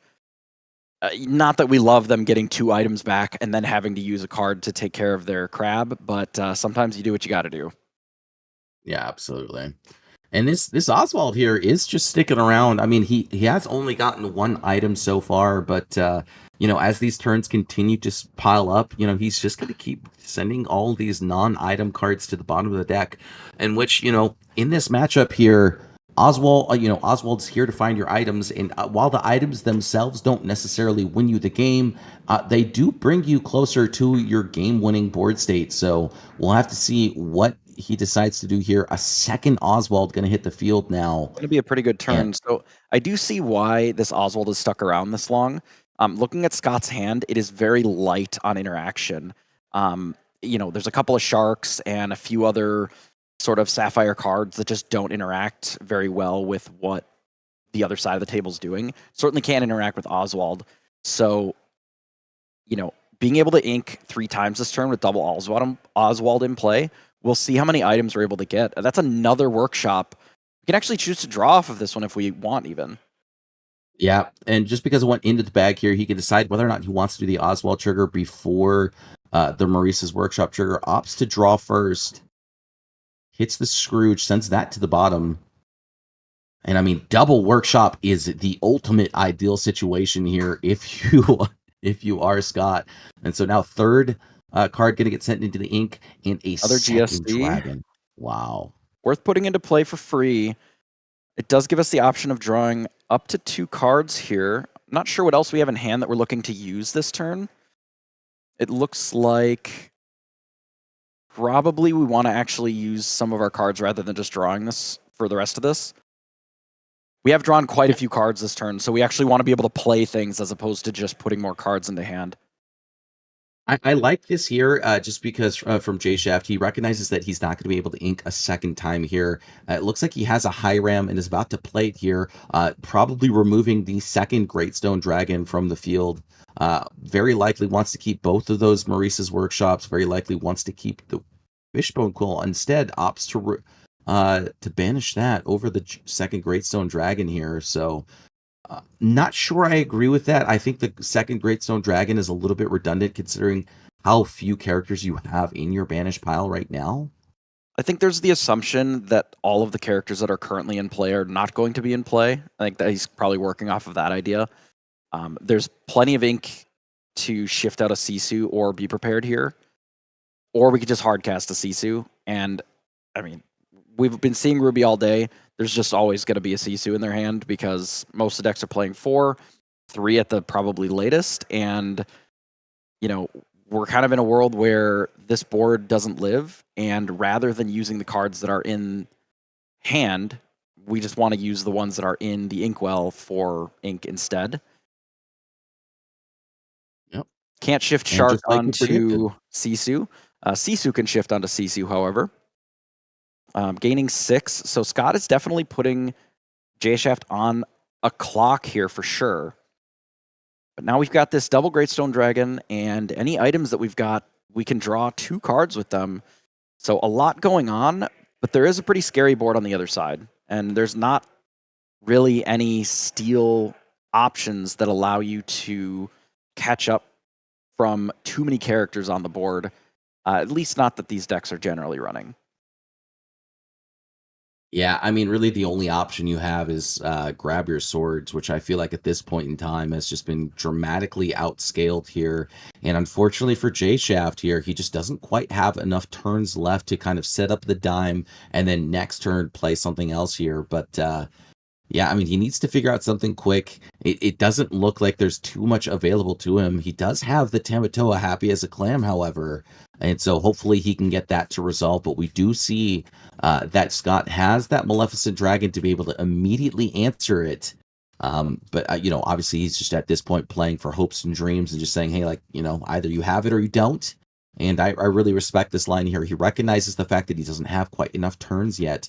Or left in this game, so very likely to just drop down this Fortisphere, see what he finds, and hopefully something find like something a a little bit Zeus more this useful. turn probably would have been like a necessary card to deploy if it was possible. And the reason being is that you really need to slow down the clock a little bit. You know, right now we're on a 2-turn clock, right? We go up to 12, 15, and then we're basically just within striking range from there. Like the way that the Sapphire Steel list wins, especially with the Oswald version, is they put a ton of items into play, they get some lucky dimes down, and then they use the big Tamatoa or sometimes Aerial to close out pretty quickly. But we're at 0, so we need a couple more turns even to set all that up. Like we can get plenty of ink and plenty of items into play over the next turn or 2 here, but I don't know if it will be enough because we just don't have the time. Yeah, Another popsicle. and I mean, so while J Shaft is thinking about his turn here, I'd like to take a moment to just thank our sponsors and World Class Cards, as well as Chimera Hobby Shop or Chimera Hobby Shop at Fondue Lock, Wisconsin, for hosting this 10K weekend here. And yeah, I mean, J Shaft is definitely in a very difficult situation here. Really has to find the only options he has available, but it doesn't look like he's quite finding it here. So gonna throw into his hand another Fishbone Quill. Has about 6 items in play here. Needs to find himself a second lucky dime, as well as his, I think, 3rd or 4th Tamatoa. We know for a fact he inked 2 of them. I'm not sure about the 3rd one though.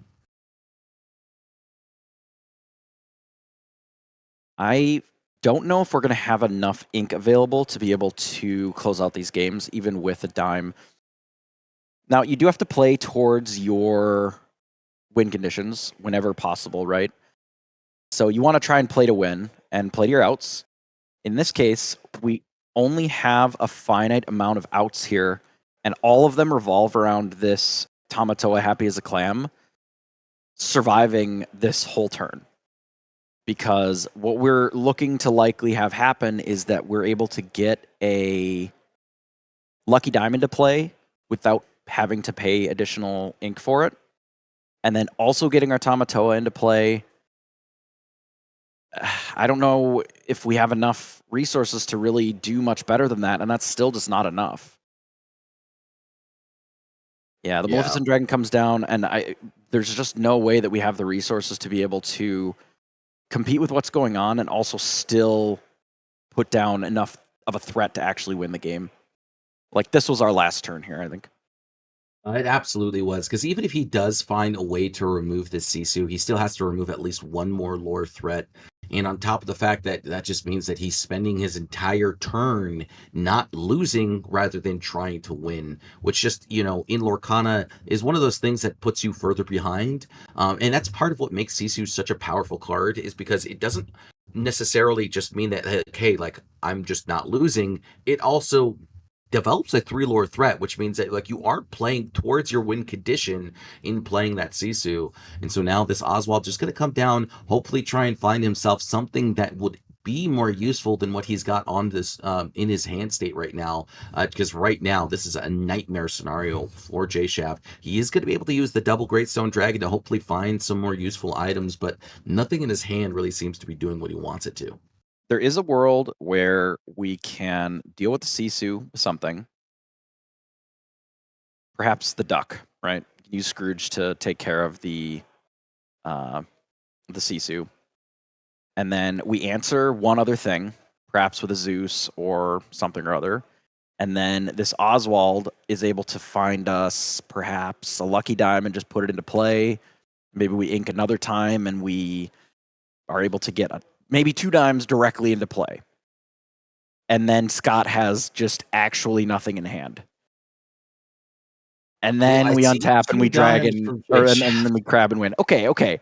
We're digging into the reality that like we can win in this. I think that's our only real out, is that Scott has to have nothing. We remove just enough lore off the board so that we don't just get eliminated this turn. And then we untap and like double dime a crab for 20. Is that real? We have maybe one of the answers. Otherwise, I think we're probably cooked here. There's just a lot on the other side that we have to deal with, and we just have a finite amount of resources to really do anything about it. Yeah, I mean, right now, I think his only option at least getting another turn here is a double storm onto this Sisu here, because we did send 2 Zeuses all the way back to the bottom of the deck, and then we inked one of them. So I doubt that he's running 4 Along Came Zeus. We just have to assume that we're not going to be able to see that card again. And so because of this, J Shaft has to go for this double storm line and then probably use the Scrooge to remove the Grandma Tala, but even then that might not be enough. I mean, we can always use Scrooge to take out the Sisu and then remove one of the other threats with a spell. You know, if we have minimal action that we can interact with, right? That is a possibility, because we don't need this Scrooge to win. We only need Double Dime and Tamatoa. It's not even that big of an ask, right? So I see this big Aerial in his hand. I see Aerial Treasure Collector. So I think it starts with a Treasure Collector, but I'm not sure he has enough ink to survive and then also play Treasure Collector. No, likely not. Yeah, because we're still playing let's not lose the game this next turn just with what's already on board, let alone develop things to help facilitate that. I mean, again, we've added a lot of ink to the inkwell over the course of this game between the double Greatstone Dragon and the Fishbone Quills earlier. However, I think we're just one full turn short of like what we needed here to actually close out. I mean, you got to imagine that the hand has the cards needed minus, for example, the lucky dimes or whatever to make sure that this game actually closes out. I mean, we could always strength the Tipo and then take out the Sisu, and then again, we just hope that Scott's got nothing. And we know from our avenue that there's a shark and a spell in hand of any type. Looks like a Visions. So we know that dealing with just one thing is not necessarily going to be enough.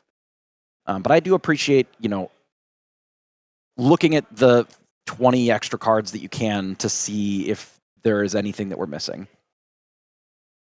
Yeah, and he's just sitting on both of the dimes in hand, so no possibility of cheating one of those into play, and really just hoping to find, that answer or that victory out of nowhere here. So it is a bit unfortunate for J Shaft here. I think he's just going to have to recognize the fact that this game is over. I mean, he's doing his dangest to figure it out, but yeah, I think it's just like you said earlier, just a turn too late.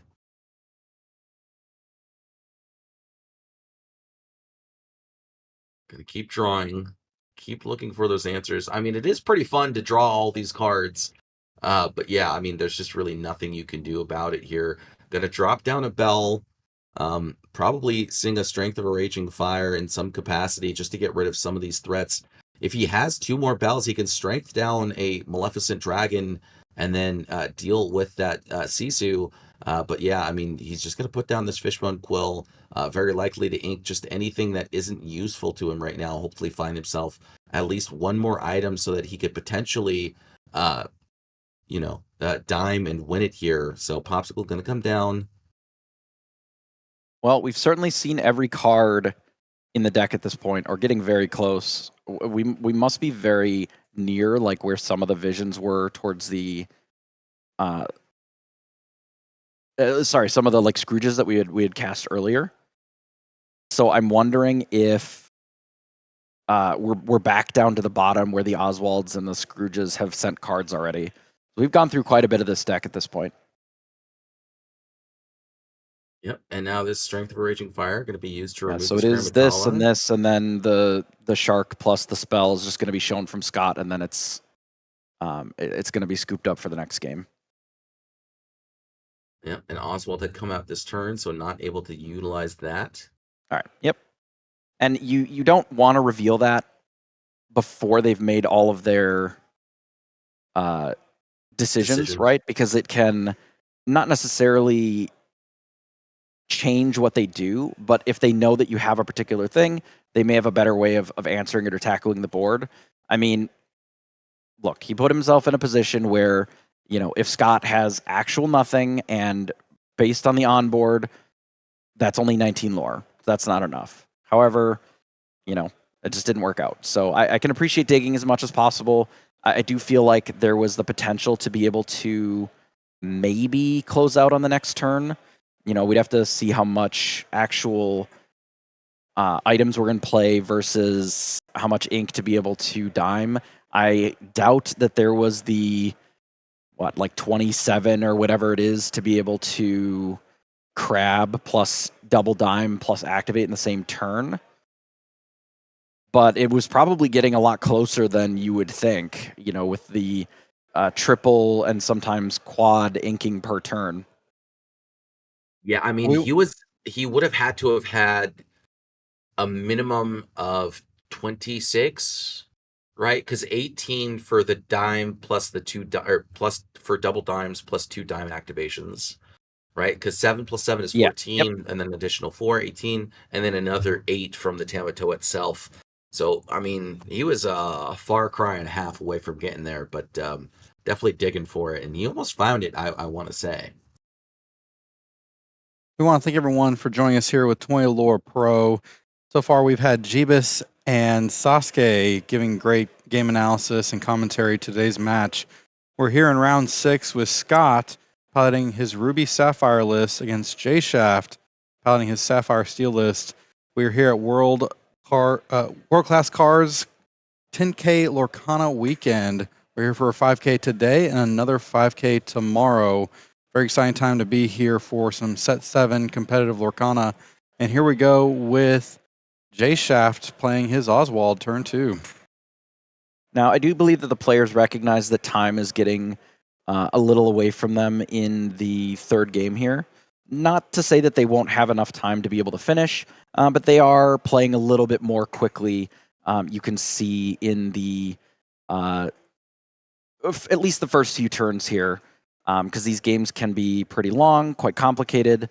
The players setting up their early games. Ops 4 Coil likely has a Sisu in hand to try and deal with this Oswald before it gets a little too far out of hand.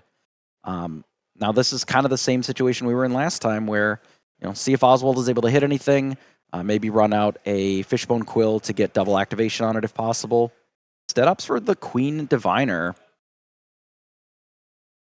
I like this a lot here from J Shaft. He's like developing a lot of threats, making it difficult for Scott to make these decisions here, is forced to answer the Queen instead.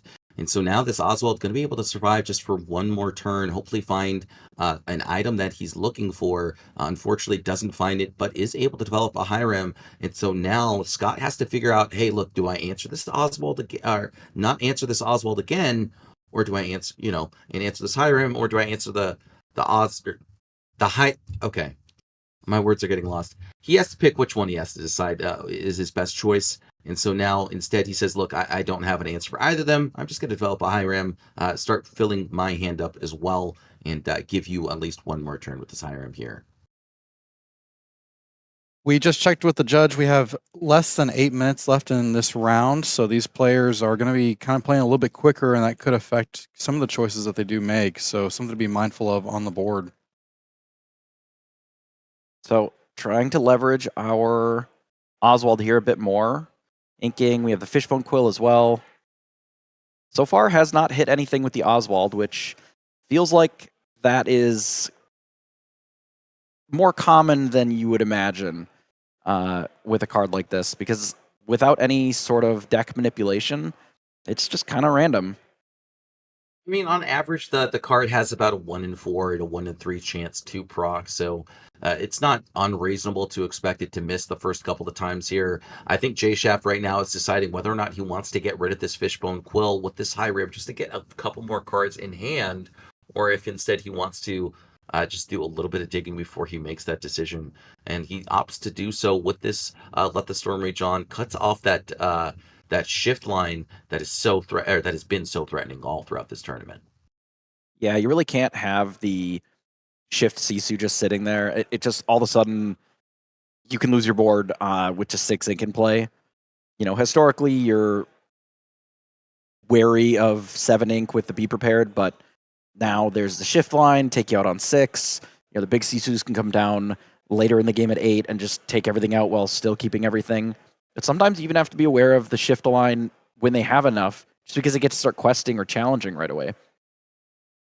So here's another Sisu, and the shift is now still available. Looks like there's a glut of sharks in Scott's hand.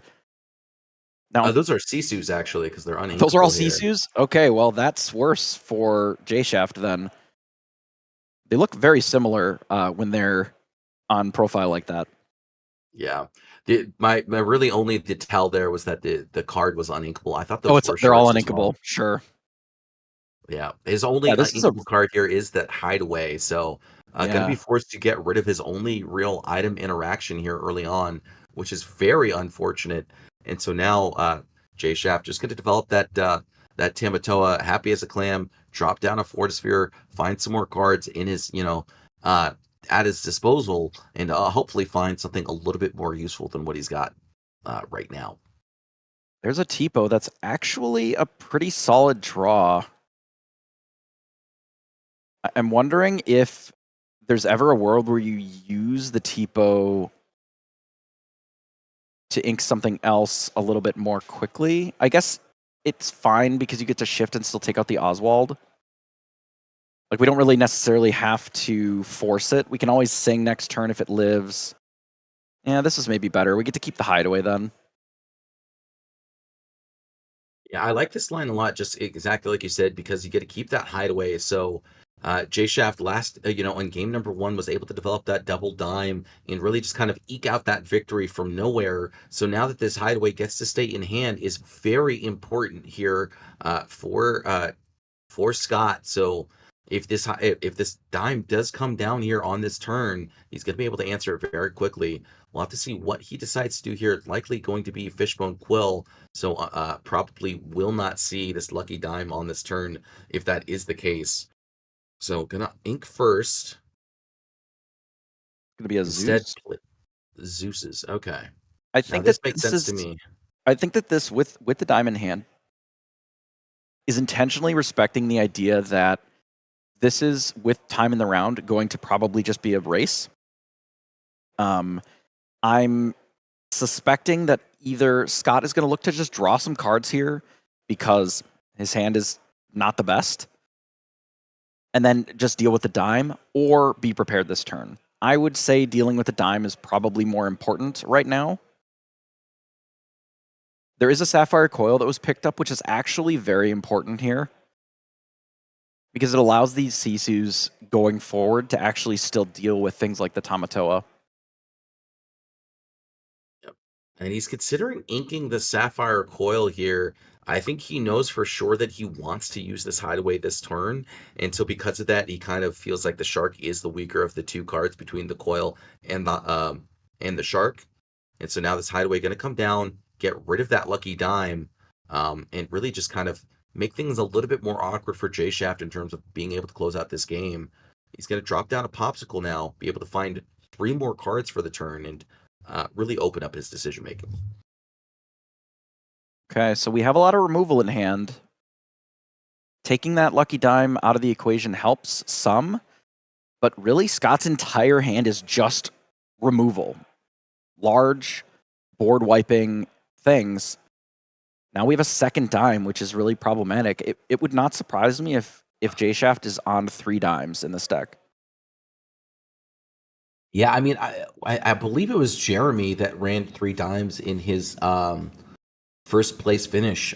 Was it Hunter Burton? I can't remember which one it was, but yeah, this aerial gonna come down, and so now he needs to figure out what he does with this remaining ink here. I think he's just going to use it to dime and hopefully close out the game here in this next 2 turns, because at this point in time, Scott is forced to use Be Prepared. If he has it, which we know he does, he's got 2 of them in hand, in fact. So this aerial not going to get too much value, but is able to get 5 lore with this dime combo. And so now it's going to reset the field. And yeah, I mean, I really don't like Scott's position. I unfortunately think Scott may have to get rid of this Sapphire Coil here to draw 2 more cards. I know it doesn't feel great. Maybe there's a concession that like we are going to have to deal with a follow-up Tamatoa after this turn probably. So we need to hold off the T-Pill for ink to potentially Sisu it the following turn to race. But if there's another aerial, this game is probably going to go in favor of J Shaft here. So using items to draw some cards. A big Tamatoa in his hand. So I think at this point he's just trying to put out as many items as possible, draw the cards that he can, just to make it that much easier for him to be able to do, to be able to get all the. Okay, so what is that? It's a high ram in hand. I don't think he wants to play it this turn. I think instead he just wants to continue to play items here and really just develop his board. I would make sense for me if he just decided to ink first. He might even consider just inking and then playing out a high ram, banishing that Forest Sphere. But then again, it does put him 1 item away, further away from winning. So we'll have to see what he opts to do here. But yeah, I mean, J Shaft, I feel like, is in full control of this game. Yeah, it is likely either going to be a draw or it will be a victory for J Shaft here. I just don't feel like Scott is going to have enough time to prevent, our Sapphire Steel, especially with this lucky dime, from closing, while still progressing enough of a board state to be able to close out the game from the Ruby Sapphire perspective.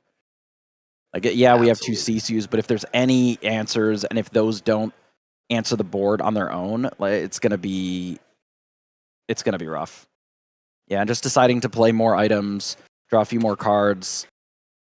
I would even imagine making sure that there's enough ink to be able to play the crab plus an item to be able to replay another item so that the crab is actually 7 here. I just spoke with Rob and the judge. These players are currently on turns, and so this is a back and forth, and the game will end here very soon. I want to say that J Shaft is turn 1. I'll have to verify that, but they are on turns. Okay, so J Shaft was turn 0 here. So it looks like Scott's on turn 1 now, and Pirate's Life actually might be his saving grace here. We'll have to see if he just decides to fire it off and pass the turn here. But honestly, that does seem like the right line. You're just trying to go for a draw at this point. You know that you can't close out this game, so you're just trying to stall out the game for as long as possible here. Setting J Shaft down just 2 more lore, honestly, might be that death knell that he needs in order to stall out this game here. So Tamatoa very likely to come down here on this turn. We'll have to see what J Shaft decides to do, but it looks like that is the decision he's going to make here. Tamatoa going to get back another Fortisphere, or a Popsicle rather. And I think it's fine just to go to like 16, or sorry, to like 18, because that's any random 2-lore quester can also work with the dime then, or another aerial or something. So there's still very easily lines where J Shaft is able to be okay here, and there are potentials to be able to double or even ink 3 things with the double Fishbone Quill and your ink for turn, and then play an additional item or 2 and actually close it out. So we just need a few items. We do know that he has one more popsicle in hand, because we were able to scout that out, and I believe he has a Fishbone Quill, which is enough. We just need to know if he has enough ink in his inkwell to be able to close it out here. Just because, let's see, it's Well, one, sure, the 3 two, Fishbone three, Quills is already neutral, right? Because 3, 6, you use 7. 2 to +1 to pay for the quill, and then you ink another one with the quill. It just depends on if he has enough cards in hand to be able to do it all, but as long as there's enough cards, he should have enough to be able to do it all. Yeah, and it looks like he's just double and triple checking here just to make sure. And I believe the math checks out here. Ink, That's ink. number 3. So if he has 3 cards remaining in hand, he can play a Fishbone Quill, ink for turn, activate the quill, and there it is. Yep. All right. So he did end up getting just enough items and had exactly enough ink to make it work. Bit of a slog in that particular game. Scott's hand in the middle there was particularly slow. It didn't have a lot of do 2 things in a turn kind of action. If there was a spot where he was able to maybe get down a shark or actually have something other than just a lot of answers in hand and not a lot of Flavershams or anything to really keep the cards of the action going, it's possible that Scott could have had enough lore on board that the run out would have been a little bit different, but it ended up being a pretty well navigated final couple turns there, and Sapphire Steel did knock the Ruby Sapphire out here, at least this round. Scott should still be fine at 5-1. Yeah, Well, I we mean, want I to thank think everyone. Go ahead. I was gonna say I do think that 5-1-1 is still enough to make into the top cut. So I don't think Scott's too concerned, depending on how his tiebreakers are. But yeah, 5-1-1 should be enough to make top cut if it's 7 rounds. Well, we want to thank everyone for joining us here with 20 Lore Pro. We had Jeebus and Sasuke providing analysis and coverage for round 6 here. Congratulations to everyone who played today. And we still have another round of Swiss and then followed by the top cut. We're here with world-class cards here for their Lorcana 10K weekend. Very excited to be here with Chimera Hobby Shop in Fond du Lac, Wisconsin. Very great time to be here for Lorcana and to see these competitors play. Again, we're here with 20 Lore Pro, and we have our second feature match as well with Katie from the Lore Keepers Inn with JDZ Quest. They were able to watch Zan Saeed versus DKP, and Zan Saeed was able to take the win. So we're going to be right back here in a little bit, and we'll have some more Lorcana for y'all to watch here soon.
Hello and welcome to 20 Lore Pro. I'm Sir Ashtown, and we are here today live with 20 Lore Pro.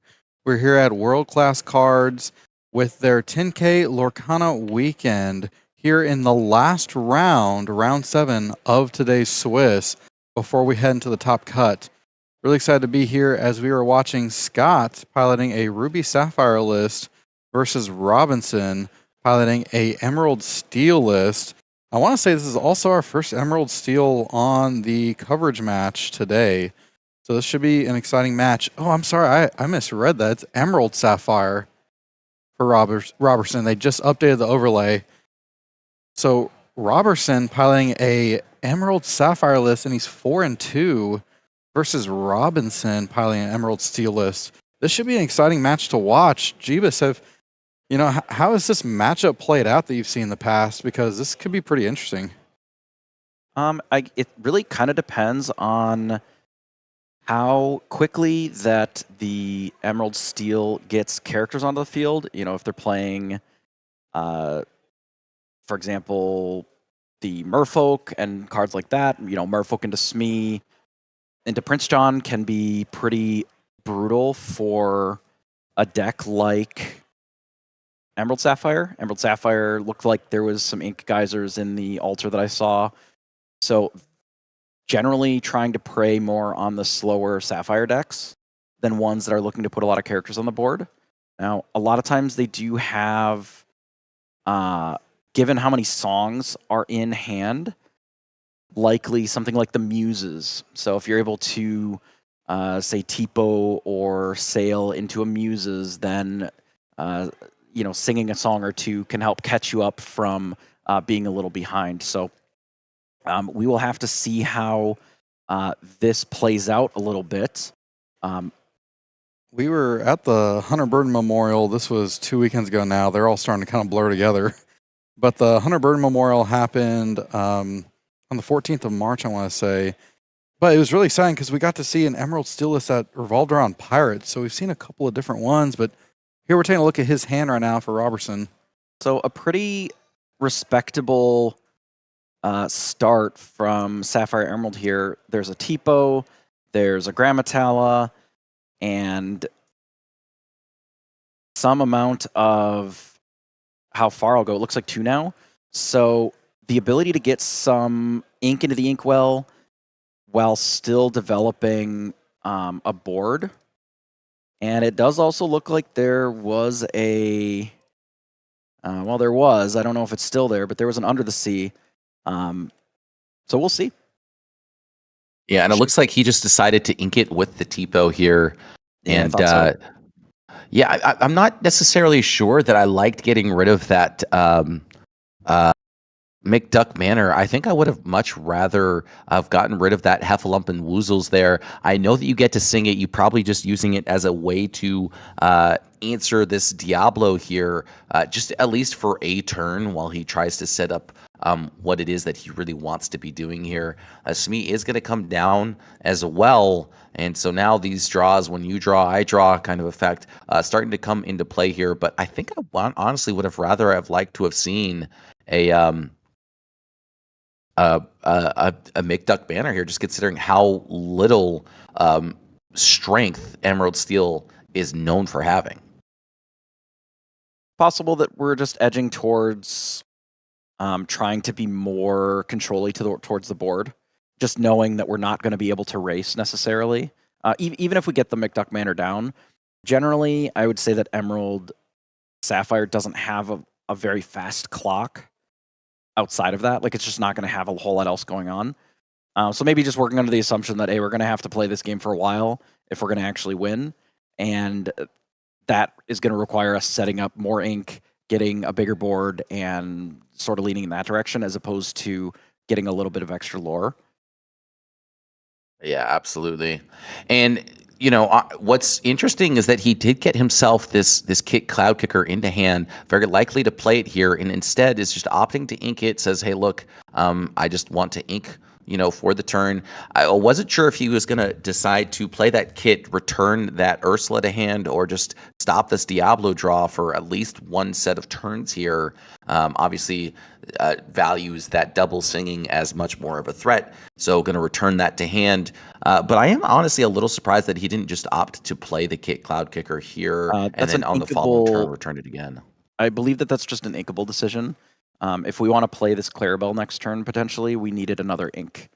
And the only other ink option was the Clarabelle, because it is Scrooge, the 5/5 for 4 uninkable, and another How Far I'll Go in hand. So, yeah.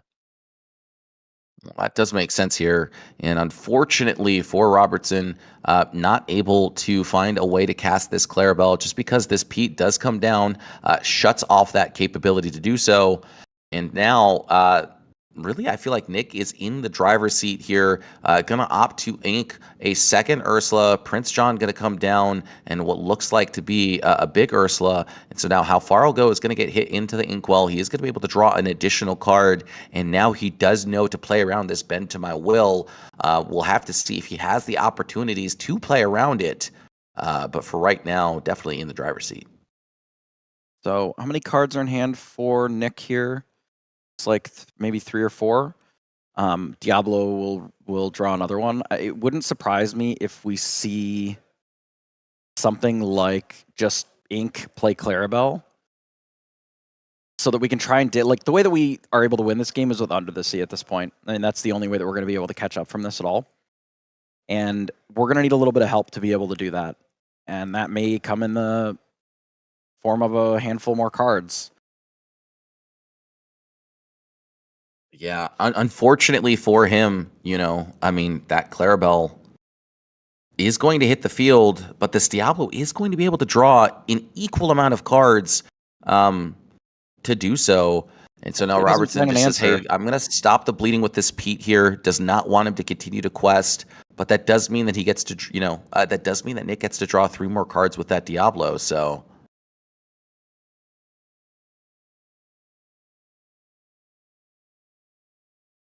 Okay, so Nick, grip of cards. I think we're at a spot where... Did Nick just draw 6? No. No, okay. Looking for that Under the Sea, but not finding it. Pete comes down. Again, Clarabelle's going to keep picking up a bunch of cards. However, we may be a bit too late in being able to do this, especially with the Pete on the board. I mean, there's just way too many characters that if we don't have that Under the Sea, like, next turn at the latest, this might just be too much. And Nick's going to have a huge grip of cards to follow it up anyway. Right. And I mean, the biggest issue with this, too, is the fact that there is a new Pete on the field. So no actions are allowed to be sung this turn. So it's really just ink pass for the most part here. We'll have to see if he just goes for the Clarabelle line so that he can just dump as many cards as he can and try and find this, Under the Sea, hopefully last turn. But unfortunately for him, these double Petes paying a lot of dividends here. Clarabelle going to come down, allow him to just kind of dump as many cards as he can into his hand, which means that this Diablo is just going to draw an equal amount as well. And so now I'm really, really not liking Robertson's position here. I feel like Nick is... And I believe the other Diablo did just come into play, did they not? Yes, they did. Last turn, so the Pete probably shouldn't have been exerted. I'm not 100% certain that's going to make a huge difference this game, given how many cards Nick has been able to draw, but something, again, to be aware of. Yeah, I'm not sure what he exerted the Pete for even. Did it quest? I suspect that it just quested. Okay. So let the Storm Rage on, going to come down. Just remove another small threat off the field, make it that much harder for Robertson to come back. And with this grip of cards, I feel like Nick's options are boundless right now. 3 ink going to get exerted here for a Hypnotize. Just kind of strip away just that many more options. Allow him to find 2 more cards. Hopefully find something a little bit more useful. I wonder what Nick is looking for. The Peach Shift, I suppose. Okay. Oh, that is devastating. And with Okay, that, he's just decides going to scoop it up. I mean, that certainly makes sense. Like, the game had slipped out pretty aggressively here anyway. You know, it's hard to fall that far behind with that many cards. You know, not finding any muses, not really being able to keep any characters off the board. Certainly not ideal, you know, for the Emerald Sapphire. You know, this is not an ideal matchup, I think, for that deck. You know, generally, you're looking for the Sapphire matchups where something like Ink Geyser is very powerful. And in matchups like these, where almost all of their cards are pretty cost efficient, you know, in Emerald Steel, the Ink Geyser is not at its best. If you're ever in a position where the Ink Geyser is really good, it likely means that you were going to be good with or without it, I think. Yeah. I mean, one of the biggest issues, right, in this matchup here is that Green Steel wants you to draw cards because it's going to strip them all away anyways, and it gets to draw every time you draw. So it kind of, you know, being forced into that scenario where, hey, look, this dude has a Diablo. I don't have an answer for it. I have to answer this Ursula here. Otherwise, I'm just going to get blown out by it. It's just one of those play draw kind of issues there. And so because of that, you know, wasn't able to eke out the victory here. Hopefully we'll be able to push it to a game number 3.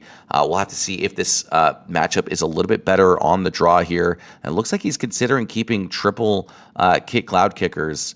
And I honestly don't hate it. If we have enough Inkables to be able to run them out, I mean, that's a huge tempo swing that Green Steel really does struggle against Cloud Kicker because almost all of their characters just get bounced by adding your little bear to the field. So we want to thank you all so much for joining us here with 20 Lore Pro as we are showcasing world-class cards, Lorcana 10K Weekend here in round 7. This is the last round of the Swiss before we head to the top cut. Very excited to be here today with Jeebus and Sasuke. Don't forget, we also have our 20 Lore Pro Community Pro, DKP, over on the Feature Match 2, being streamed on Katie the Lore Keeper's Inn's Twitch, along with JDZ Quest. We want to thank them so much for streaming, and here we go into Game 2. All right, so there's a Sapphire Coil, which we did pick up a Muses, so the Cloud Kickers are less important. They're still good. However, I believe that they're a little bit less important than they maybe were before we hit the Muses, especially now that we're able to sail directly into it. Because now we can get the Muses down, and then we can play the Coil and really send almost anything that we would want back to hand. Yeah, this Muses is going to be able to put in a lot of work, I suspect, in this game here. Coil very likely to come down here on this following turn, and it looks like Nick is just setting up for a set of discards here on the following turn. It looks like he's got a Hypnotize in hand. May also have a Sudden Chill to back it up. So we'll have to see what he decides to do. And it looks like he's just going to sit here and go for this quest. Smee going to take a damage and let himself be vulnerable to this Muses. We'll have to see if Robertson is willing to take that trade. And me personally, I feel like that's a trade I'm happy to take. I don't think so. I think Muses is the strongest card in this matchup by like a very wide margin. Now, if we can only take 1 damage on our Muses, that's a little different. Sapphire Coil really facilitating some different lines in these decks than you might see out of the Ruby Sapphire, where we actually have small bodies on board that you don't always have with the Ruby deck. I mean, it's generally giant monsters, dragons, and crabs, I suppose, these days. But if the Muses would have been threatened by the Prince John, I don't think it would have been worth the challenge. But the fact that we have that Sapphire coil makes it worthwhile, I think. Okay. I mean, for me, I guess it's maybe like a little bit of a philosophical difference here. I do agree that Muses is definitely one of the strongest cards in hand, but he did have 2 Kick Cloud Kickers, and it is just a way to be able to answer this draw engine that Nick has. So it is kind of a little bit interesting to see what he decides to do here on this next turn. He's going to send, I'm not sure what that bottom card is, but likely just going to ink this Tipo, set himself up for a Clarabelle on the following turn. Very likely to just either poke this hidden cove or quest for 1. Opts to go for the damage here, just be able to remove it here on the following turn. Makes a lot of sense for me, and going to send it right back to Nick here. So Nick going to have to try and find himself a couple of more answers as to what Robertson is doing here on the field. This hidden cove obviously isn't quite enough to be able to answer this. Oh, geez, that's a Lucifer disaster. doing a lot of work. Yep.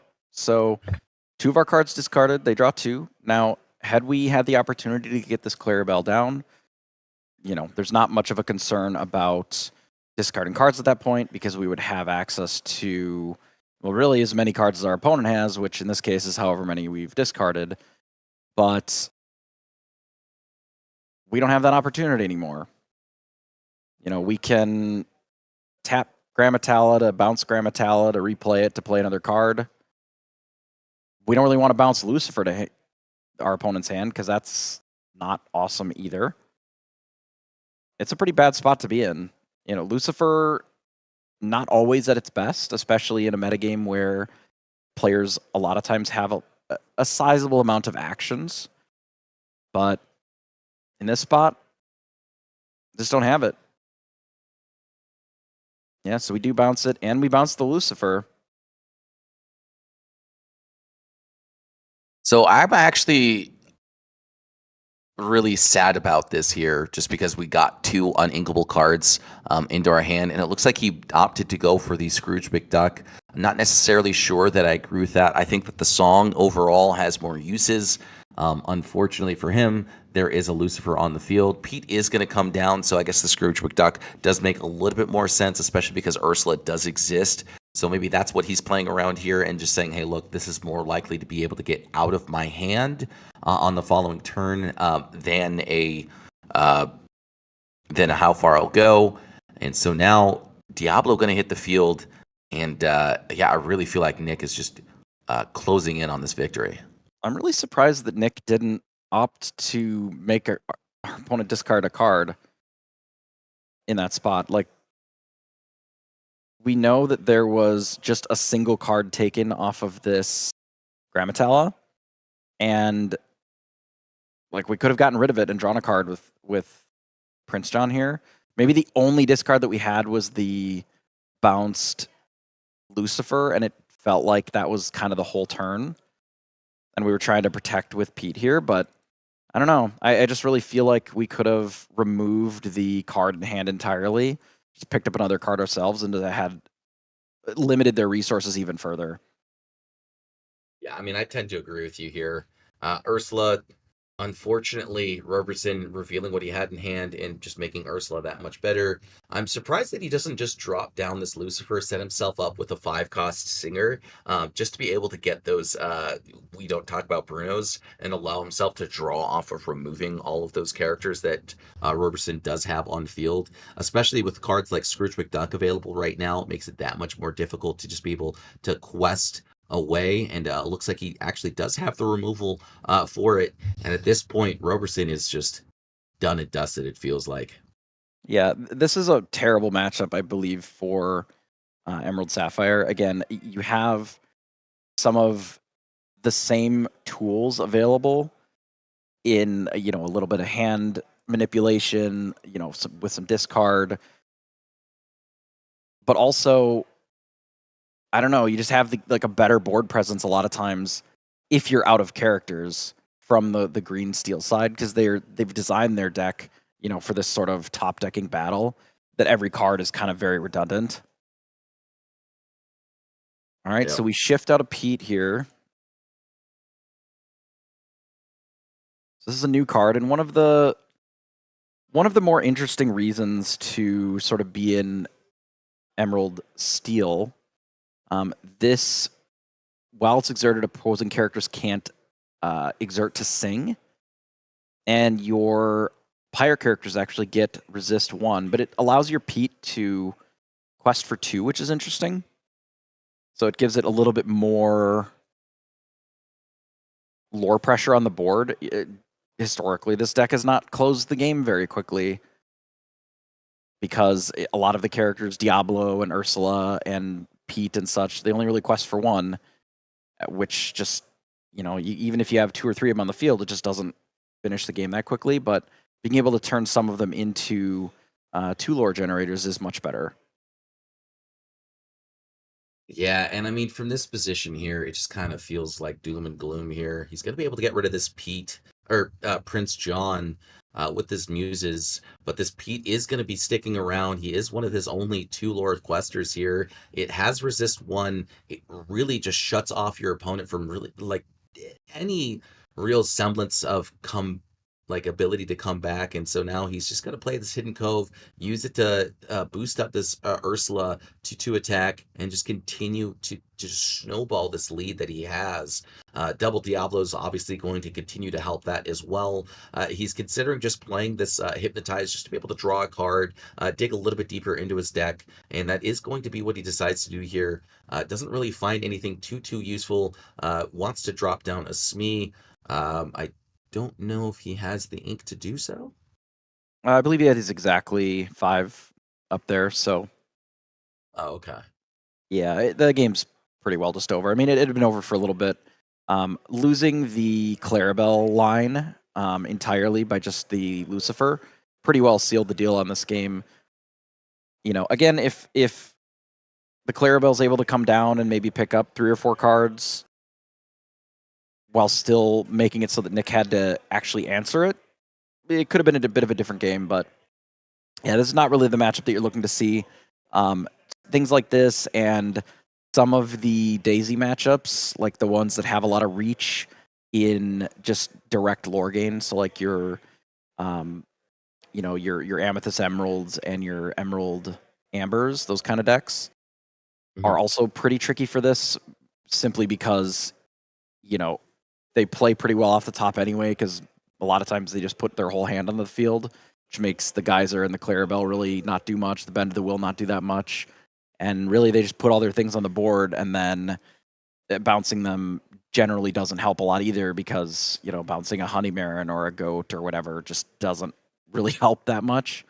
But if you run into Sapphire, I mean, Ink Geyser's insane, Bend of My Will's insane against them. Clarabelle also generally pretty good, because a lot of times they're just trying to draw a lot of cards, and I could see where, with a different run out of matchups, doing quite well with a deck like that. Yeah, I mean, the deck is very well poised into red-blue specifically, just because of the things that you mentioned earlier. Cards like Ink Geyser really just limiting their options in terms of ability to play cards that they want to, right? Because Ruby Sapphire just historically playing very expensive costed cards in the Sisu Empowered Sibling, as well as Maleficent, Monstrous Dragon, really just their main control tools in those cards. And then, Bend to My Will coming down before those cards get to come down, make it just that much more difficult to be able to really gain control of the board once, Emerald Sapphire kind of establishes its own board in the Muses, in the Clarabelle, in the potentially Diablos, which we didn't see in this man's list. But yeah, definitely have those capabilities at their disposal. And, Bent to My Will just making all of Ruby Sapphire's tools non-existent. So. Well, we want to thank you all so much for joining us here with 20 Lore Pro as we are showcasing world-class cards 10K Lorcana Weekend here at Chimera Hobby Shop. We are going to switch over to our second feature match, which has our 20 Lore Pro Community Pro, DKP. He is, I want to say, they're still in game 1. And no, I'm sorry, they just got a game 1, they're in game 2. And we are going to be cutting after this to the top 16. So this is the last round of Swiss here in round 7, and we'll be cutting the top 16 after this. So we will be back, and we're going to show y'all feature match 2 with DKP.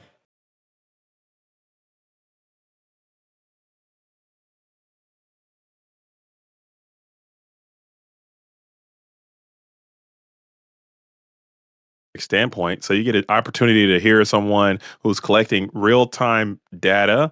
Hey, these are the cards that I drew. These are the hands that I won. These are the games that I lost. And just real-time matchup spread, even though it's not a lot of different matchups, because let's face it, he's literally played the exact same 2 decks all day long. So it might be more of a meta analysis instead of, the how effective your deck is against the best meta decks, but you're not playing against everything that you could possibly play. No green steel, no Churner Dogs, no you play one purple steel player and just Sapphire Steel and Ruby Sapphire all day long.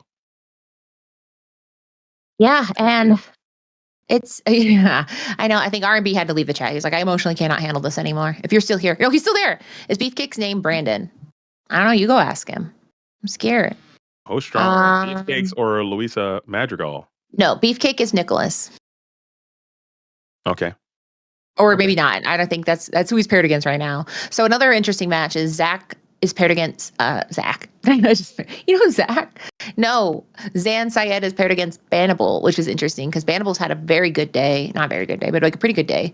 What's Bannable playing? I don't know. I'm very interested to find that out. Bannable is a friend of the ICL. You might know him as Derek. He is a member of Maelstrom, and he has 15 points going in. So he's playing this out because he got matched down. I hate saying that because it sounds so mean. But Zan went into this round with 13 points. Bannable came into this round with 15. So it'll be very interesting to see how that round works out. Oh, but look at DKP. He's deployed his whole. He deployed his entire arsenal. His whole real estate portfolio has now spammed itself onto the field of play. And now this is a good spot. This is where you want to be. We haven't seen a full manner slamma jamma in a while. And this could go for 6. That'll put you up to 10. And then you can go for another 6. That'll put you up to 16. If you don't get some hideaways here coming in from Beefcake, I bet Beefcake is just like, man, maybe I can go over there and punch one of those manners myself and do some damage to it. Wreck-It Ralph, forearms having I'm sorry, no more roasting there of Beefcake. Yeah. I don't want to do that. Although I did tell somebody, I'm like, hey, do you have ham hands? He's like, ham hands? I'm like, it's a card. Wreck-It Ralph ham hands. But yeah, now we're seeing kind of the vulnerability that can happen when you let DKP start building a neighborhood. Is you got to be getting Zeus's, you got to be using all hands on deck. And Tipo and Hiram are like, I'm not built for renovations. Like they have little hands. They're not tearing down mansions. So suddenly we're needing some gas behind this because otherwise these manners are going to be a problem. I mean, it's a time clock. You have to do something about them. Is Beefcake playing the Scrooge McDuck? I think if you got to a Scrooge, maybe that could be something that's strong enough to help combat some of these manners and locations and whatnot, which is at 4 strength. I know you don't have any access to any bigger guys. The Tamatoa, Happy as a Clown coming in with 4 is not bad. 4 from 4, Scrooge and a Tipo. Bell is a good start to start chipping away at some of these manners. But if you don't do it fast enough, you're going to lose the game before you even get a chance to play, as you're looking at 6 coming back your way and 7, including the Grandma Tala, who got a chance to survive. Look at that. I know. Yeah, he was so distracted by all the houses that Grandma's like, I'm still here. And she is. But you said, Scrooge, the next best thing is a Visions, where, you could get anything. And he says, I would love, if you could, perhaps a Be Prepared for my entree. So it does look like he took a Be Prepared and he's going to deploy it. Because guess what? Hurts Beefcake. Doesn't hurt DKP one bit. Yeah, so DKP is pretty much going to win this unless you get a series of runner hideaways. And I know that's a card that you might play at 1. Maybe most of these Sapphire Steel decks have to start cutting that card completely, just because other card, you're very tight on your items. You don't have that luxury like the Ruby Sapphire deck does to play a combination of items and actions, especially when you want to put your whole suite of steel removal in there. So Storm Rage on, Strength of Rage and Fire, Long Game Zeus, and your actions or your item suite, you just don't have enough slots in your deck available to play a card like Hideaway. So you're going to try to just, maybe you can race here, and that might not work. I don't think you don't have your dime established and you don't have that many items established yet. So your Tamatoa isn't even as powerful as he could be, but DKP is only holding on to 2 cards. So if you start clearing some of these manners, you could be on your way, as Popsicle is going to draw 1. Let it go off the top. We'll send it and we'll get on into a game number 3. And it's interesting because we've seen him flounder on that whole DKP thing a few times. And in this case, he was finally able to get the DKP or the DKP special of just manner finally fired, because we've seen him do it to some middling success against Zan, where Zan was like, okay, and got rid of it. In this case, finally was able to get that beat up. I'm very excited because I just got a sticker from Judge Phil. This is very exciting. Everyone can. Dude, how do I got to get on these shipping lists? Everyone is getting cool stuff and sending cool stuff. I'm getting nothing. Okay, I would like to have some of the action. That's a good point. Yeah. Well, Judge Phil, friend of the ICL, friend of everyone. He made several videos with Judge Phil as well. He's been on my stream multiple times, and I got nothing. Okay, Judge Phil, I see you. No, to be fair, he sent me a card. He's doing a giveaway, and it's for Luke. It's Luke's card. Oh, yeah. Yeah, that's what happened. So what happened is Luke won a card on his giveaway, and he sent the card to me because in 2 weekends, there is a tournament in Denver, the Star City Games. And so, yeah, he said, this card's for Luke. And I said, if you don't send me a sticker, I'm going to come here. And he said, okay. Okay. That's what I got to do. Threaten physical violence on Judge Phil. We'll do. That's I also got this in the mail. My husband just walked in and said, look what I got. And it is Japanese Rise of the Floodborn. So I'm very excited for the stream to be over. Although actually, maybe I'll crack some packs. Maybe that'd be fun. Let's go. That's pretty lit, Katie. I bought the first one, and then my local game store was like, no, you can't play these cards. And I was like, you know what? I'm not gonna buy anymore. Where am I playing at? Every time I go somewhere, they're like, we don't play you can't play the Japanese cards. I'm like, I don't want them anymore if I can't play them, because I don't want to collect them all. Hate to see it. Yeah, no, you can't play English cards in Japan, but you can play Japanese cards. Your locals won't let you? My local game store has forbid the Japanese cards. And you go, my Nihongo is Jozu desu. Yeah. I was like, it should be legal. Yeah, it should be legal. And I showed him the doc. He was like, I don't want to make them legal because he feels the card stock might be a little thicker, which it is. And he also says that, hey, the new players are coming in and we're trying to build the community. We do have a significant amount of newer players. He's like, I don't want people not being able to read the cards, and everyone can't read Japanese, so we're gonna make them illegal. And I was like, cool, whatever, dude. I'll support it. I love Games Unlimited. I love Dunley, so I'm not gonna ever say anything bad about them. But I was upset about it a little bit because I want to play my Japanese card. I want to get my Japanimation. I want to get my Weeb on. Can I say? Oh yeah. Okay, yeah. Chat, is Weeb a bad word? Tell us now, and then we'll never say it again. So you guys heard me. Now say it. Let's see. You can tell when you have Japanese card in a sleeve. Yeah, they are thicker, but like, man, but I want to. When you look at it from your deck, you can't tell. When you hold it in your hand, you can tell. So there is maybe they're thinking you're like noticeable difference. Yeah, I don't know. We'll see. I just like the Japanese ones look so cool. So they do. So we'll be opening some packs on stream after this match. But first, we don't have time to think about anything else. It's time to think about this match. One of these players might be in the top 16. One may not. I'm watching the scores come in. Kurt Spice did go ahead and win his round. So Kurt Spice has a chance to make it in the top 16. Will DKP meet his teammate there? We'll see. And we are going to quest up the Bale. Get a little quest in. Bale out on 1 with a pop. We will pay 2 for a ramp. I think DKP has only missed ramp 1 time today, which is good odds. And your deck is designed to hit ramp on 2. That's one of the biggest strengths of your version of Ruby Sapphire. You can mull hard or you can alter hard to ensure you can get to that ramp, and you do have popsicles and develop your brain. So just increase your opportunities to get a ramp in on 2s. You haven't really missed it, but you are going to be on the draw this time. And now Scrooge McDuck is in early on you. And this position is looking quite great, as Bale's going to be able to quest in for another 2. The true irony is that Scrooge McDuck, he comes in and he's like, I'm going to tear down my manor. That one's not mine. And so it's kind of like scary that Scrooge McDuck is the greatest answer to Scrooge McDuck's manor.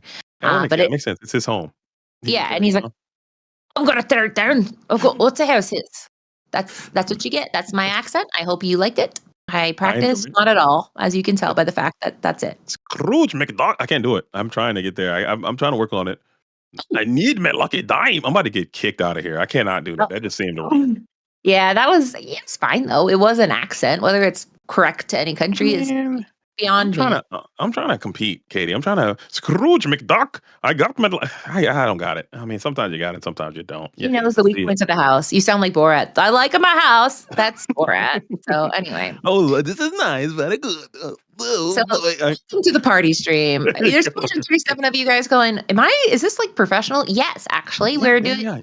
This is actually the really good, and we see here Beefcake and DKP are two people who desperately want to win this. DKP showing his hand to us to say, "Hey, if this fool over here goes wide, I am so ready." He's sitting. He's got 1, 2, 3, 4, 5, 6 ink. Is he at 7? I hate has sleeves that are like it's 6, but he can definitely have 7 if he doesn't have 7 right now.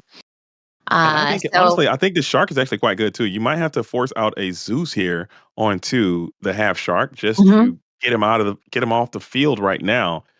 And because you can't exert, you can't challenge, you can't do anything. You're gonna have to leave those guys ready. That's gonna slow you down a bit more. As you also have the sail the other right. See, you'll add 1, ink 2. It is the fishbone quill double dip the fishbone quill, and then we are going to go ahead and Zeus up the half shark. And now this might trigger the be prepared potentially.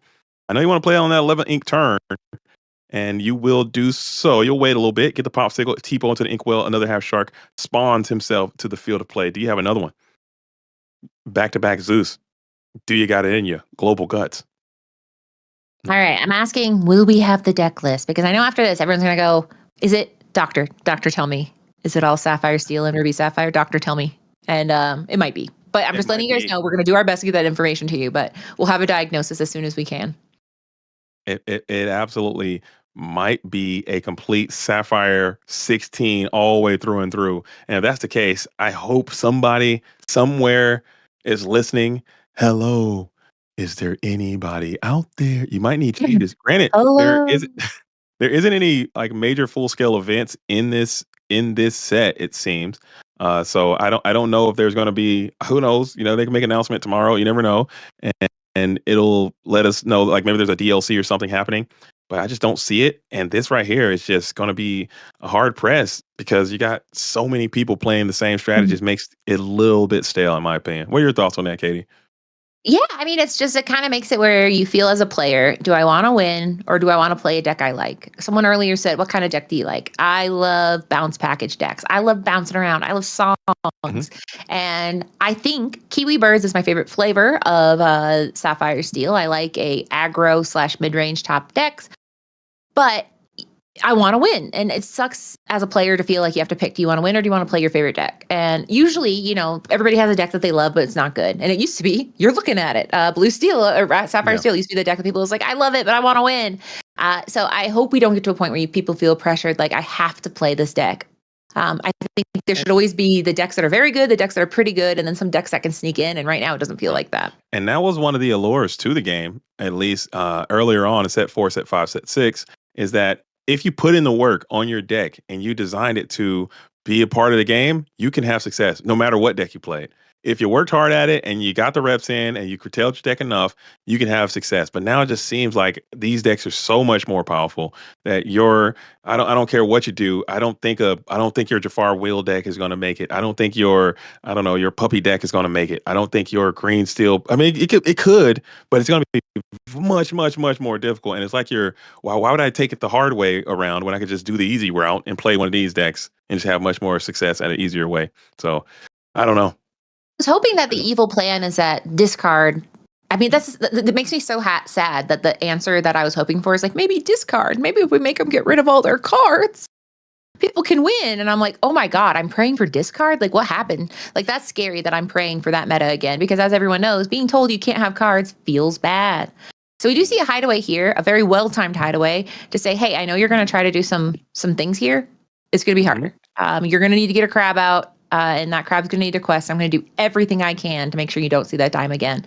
So there's Ariel.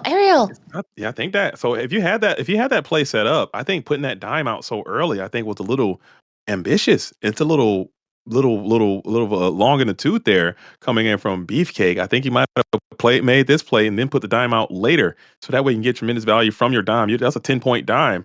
If you had that play available to yourself as this aerial spectacular singer armed with a peak is a really, really strong situation. As I'm pretty sure DKP is holding on to another Be Prepared.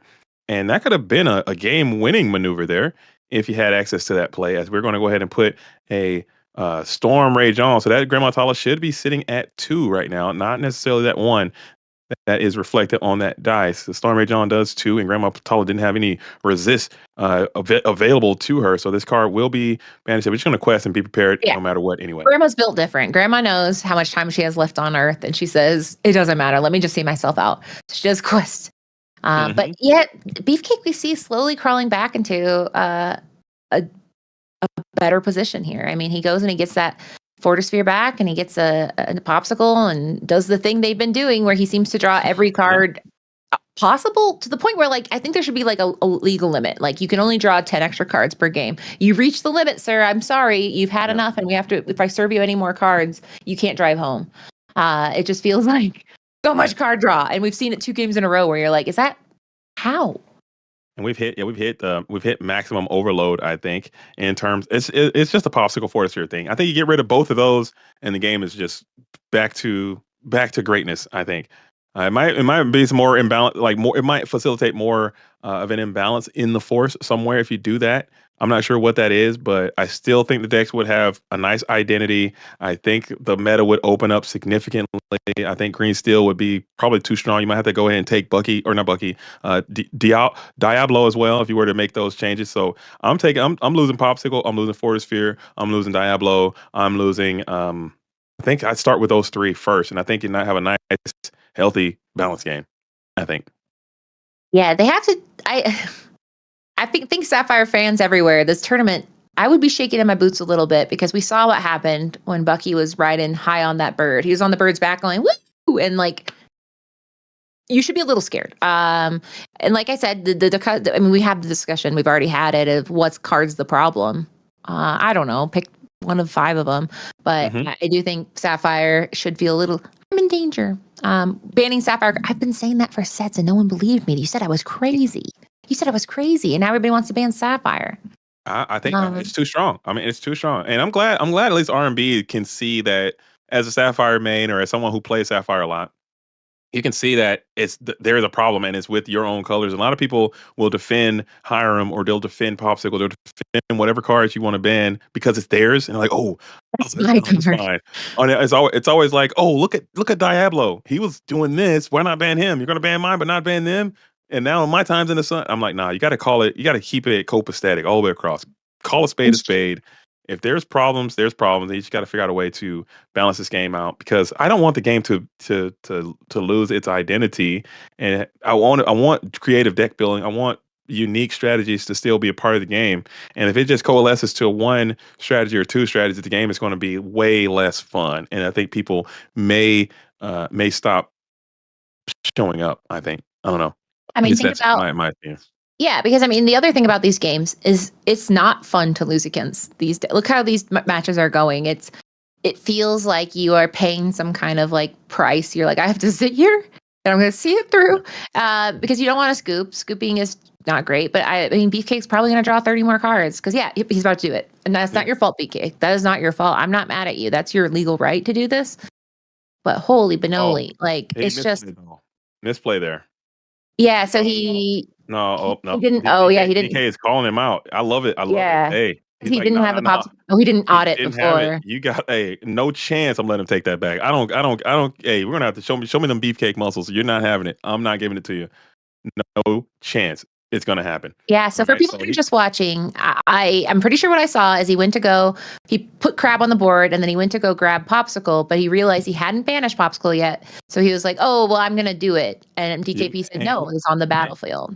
Ain't no way I'm letting him take that back. Ain't no chance. I don't. No. This is the top tables too. There is no way that is okay. So you got to play your cards, man. You can't be going hyper fast on it. No. Do you think that's what they are discussing at that point? That whether he can banish it to play it for getting 2 card draw? And do you think he'll call it? Because I mean, most players will kind of figure it out. Now, I do know that at these smaller tournaments, we don't necessarily always have a judge at the table, but DKP is not new to this game. he's true to it, No. and he says, "Okay," so he doesn't let it happen. And that's fair. I mean, you start yeah, playing too fast, and you gotta play your cards, man. You can't do that.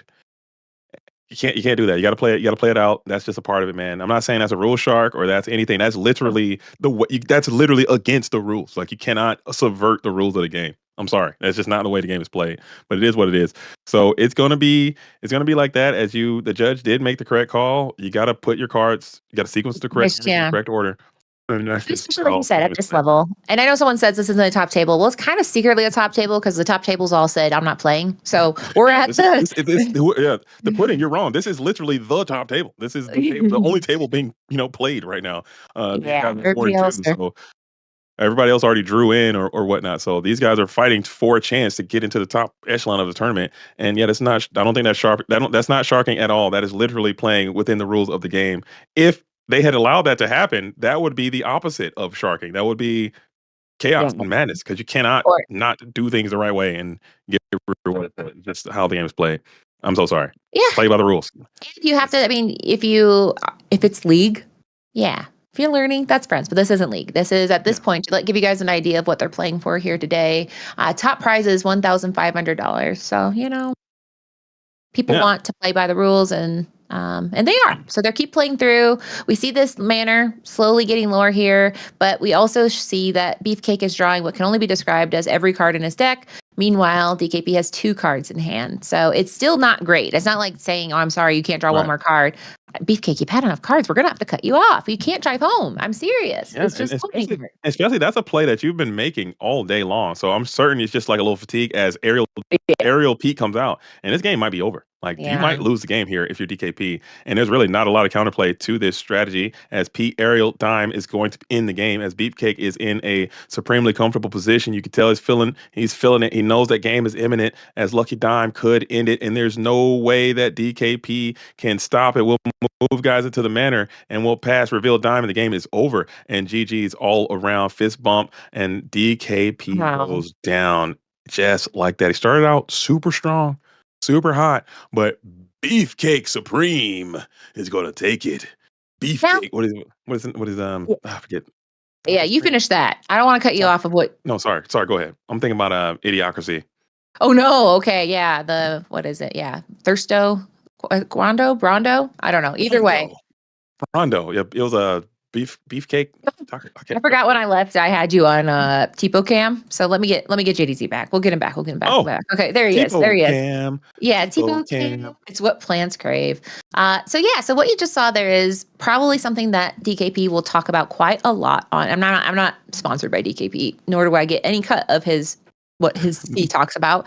But I am sure that this man will talk about today, because ultimately he was doing really quite good in the tournament, and then Zan went pew with his blue steel and his sapphire steel, and then he went against Beefcake with another sapphire steel. So I'm very interested to hear now, going into this weekend, before watching these 2 matches, when people say what's more favorable in this matchup, blue steel, sapphire, ruby sapphire, is there an answer before this weekend, or was it always a toss up? Because it's all going to be the builds. I think it's all going to be the way the decks are constructed. I personally, I believe, and I could be wrong, I think if you're having that more item centric coil Sisu version with also featuring a little bit of dime and reach version, I think that is the best deck in the format. I think that will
Hello and welcome to 20 Lore Pro. I'm Sir Ashtown, and we are here at World Class Cards for their Lorcana 10K weekend. We're entering into the top 16. Very excited to be here today. Join with me, we have Jeebus and Sasuke. So lots of Lorcana to go, lots to see. It is an open deck list. We're going to have those top 16 deck lists available to you here soon. Jeebus, these are two great players, Kindle and Ghosty. We've seen Kindle a lot. He's on Sapphire Steel. We've seen Ghosty. He's done some great gameplay here on this Emerald Amber list. What are your thoughts going into round or top 16? Yeah, we have a lot of very, very good players in the top 16 here, and they had the opportunity to review each other's deck lists and, you know, take a look at sort of what tech their opponents are playing. We have their deck lists as well, which should be getting published soon-ish and be available for anybody to look at. The dynamic changes a little bit when you know your opponent's list, because you sort of have an idea of both what sort of tricky things they may have been applying to get through the Swiss, and you also have a good idea of what sort of flavor of each deck that they're playing. So we got a couple of great players here. Ghosty and Kendall, both, you know, seasoned players at this point, and it'll be interesting to see if an Emerald deck is able to sort of claw through the Sapphire Sea here to be able to battle through the top 16 here. Yeah, I'm actually a huge fan of open deck lists because I feel like it allows the good players to have more room for skill expression, right? Just knowing what cards your opponent has in deck doesn't necessarily mean you understand how the deck is supposed to be played. But those good players, you know, they can look at a deck list and say, oh, okay, so these are the key cards that I'm concerned about for my deck list, and this is how I'm going to play around it. You know, Kendall obviously on Sapphire Steel, so a lot of early removal tools at his disposal. And then Ghosty very likely on the Chernadogs list here. So just going to have to play around these high willpower characters and develop an early board here for Kendall. And then obviously Ghosty just going to try and overwhelm him with these high willpower characters and developing that early lore lead. Yeah, it's going to matter a lot. The play draw a little bit will matter here. However, you know, depending upon exactly how the lists are constructed, the first couple turns will play out pretty similarly, you know, trying to develop the board a little bit, you know, get down a Bell for Sapphire just to be able to stunt the early aggression, you know, try to fill up the board to be able to run out Tramp from the Emerald side. And then it's sort of in the middle of the turns here, you know, once they're at 4, 5, 6 ink, that the game is kind of going to swing one way or the other pretty quickly because there is no Be Prepared, there's no big Sisus, there's just no Ruby. You know, once one of the players is very far ahead, it's going to be hard for it to really go back the other direction. Yeah, absolutely.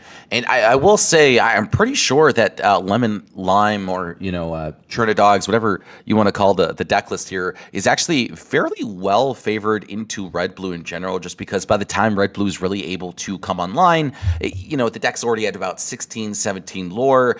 Cards like Go-Go Tamago can really just finish the game out of nowhere. And on top of the fact that they just constantly put out so many 2 lore threats, it's very difficult to consistently deal with. So we'll have to see if Kendall is going to be able to answer this early aggression here. But, you know, we didn't see that Bell in his opening hand. He mulled away 5 cards, and I don't think he got to see it here. Fortisphere going to hopefully find him that Bell that he's looking for, and unfortunately it looks like he doesn't find it. Yeah, so an early Nala from Ghosty. I mean, Bell is a powerful card, but against a lot of these sort of 0-4, 1-4 type of characters, it does open you up to Rapunzel a lot as well. So there, you know, it may, without a Tipo, not be as impactful anyway. Yeah, it does look like we had a Tipo here, so the Bell certainly would have been helpful. But not allowing that Rapunzel value at least not early, does matter. Yep. And a Chernobog going to get sent into the bin here. It looks like Ghosty's just saying, hey, look, like I'm not going to have enough time to play this anytime soon. I really just want to snowball my lead that I have here right now and just play as many 1 to 2 lore threats as possible. I mean, he's sitting here deciding not to ink on 2 ink as well. So it's really going to be up to Kendall to try and find these answers quick here. He does have that Scrooge that he kept from his opening hand, so hopefully he can find himself a little bit more tools at his disposal. I believe, I know that during CCS he was running Last Cannon. I hope that he's still on it because I do think it is a very good card, especially in the list like this right here, where you do need that +3 challenger on cards like Tipo. Yeah, absolutely. Now, So it now really this depends. Tramp. Yeah, so now we have the Tramp already. This is going to be a tough spot if a Chernobog comes down soon. We do have the Rapunzel, so it's kind of rough. I mean, Rapunzel got sent away. This is a pretty aggressive start. Going up Yeah. already to 10 with the Daisy. I really just don't see how Kendall's supposed to find his way out of this situation here. I mean, that Tramp, just enabling that lady right there to be another 2 lore threat onto his field. So, I mean, he's got to figure out an answer quick here. Really only being able to answer 1 character at a time right now just isn't it. So, very likely the Daisy is going to go here, but he's going to have to find some more answers here shortly. Otherwise, this game is just not long for this world. And there is that Last Cannon I was talking about earlier. So he does actually have it. Maybe this Tipo is going to be able to find some opportunity to, do something here. Daisy finally going to go into the bin, but not before she got, I believe, 6 lore here. And now Ghosty going to be able to get all the way up to exactly 1, 2, 3, 4, 5, 6, 7, 17 lore. And I just don't see how Kendall gets out of this. It's going to require a very specific set of, I don't know, maybe Ghosty forgets to quest. That really does kind of seem to be the situation right here. So Tramp going to hit the field here, enable that lady. He's, I think, potentially deciding whether or not he wants to use one of these Nalas just to get rid of this Scrooge McDuck. And it looks like that is going to be the situation. The Yzma, rather, just because it is a 2-2 and fairly easy to remove. So now Chernobog going to hit the field here. I mean, with this 3 lore threat here, I mean, sure, he's not going to exactly 17 this turn, but Sapphire Steel does not have the tools to deal with this early. Yeah, even Ruby Sapphire would struggle in this spot without, a Be Prepared coming down literally next turn. It would be difficult to really interact favorably with this board. It's just so much varied and high willpower threats, which historically Steel does not do well against high willpower because its removal just doesn't line up very well against it. Yeah, and I will say he does at least have this Let the Storm Rage on here. He's going to be able to get rid of that lady with it. So hopefully he finds himself another set of answers here. It is in Along Came Zeus. That said, though, there is still well over 4 willpower here. And yeah, Kendall's just saying, hey, look, no, you definitely got it. There's no way out for me. And game number 2, that just happened so fast.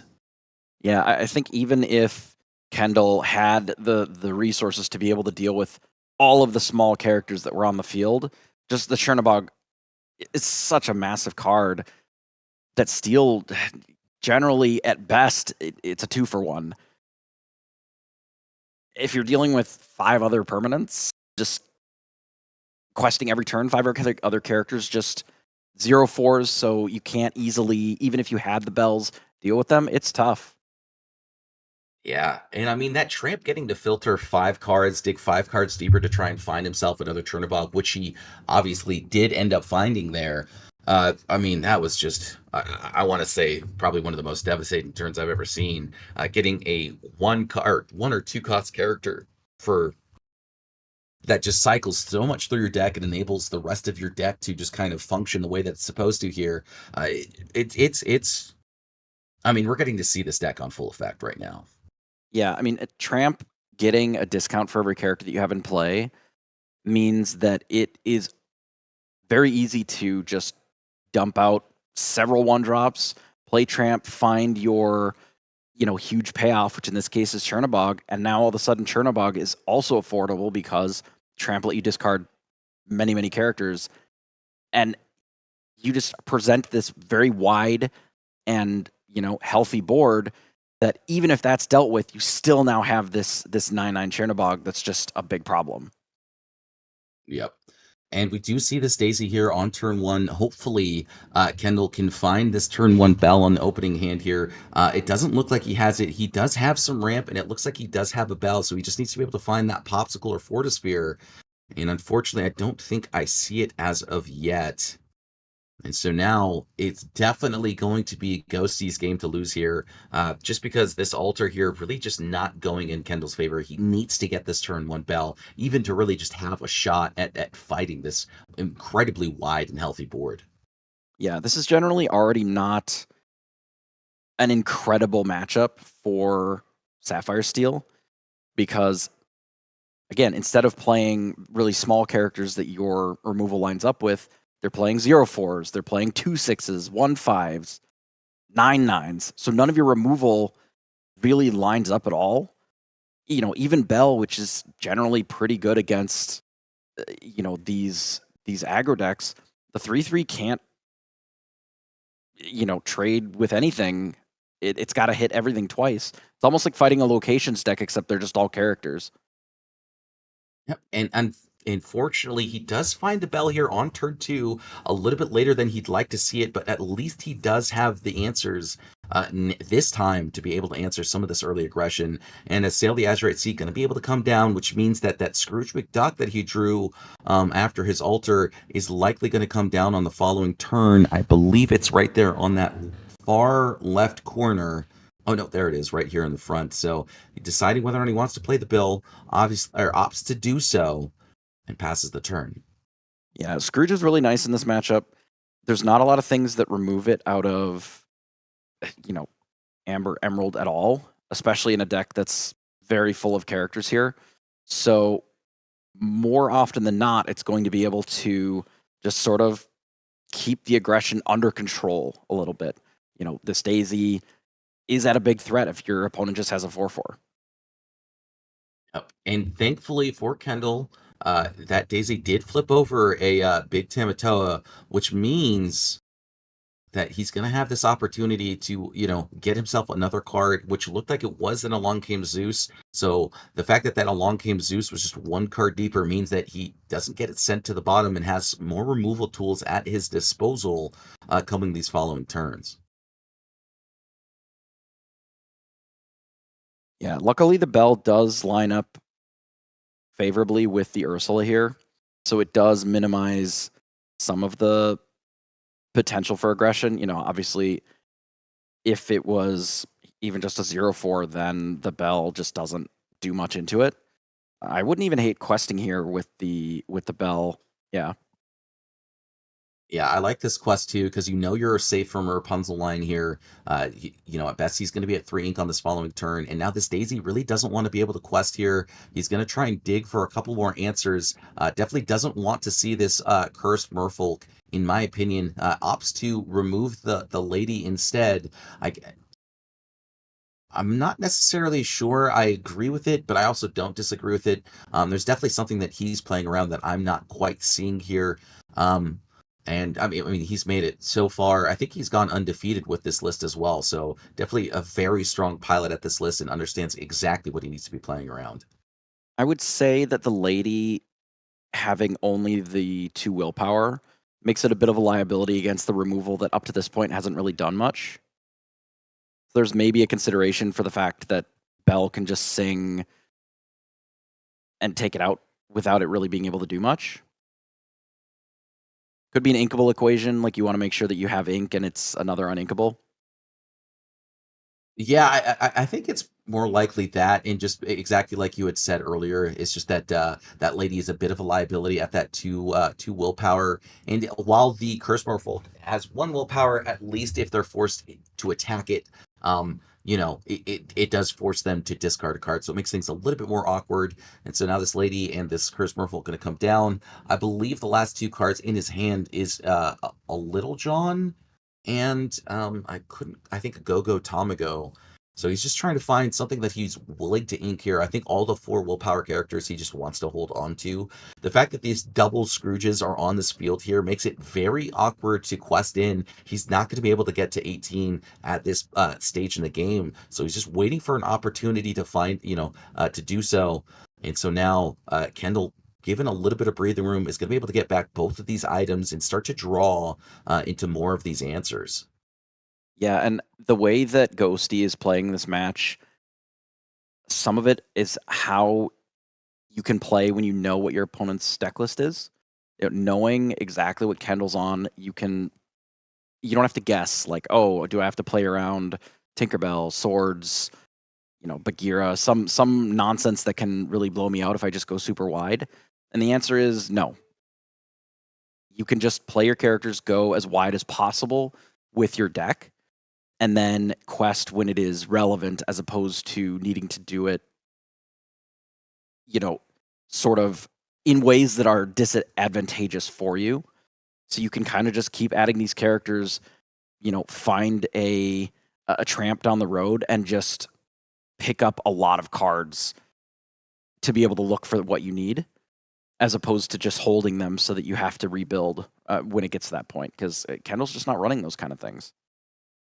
Yeah, Targeted he removal, is running sure. that one of Hades, which he did draw here, and now he's got himself a plethora of removal tools in this Strength of a Raging Fire and this Hades. So he's going to drop down a 4th 1-cost cantrip item. Going to quest here with this Tamatoa. I believe he has Lucky Dime as well in hand. So this game is going to be ending fairly soon here. Dime going to activate for 2 here. Really force Ghosty to start interacting with his opponent here and make a lot of this wide board just kind of uncomfortable here. So Tipo going to get thrown into the Inkwell, and then I believe on the following turn, Tamatoa comes down, and there is just 1 turn left after that. Yeah, one way or another, this game is not lasting that many more turns. Whether Ghosty is able to cobble together enough stuff, to be able to compete here and make Kendall have to start, challenging, or Kendall just seals the deal with a crab, it's going to end pretty quick here. Yep.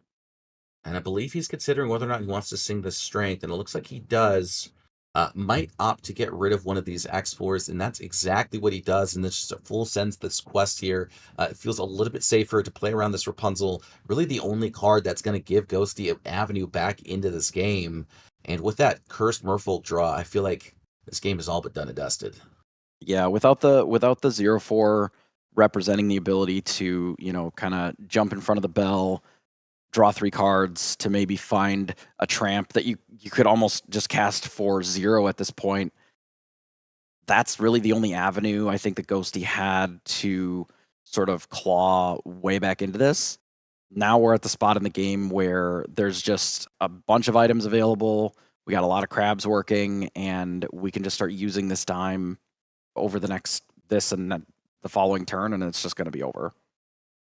Yeah, and Yep. developing that Tamatoa, and he says, "Yep, there's no answers in my deck for that. More than enough lore in this turn to be able to just close it out in that following turn." So Ghosty just going to take it right back to a game number 3, and hopefully he finds a little bit more tools at his disposal because this game really just felt like it was all about blue steel. Yeah, and I think play draw matters an awful lot for the Amber Emerald, because the way that you're sort of using your characters as essentially, ink resources as well, because they're just giving you a raw discount both on Chernobog, they're giving a raw when they're in the discard, of course. They're giving a discount for Tramp when they're in play. So both the cards that you're putting into the Inkwell and the things that you're playing all count as resources. So when you're on the play, you're just getting things out very, very fast compared to when you're on the draw, which is always kind of true. But for this deck especially, because the willpower is so high, even something like Strength, just you can't get it online fast enough because you just can't play enough characters for Strength to be viable. when everything requires that you have 4 characters in play to actually deal with it. Yeah, absolutely. So I totally agree with you in the fact that Lemon Lime, Amber Emerald is a lot better on the play than it is on the draw, especially with this, Turbo Chernobog list where you're just trying to jam out as many characters as you possibly can to try and find, that Chernobog and send as many characters as you can into the bin, just to be able to get shuffled back into the library, reduce the cost of that Chernobog, and drop down to 9/9 on 2 or 3 ink. So, I mean, if Kendall can figure out a way to stop that from happening, I think he's going to be able to find this victory here. But he's definitely on the back foot, being on the draw here. He's going to have to find himself a bell here on turn 1 in game number 3 to really just get that foothold in. Yeah, Chernobog is always one of those cards that it was pretty strong, but unreliable, right? The 9/9 for 10. You played in decks that just had a lot of characters in them, and sometimes it was a bit cheaper. Now with Tramp, you can force it to be cheaper. You play a deck that's almost only characters, and you're essentially giving it a discount of however many characters that you have in play as well, because you just loot a bunch of cards, put them all into the discard, boom, now all of a sudden Chernobog is very affordable. And, even if it costs 4, it's an absurdly huge card. If it costs 5, it's still an absurdly huge card. It'll also allows you to, rebuy Rapunzels, and it puts some of these powerful cards actually back into your deck as well. So follow-up Tramp is still good for looking for something specific. Yeah, absolutely. And I'm not sure I got to see a Daisy in Ghostie's hand, but Kendall's hand was kind of a little bit cracked there. He had the Let the Storm Rage on, he had the Bell, he had the Fortisphere, as well as as well as an additional Fortisphere and 2 Popsicles. Opts to send 1 Fortisphere, 1 Popsicle away. Didn't get to see what those draws were, but Kendall definitely off to a good start here. It's really going to be up to what his draws are to kind of determine exactly how well this hand is going to play out here. But yeah, I mean, I'm really liking his start here. So All right, very Daisy on likely 1. just going to ink Pete, considering it. We'll see how much ink this Daisy is able to get here. Now, Pete is probably at its worst in this matchup. Obviously, Ghosty not really, looking to cast a lot of actions in this particular one. I'm just double checking the list, but I don't even know. Yeah, it's just 60 characters. So Pete, pretty middling. Yep. And now this Let the Storm Rage on, got to get sent back into the bin. And yeah, Ghosty definitely not too happy about seeing what's in Kendall's hand, because he's not going to be able to do too much in terms of interaction here. So he's just going to be forced to race as fast as he can. And so now this Bell just going to, kind of sit around for just a turn or two. Oh wow, the Tipo, I think definitely the more ideal of the draws that he'd like to see here. So a second Tipo going to go into this hand here. It's going to be up to whether or not he wants to go for the turn 3 high ram, or if he wants to just, play this Tipo challenge all of these 4 willpower characters. Yeah, I'm not sure how much we need more cards, especially with the Daisy already on the field. We may pick up 1 or 2 extra cards here. I'm thinking I would personally want a Tipo down, but I mean, we ripped another Bell. Maybe that's good enough or even better. We ink both Tipos here, run out the Popsicle, might just run out this Bell, could even just challenge the Daisy. It gives Rapunzel equity, but if we're not getting 2 lore per turn, maybe we know that just over the course of the game, if we are able to get to that sort of mid or end game, we'll win, right? Yep. And I mean, honestly, drawing those 2 cards there did let him find a Bell, which he needed. So now this Let the Storm Rage on, going to get sent into the Inkwell here. It looks like there is that Rapunzel in hand, so the Stacy's going to stick around, unfortunately, for Kendall here. Thankfully for him, though, he does have this Hiram that he gets to put down, and then on the following turn, he will get to draw a couple of cards. So second Ursula definitely doing a lot of damage here and making it very difficult for Kendall to find a footing. Yeah, able to start getting some lore, which helps. Now, here's that Rapunzel equity that I was talking about. But again, Ghosty didn't get to quest for a couple of turns here because that Daisy had that damage on it. So the question becomes, how much do we care about, those 3 cards versus just not having our opponent be at 6 or 8 lore here? Yeah, and it looks like a third bell going to make the way into the hand here. Very likely just going to cast it outright, and it does look like he actually has the fourth one as well. It's going to get dropped into the inkwell here, and he definitely wants to be able to drop down this happy as a clam on the following turn. So he has to consider whether or not he's willing to just quest with these 2 bells here. And it looks like he's saying, no, I don't want to take any unnecessary trades right now, which is a smart move considering the fact that there is Cricky in his list and it is in hand. Yeah, and I do think at this point now there's a little too many characters to really stop them with just 3 damage on a character. So I think he'd be willing to actually get stuff in. And now we see the play of finally filling up the board with enough characters that Tramp can just be 0 cost. So it's draw a ton of cards. We have to discard that many. However, that's fine because it's giving Chernobog a discount for every single card that we're putting in there. Might even be able to play one this turn if we find one, which is a pretty good chance we did. Yeah, I'm not sure I saw it. He's got 2 cards in his hand remaining, and it looks like it's a Tramp here. He's just going to use it to boost his lady so that he can quest for a bajillion and a half, and more accurately, about 8 lore this turn, right? 1 from each of the Ursulas. And instead, he's just going to use that Ursula as a way to remove the Hiram, start questing here, get himself up to an additional 7 lore, putting him up to 9. And at this point, I think he can finish the game on this next turn. So Kendall's got to find a way to deal with this and now.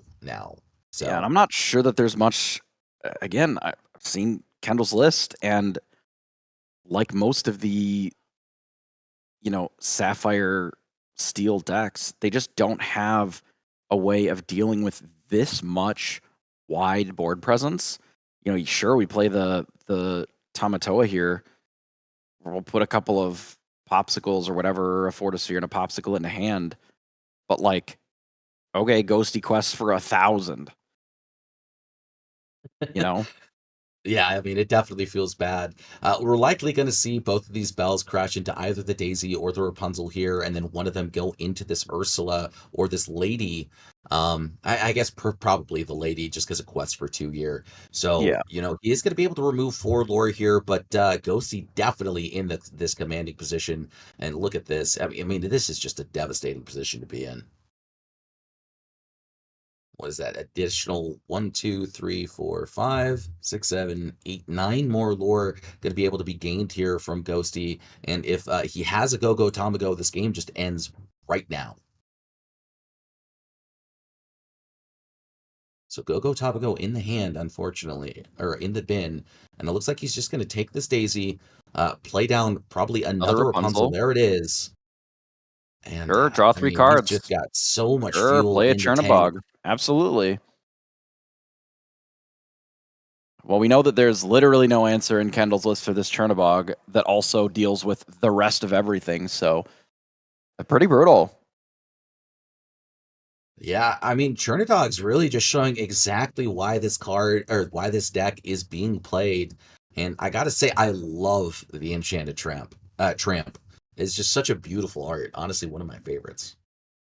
Yeah, I mean, one of the major issues, that this deck can run into is Big Sisu. Ruby, Sapphire, just deciding not to worry as much about your super early aggression, play a little bit heavier towards adding cards to the Inkwell, and then just cleaning up the board, and dealing with just a Chernobog or whatever the case might be, because most of the cards are pretty low strength. They're huge willpower, which is insane against Steel, but not as good against Ruby. So it just depends on how the matchups work out. If Ghosty runs into Steel all the way through to the finals, it could very well be that, he can just do that same run out, couple more times and be the whole victor. Runs into Ruby a few times, could go the other way.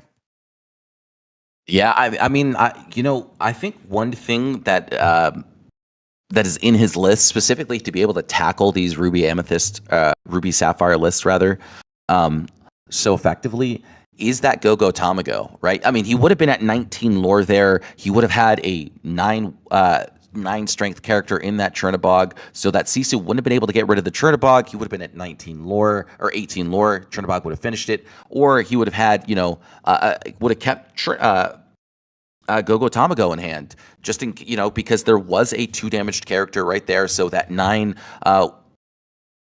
lore that he gained plus the 2 from the damaged character would have closed it out as well. So I don't even know how Ruby Sapphire would have been able to close out that game, considering the fact that that board was so wide, so fast.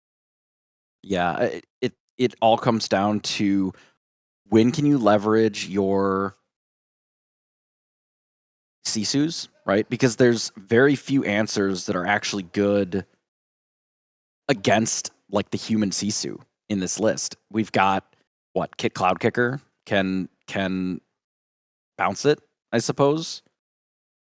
That's it. There's not really anything else that favorably interacts with or interacts at all with the shift line. So you can shift it out pretty consistently in this. Yeah, all I'm saying though is that Kendall, Kendall did ramp early on. That was Ink turn 6, which means that was just turn 5. So yeah, how do you answer that? It's tough. The human Sisus and such help a lot because they can take out the daisies. They can take out some of the earlier like 2 lore questers, I suppose. But yeah, I mean, Tramp, Double Tramp, it goes very quickly for how much it adds to the board.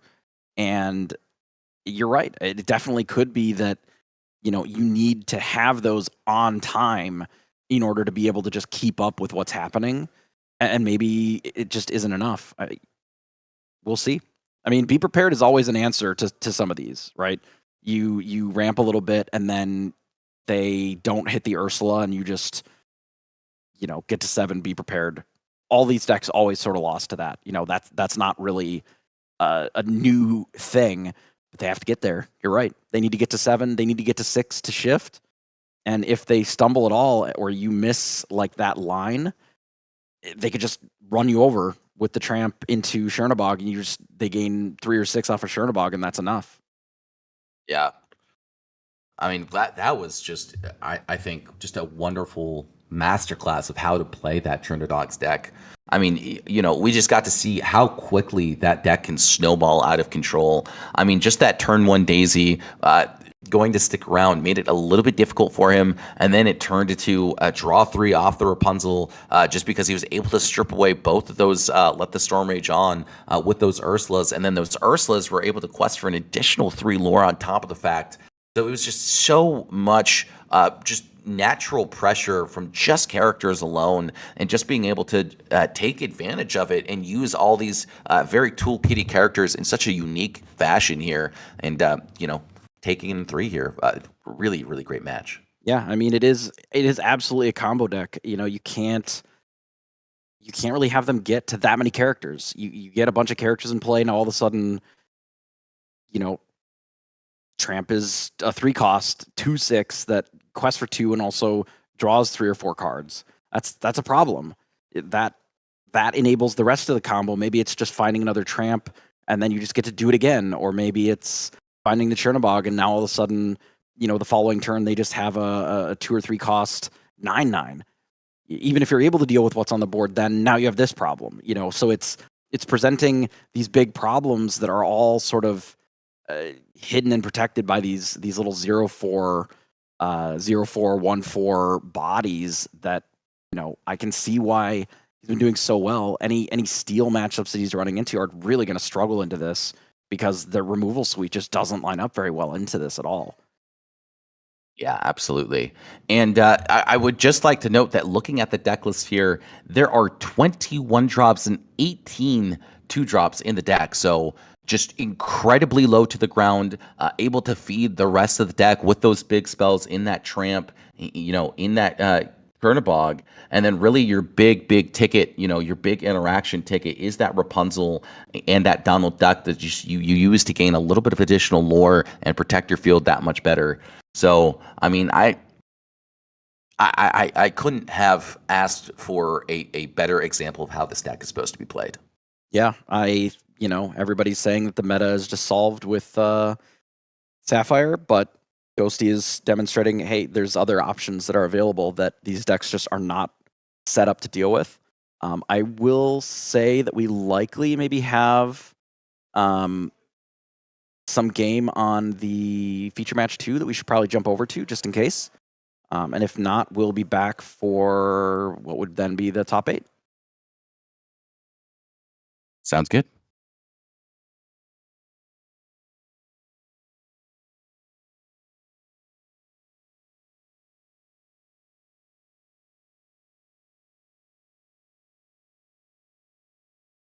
You hate to see it, or you love to see it, if that's what you're into. Right? Like, do you love it? Do you not? I don't know. I think we've seen it, though. We've seen it a few times where it does feel like these popsicles in Fortisphere, yes, there's only 8, but it feels like there's infinite.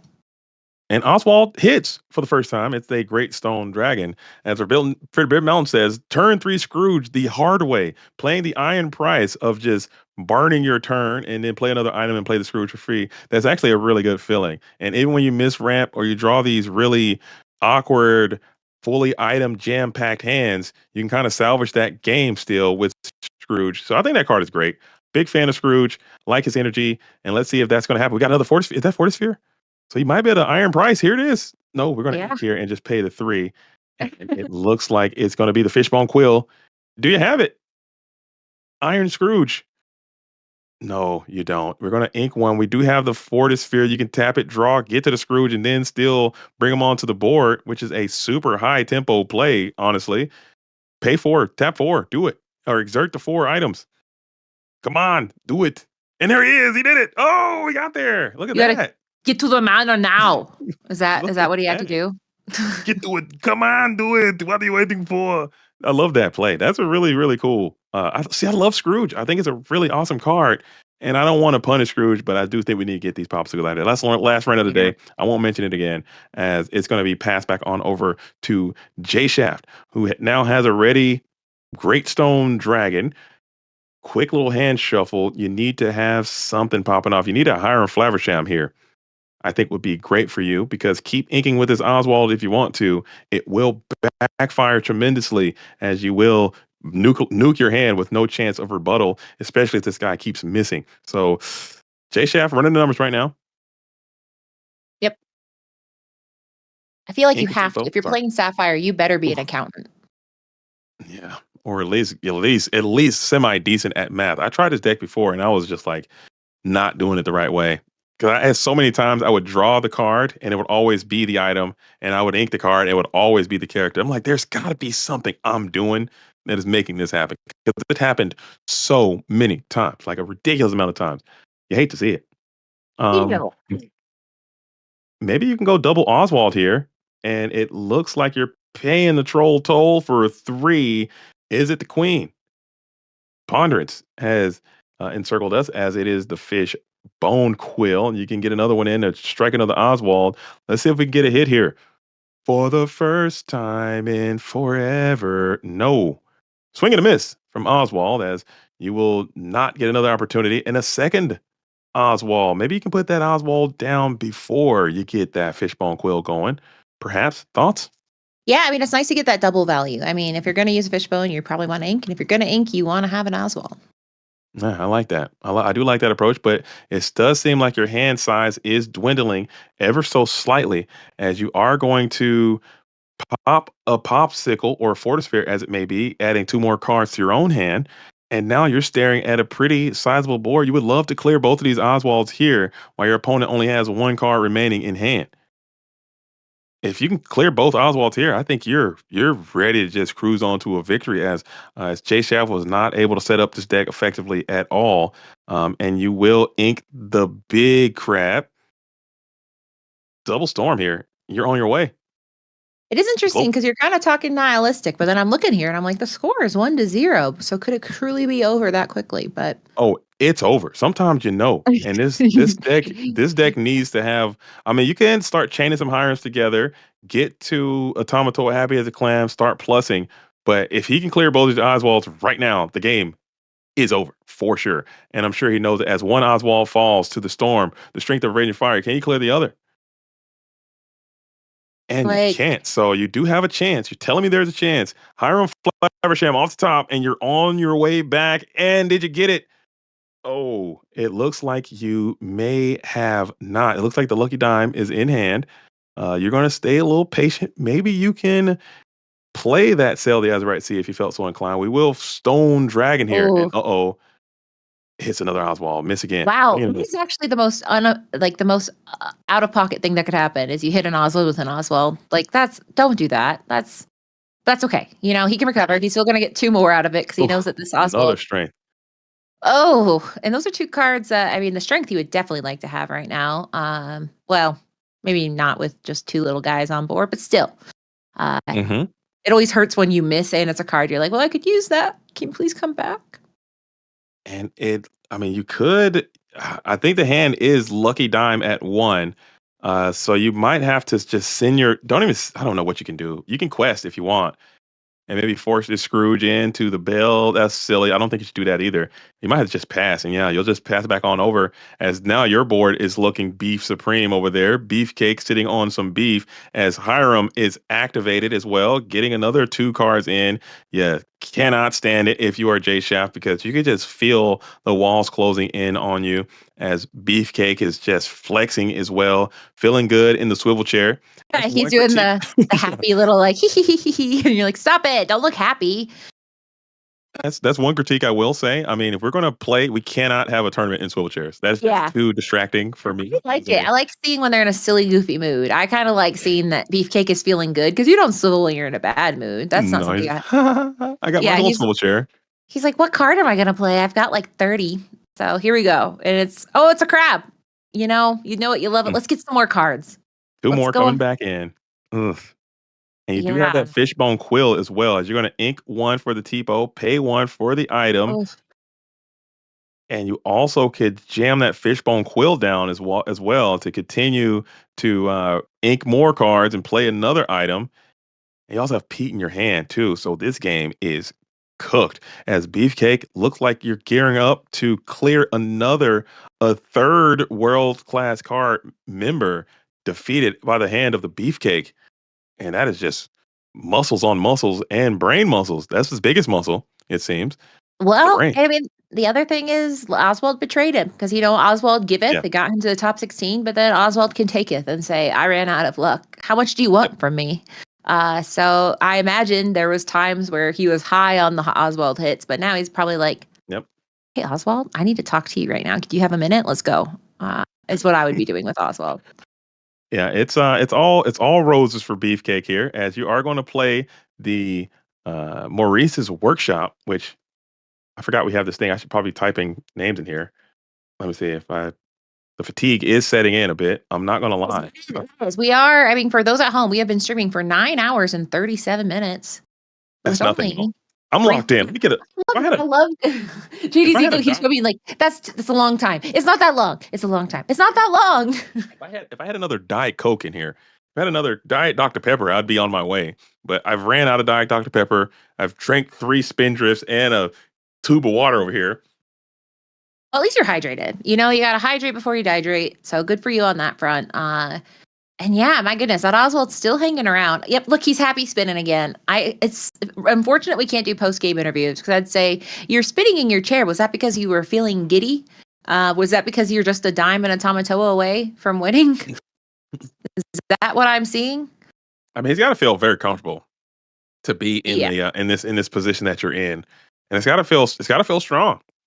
And it's not to say like you had an easy run through this tournament. You're playing against some of the world's best players, and you're just cooking your way through this thing. You got to be feeling confident. Your deck's got to be feeling great. You got to feel like everything is going your way, and you can't take anything away from Beefcake here.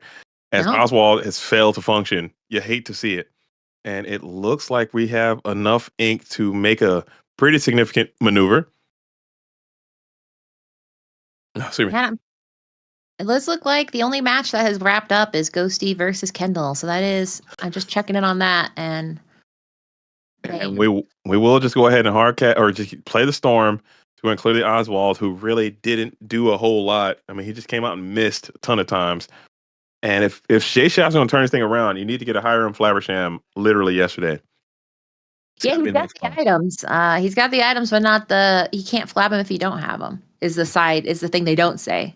I need to keep that. I need to keep that with me in my pocket. You can't flab them if you don't have them. It's unfortunate. Write that down. Write that down. Yep. It's going in. And now I don't know.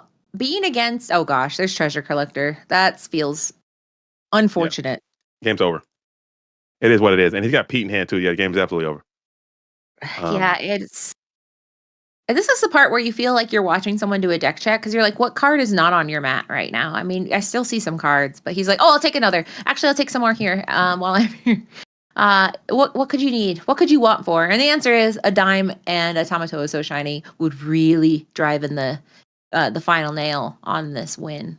Yeah. And it's funny too. Yeah. He's at 3. He's at 3 and he's basically at 100 million.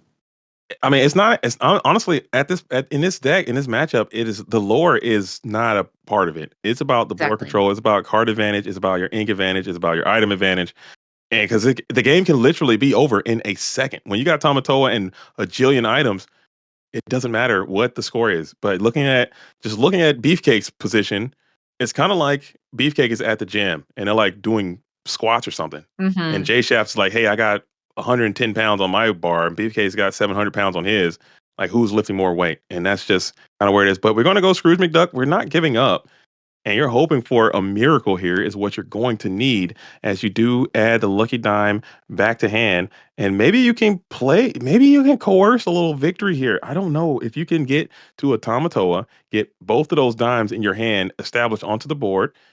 You need a Happy as a Clam like last week. I think he has double dime in hand, if I'm not mistaken. Unless he inked one with one of those fishbone quills earlier that I might have missed out on. You know, it's hard to tell these rounds apart at this point. So if you didn't, he's got every item possible right now on the board, but not the characters you need with them. Yeah, that's very unfortunate. As we are going to go ahead and fishbone quill again, that second card in hand. I think you need to be all in on this dime. So I'm pretty sure you're going to have to preserve that dime. And we are going to, never mind, we're going to ink the dime and then we're going to storm up the Scrooge McDuck. Just trying to take a little bit of residual lore off the board, another challenging character off the board, perhaps. And now you got to play some type of defense and you're going to be able to ready oh my goodness. So now you got Dime, you got Pete, Ariel, you have more items, I believe. We have to do an item count. Jeez Louise, who's got the most items? It's too much. It's I need you. I know. I'm like canvaing. I'm like I'm out. People, this is gonna be the one. They're like, all right, let's see how good Katie is at questing, and they'll be like, she just said, I don't know. There's too many, and she threw up. Yeah. But yeah, that's game. Chef just reads the tea leaves and says, hey, this thing is over, and Beefcake Supreme is going to continue on to run through this gauntlet. Very strong player after strong player after strong player, and you stay alive, and you're going to get it in as Ocean's Tempest is in the building saying, let's go Beefcake. Let's go Beefcake. Yeah. Beefcake. Yeah. Go Beefcake. Beefcake. Do we love you because we're afraid of you? I don't know. Probably a little bit of both. Why 61 Beefcake cards, Beefcake? Because Beefcake does what Beefcake wants. You go tell Beefcake that he needs 60 cards, Captain No Sense. Go tell him. Yeah, go ahead. Go over there and say, hey, I heard you got too many cards. That's not the right one. There we go. This is the right one. So Katie is still cooking in the Canva dojo, just so you guys know. And it hasn't gotten any easier. I'll be honest. I have the ink colors, but I don't know who's going to play who next round. So I'm going to have to update it. I wish I knew. But I don't. I simply don't. And I'm going to admit that I don't. And I think there's some strength in that. This is Sir Ashtown with 20 Lore Pro here at World Class Cards for their 10K Lorcana Weekend. Thank you all so much for joining us here. As we were watching the top 16, we're getting ready for the top 8 now. Katie over at the Lore Keepers Inn, she makes a great graphic where she shows kind of the who's been playing and who they're going to play next, as well as the kind of the metadata with the top 16 deck lists. We do have all of the deck lists. It's going to take us a little bit of time to go through them to try to get y'all a complete meta report like we did for Charles Collectible Show. But we'll try to have that done for you. If not this weekend, then later in the week. But again, we appreciate y'all watching so much, and we will be live here in just a little bit with the top 8. Thank you so much.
Hello and welcome to 20 Lore Pro. I'm Sir Ashtown, and we are here at World Class Cards for their Lorcana 10K weekend.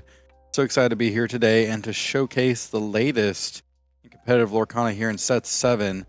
Thank y'all so much for joining us here on Twitch, on YouTube. If you've missed any of today's rounds or at any point in the tournament you missed the tournament at all, we'll have them up for you on our YouTube as well as on the VODs for both Twitch and YouTube. Today is the 5K tournament, and then tomorrow will be another 5K tournament for you to watch. So we're really excited to see how today's tournament ends and really how it's been developing.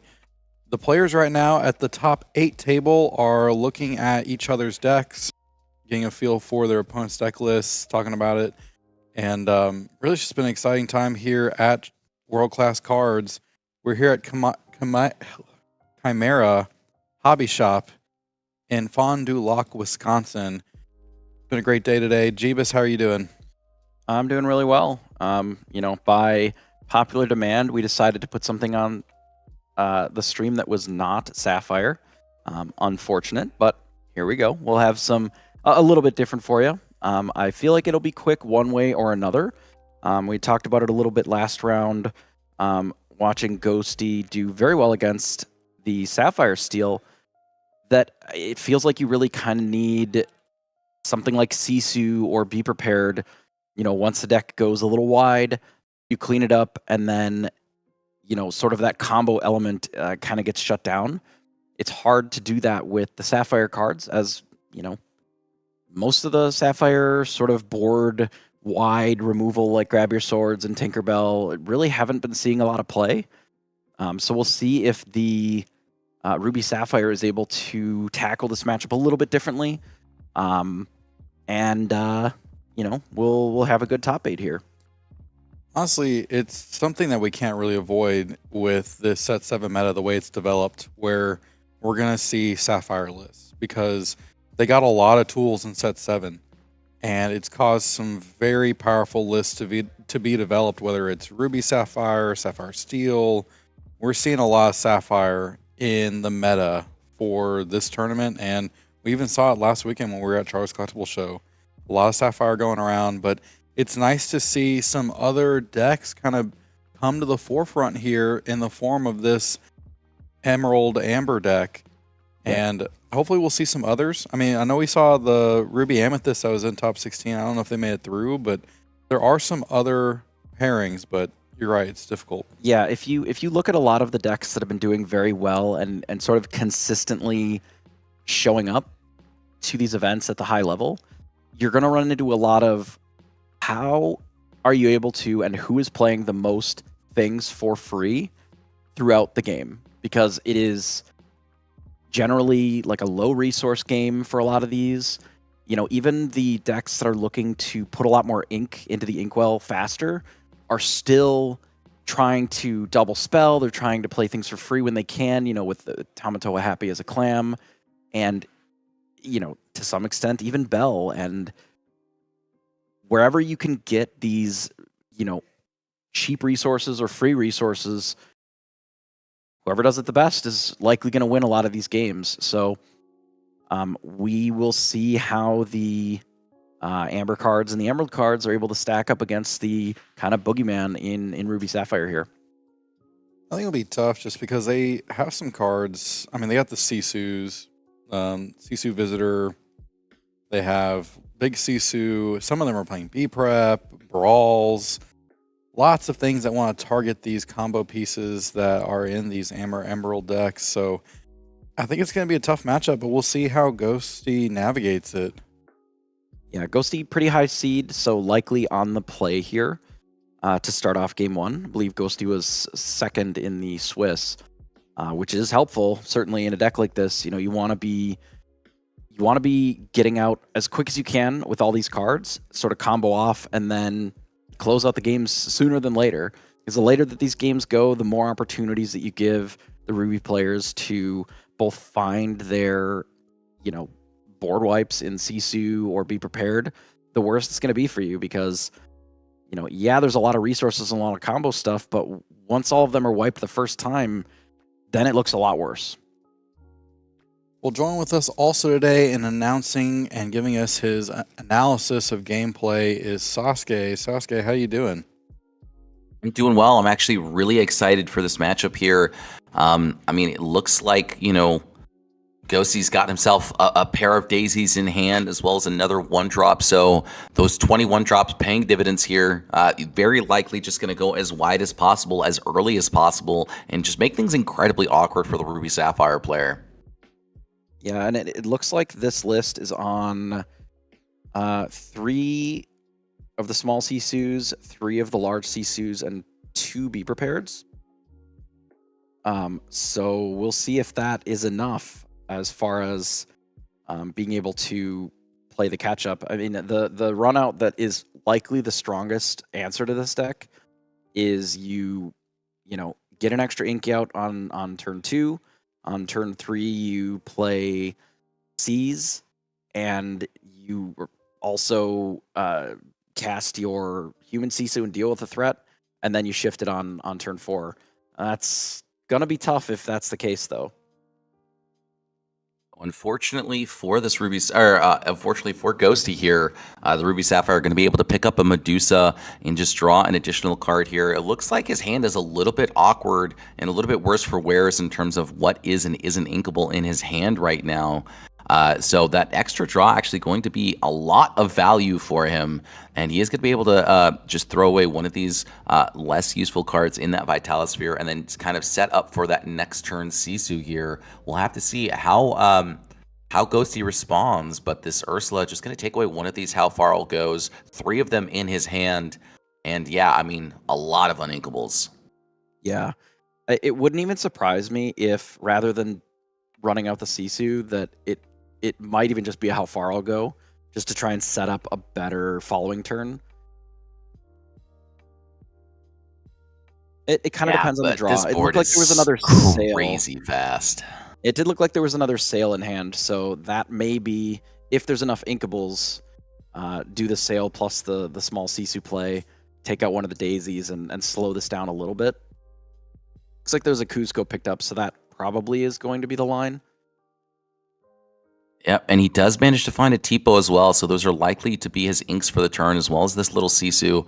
So little Sisu going to come down here probably right now, get rid of one of those daisies, kind of slow him down just a little bit. Unfortunately for Ernest here, though, doesn't have any inkable cards in hand, so if he does draw into an uninkable here, it might actually just be the game. And now Ghosty going to have to find a way to deal with this little Sisu, slow out this big Sisu from coming down for just one more turn. Going to go ahead and do a little bit of digging here. Hopefully find something a little bit more useful. And now 4 cards need to be discarded here. Likely just going to hold on to that Rapunzel. And yeah, I mean, going to get himself up to 12 lore. Unfortunately for Ghosty here, that big Sisu very likely to come down. Yeah, and this is sort of the run out that you need against this deck to be able to really catch up enough. So got a Tipo off of the Daisy there. So we have an inkable. There's a Maui as well. So there's an inkable. We can shift. And now we'll see from 13 if Ghosty will have enough resources to be able to claw back into it. Because the Chernobog is still a very solid draw off the top, too. Yeah, I think Chernobog is likely his best draw here off the top. We know that he didn't have any B-preps in hand, so the Sisu finally going to be able to do something here on this board as well as just clear it, get himself a little bit of lore. But yeah, Ghosty not really seeing the draws that he wants to right now. Going to drop down this Go-Go Tamago and just kind of, take it slow from here, use that evasive to his advantage. And so now it's going to be up to Ernest to try and figure out a way to deal with this Go-Go Tamago. He does actually have that Medusa in hand, which that Daisy revealed. So considering whether or not he wants to play it this turn or just let a little bit of lore slide away from him, I think he's going to opt for the safer line, which I kind of tend to agree with here. And now this Sisu very likely to quest. He does want to get these How Far It Goes out of his hand, though. So he might even consider just losing this 3 lore just for this How Far I'll Go, which I kind of tend to agree with here, especially because that Lucky Dime was his next draw. Yeah, I mean, really the spot that we're at for Ernest is we will win the game in a few turns because we have, plenty of cards that can close out quite quickly. And we don't necessarily need to push just a little bit of lore either. We can leverage our resources. We can use these how far all goes, build up ink that way, and then still keep the cards coming to make sure that there's not a surprise coming from the other side that can, be a combination of cards that will allow Ghosty back into the game. Yeah, and I really like this singing here with the Medusa, just kind of utilizing the fact that she is a 6-cost character here. Gonna get himself a Grandma Tala, play that down, and look for some more answers. Doesn't quite find them yet. This Maui really not going to be doing much. Cusco likely to be doing a little bit less. Instead, he says, look, I already have a Maui in hand. I don't necessarily need it. Need a second one. I just need to make sure that you don't get any more lore. And so he's just going to get that Cusco likely just there for the ink at this point in time. Could be not sure he's going to develop it. It can quest for 2. It can help close out the game a little bit faster as well. Certainly better than Maui in this spot, I would say. He does manage to find that Chernobog. Very likely to play it here. Just going to drop it down for 0. And 6, all of a sudden he went from not really in this game to actually having quite a scary field here. This Maui going to be able to answer very likely everything that he's trying to do here. But Ernest is already at 8 ink. Does he have the Maleficent Dragon in hand? I Doesn't look like see it. Doesn't look like it. There is a Visions, but that's going to put us out of range as far as our ink that's available. But we can dig pretty deep.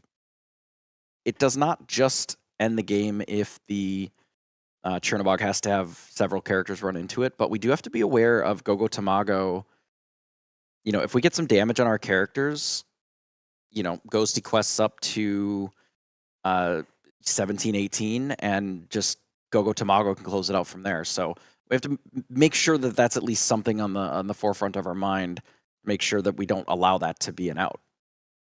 Right, and those Gogo Tamagos really did just get thrown right back into the deck here. So 2 of them were sent into the bin, but then just immediately shuffled right back into the deck. So if he does manage to find one here, it is going to mean a lot of pressure here. Cusco surprisingly going to come down here just to develop that 2 lore threat, get that 3/5 body on the board, be able to threaten a little bit more of what's going on here on Ghosty's side of the field here. Now this Chernobog going to be able to quest for 3. I don't know that he's out racing at this point in time. So it's really just going to come up to whether or not he has it, right? So Chernobog going to quest for 3. Yzma going to quest for 1, set himself up to 17 here. But this Lilo isn't quite enough in the tank here. And now that B prep drawn everything he wanted to see. Yeah, the B prep is a little scary because it does take our clock entirely off the board. So, even if we quest out with everything and then play the B prep, it's kind of rough. But there is a world where we just quest for 4 and then we sing the Be Prepared. We don't get our 3 with the Sisu, clean up the board. It's okay that Lilo comes back in as long as we have some sort of a follow-up threat to be able to challenge into it. There's also a world where, we use the Maui instead as a way of dealing with the Chernobog. That Maui was drawn off with that Hiram, so very lucky draw. So what this means is we're saying don't draw Gogo Tamago. That's it. Well, the Gogo Tamago isn't actually going to even be able to be used here, considering the fact that he's only at 3 lore here. Lilo not quite enough in the tank, and so because of that, I believe Ernest is at 16 lore right now, which means game number 1 going to the Ruby Sapphire player. Yeah, only having 3 ink is pretty tricky there because, without that 4, it shuts off the Gogo Tamago line. So the extra 3 from the Sisu for 4 turns was enough to, get the game within reach. I mean, that's exactly what we were saying. The way that this deck is able to, in theory, not just lose, especially on the draw to this deck, is you have to have that double extra ink, which involves at least one, spreading the Azurite Seas, right? To be able to also play your human Sisu on that turn while you develop an extra ink and then do the shift so that you can actually at least keep up with what they're doing. That's a big ask, because that's a very narrow set of cards that we need to be finding every game that are not all 4-ofs in this deck. Yeah, and I mean, the crazy thing is that he managed to find that second set of ink on the top of his deck there. He was literally just fishing for it, hoping that he gets it, realizing that, hey, look, I'm probably going to lose this game if I can't get this CISO out just an extra turn earlier. Waiting 2 turns is definitely not the play here. And so he kind of recognized that, fished for the out, found it, and, picked up game number 1 because of it. Yeah. So Ghosty on the play again. I would say that, honestly, it feels like the game was just over if we don't have the second ramp spell there, right? If we don't have the ability to double spell on turn 3, the game was likely just over by Ghosty going wide enough to just quest with everything. Because it was already pretty close, and, Ernest actually got the full perfect run out to be able to wipe the board. It's spooky. We want to thank everyone so much for joining us here with 20 Lore Pro and Jeebus and Sasuke for y'all's analysis. This has been a really great game so far here in the top 8. We're here with World Class Cards for their 10K Lorcana Weekend. There's going to be a 5K today that we're finishing off now, and a 5K tomorrow. This has been very exciting here in the top 8. Again, so much thanks to the community for coming out on Twitch, on YouTube. Really appreciate y'all watching this Set 7 competitive Lorcana tournament. We also have Katie with the Lore Keepers in live on Twitch. She is currently sharing feature match 2 with JDZ Quest. They are watching a Ruby Sapphire versus Sapphire Steel match, and we're just really excited to be here today. And again, thank y'all for joining us. Thank All you, right, Sir Ashtown. Yeah, quick 4 altar from both players, so at least some cards in hand that they don't hate. Yeah, I was curious to see what the altars were. I mean, they were just so quick there, kind of looked away for just a second, and they were all ready. So, Curse Merfolk likely to be the opener here for Ghosty. I'm curious to see how Ernest is going to be able to respond to this. Hopefully, he does have that turn 1 popsicle in the response there, and then we'll likely have to see himself another Sail the Azurite Sea just to kind of get hopes that this game doesn't just spiral out of control too quickly. Lilo in hand, Ursula in hand as well. I'm not necessarily sure that I want to be playing Ursula on 2 just because the songs in the red-blue deck Ruby Sapphire deck rather, aren't really doing too much in terms of value. So yeah, that Lilo going to be the decision there for Ghosty. I like this a lot so far. Yeah, the songs are generally meant to be more, How Far I'll Go, which is much later, or Be Prepared. You don't really care that much about How Far I'll Go either. Really, the only thing you're trying to protect yourself from is that Be Prepared. So you can kind of wait on Ursula for a while, and just developing a more lore-dense threat like Lilo here, certainly much better. I mean, Ghosty's already going to be at 6 prior to even going into this, whatever is added to the board now. It might even just be another Lilo. Yeah, I might say it's probably just play this Lilo, get rid of this Ursula. I don't think he can afford to get rid of this kit because last game it really did cost him a lot to get rid of it. And so instead he's just going to play this duck here, protect his board just a little bit, say, hey, look, I need this bodyguard on the field. Makes a lot of sense to me as well. Just going to be able to get himself up to 7 here with that 5 lore quest. And now Ernest has really got to figure out how to get himself out of this hole because this lore lead is snowballing out of control. What about a Grammatala? Well, it is a card you can play in this spot, which generally to me means that they don't have any particularly good answers that are efficient on this turn. I mean, there is a Brawl, but just doing Brawl and saying go also doesn't help either. This does allow us to In theory, answer 2 cards next turn, but it's already going to be, what, 12? Ugh, that's a rough spot. He's going to ink the Go-Go Tamago, develop another Lilo here, quest for 5, go up all the way to 12, and that Ursula getting a nice peek in the hand, definitely what you want to see here if you are Ghosty here. And now, unfortunately, I do believe he did just top deck that little Sisu, and so now Big Sisu going to be online next turn. I think he kept that Cloud Kicker in hand, so little Sisu going to get rid of that Curse Merfolk. Grandma Tala likely going to get rid of that Donald Duck here, and then it's really just going to be up to Ghosty to make sure that he can get rid of that kit. Yeah, I believe that recognizing sort of how the wheels fell off in the previous game, it really came down to being able to shift the Sisu and actually have, realistically, like a plan to be able to wipe the board and play that little bit of catch up. That's really what lost the game in the first one. So I think he held onto the Cloud Kicker, specifically appreciating that was what maybe cost the game before. Yeah. And here it is. And so Kit here gonna just slow him down just that much more. And now these Lilos are just going to keep on questing, set himself up to 17. Little Sisu is going to be able to get rid of one of those Lilos. Grandma Tala is going to be able to get rid of one of the other ones. And so now it's just going to be up to Ghosty to just kind of, take advantage of that fact. He is going to go all the way up to 19 lore. And at this point in time, he really wants to find a Go-Go Tamago.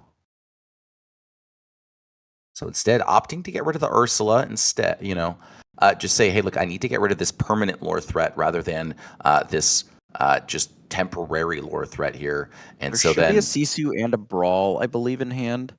So I can probably get rid of both of these just by inking up to 6 ink here. Almost has to.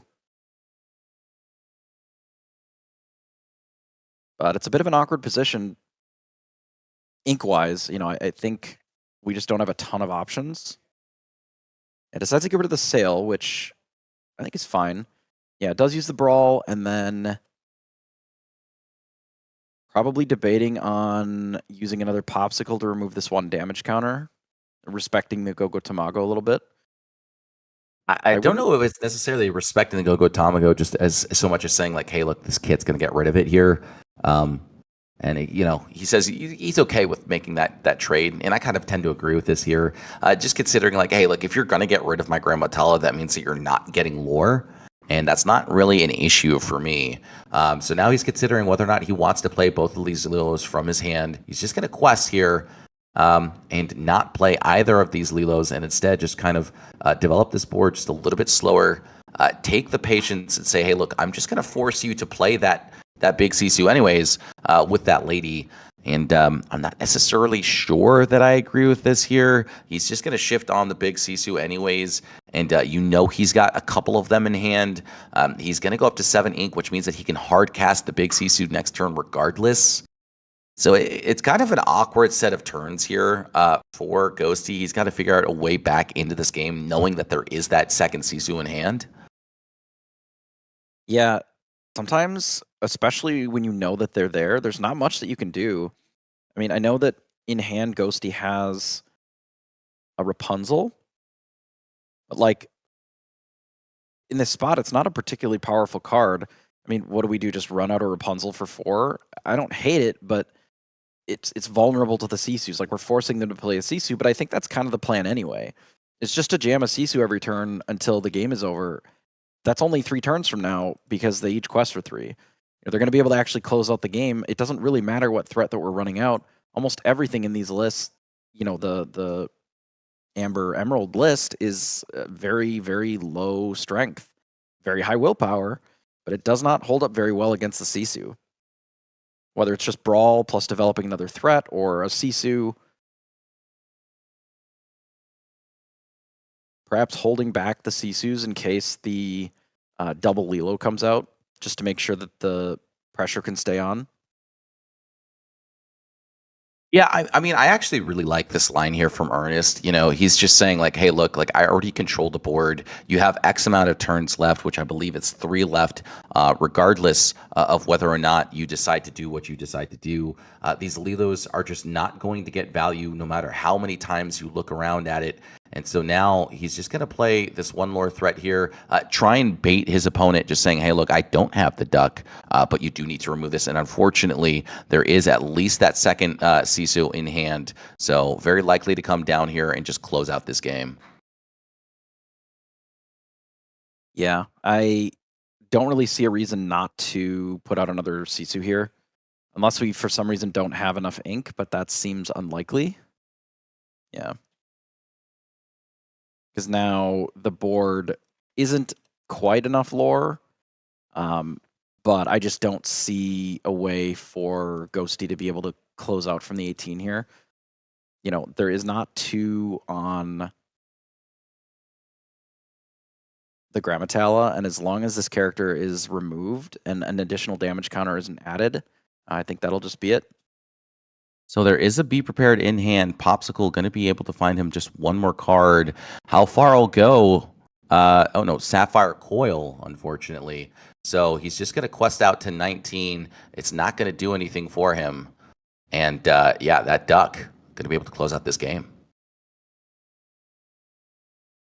All right, quests out. I mean, Gogo Tamago is a lethal threat here. He has that Donald Duck, the though. duck. He already had the duck. You're right. It's just good. Almost would have had to sing the Sisu. There's so many ducks now. I get them all confused. But yeah, the Donald will take it. I mean, in these colors, there's not that much reach. There's Gogo, and there's the Donald. And there's a few non-character ways of gaining lore, but not in this list. We're just running 60 characters, so you know that is a way to do it. If you're able to put enough pressure on that you gain a lot of lore early, then the last few cards that you can cobble together really demand you always have to answer this every turn for the rest of the game. Otherwise, it might just end like that. And Ernest ran out of answers. Yeah. I mean, that was such a nail biter of a game, too. But, you know, now Ghosty is definitely on the back foot here. He's going to be on the draw rather than on the play here, which has a significant impact on these styles of decks here. So we'll have to see if he's going to be able to close out game number 3. But very, very tight series so far, and very well played from both players. Yeah, it gives you like an entire turn worth of inking from the Ruby Sapphire perspective to be able to come up with that Shift Sisu or the Be Prepared that you really don't have when that deck is on the play. They're just way too fast, and you really don't have the luxury of any time. When Ruby Sapphire is on the play, you actually can still survive without the second ramp spell to be able to get you to be able to cast it on turn 4 because, you know, just ahead on ink by 1. So well, we want to thank everyone for joining us here with 20 Lore Pro. We have Jeebus and Sasuke giving us their commentary and analysis. We want to thank them so much for joining us here for world-class cards, 10K Lorcana Weekend. And you, the viewers at home on Twitch, on YouTube, thank y'all for joining us here as 20 Lore Pro and world-class cards is providing y'all with some great content here. That was a nail biter. I agree, Jeebus. That match was so close. I mean, even the first game, he got all the way up to 19. Couldn't quite cross the finish line there, but he did on this second one. So glad to see that we're going to a game 3 here in the top 8. This should be a lot of fun, and here we go. All right, we're going to see how... No, go ahead. Go ahead. I was going to say, I'm not sure Ghosty wants to get rid of that 1-drop here. I think he's fishing for another 2-lore 1-drop threat here. But I do kind of like the knowledge just to be able to diversify my threats here in the early game. Looks like he's just going to dig one deeper. Doesn't end up finding that 1-drop that I think he was looking for. So instead, just going to opt for a turn 2 2-cost character here on turn number 2. But Ernest obviously on the play here, so he does have that kind of little bit of padding room, we'll say, because it's basically him starting on on turn 2 when Ghosty gets his first turn. So we'll have to see if Ernest does have the accelerated start in that Sail the Azurite Sea into a 4-cost character. What likely is the Tala. So this game is going to be tight either way. Yeah, it really, there's a couple of cloud kickers which certainly make the ideal run out of the human Sisus a little bit worse. But if Ernest is able to leverage, the same one more than once, depending upon how Ghosty Straw looks, that could be pretty bad too.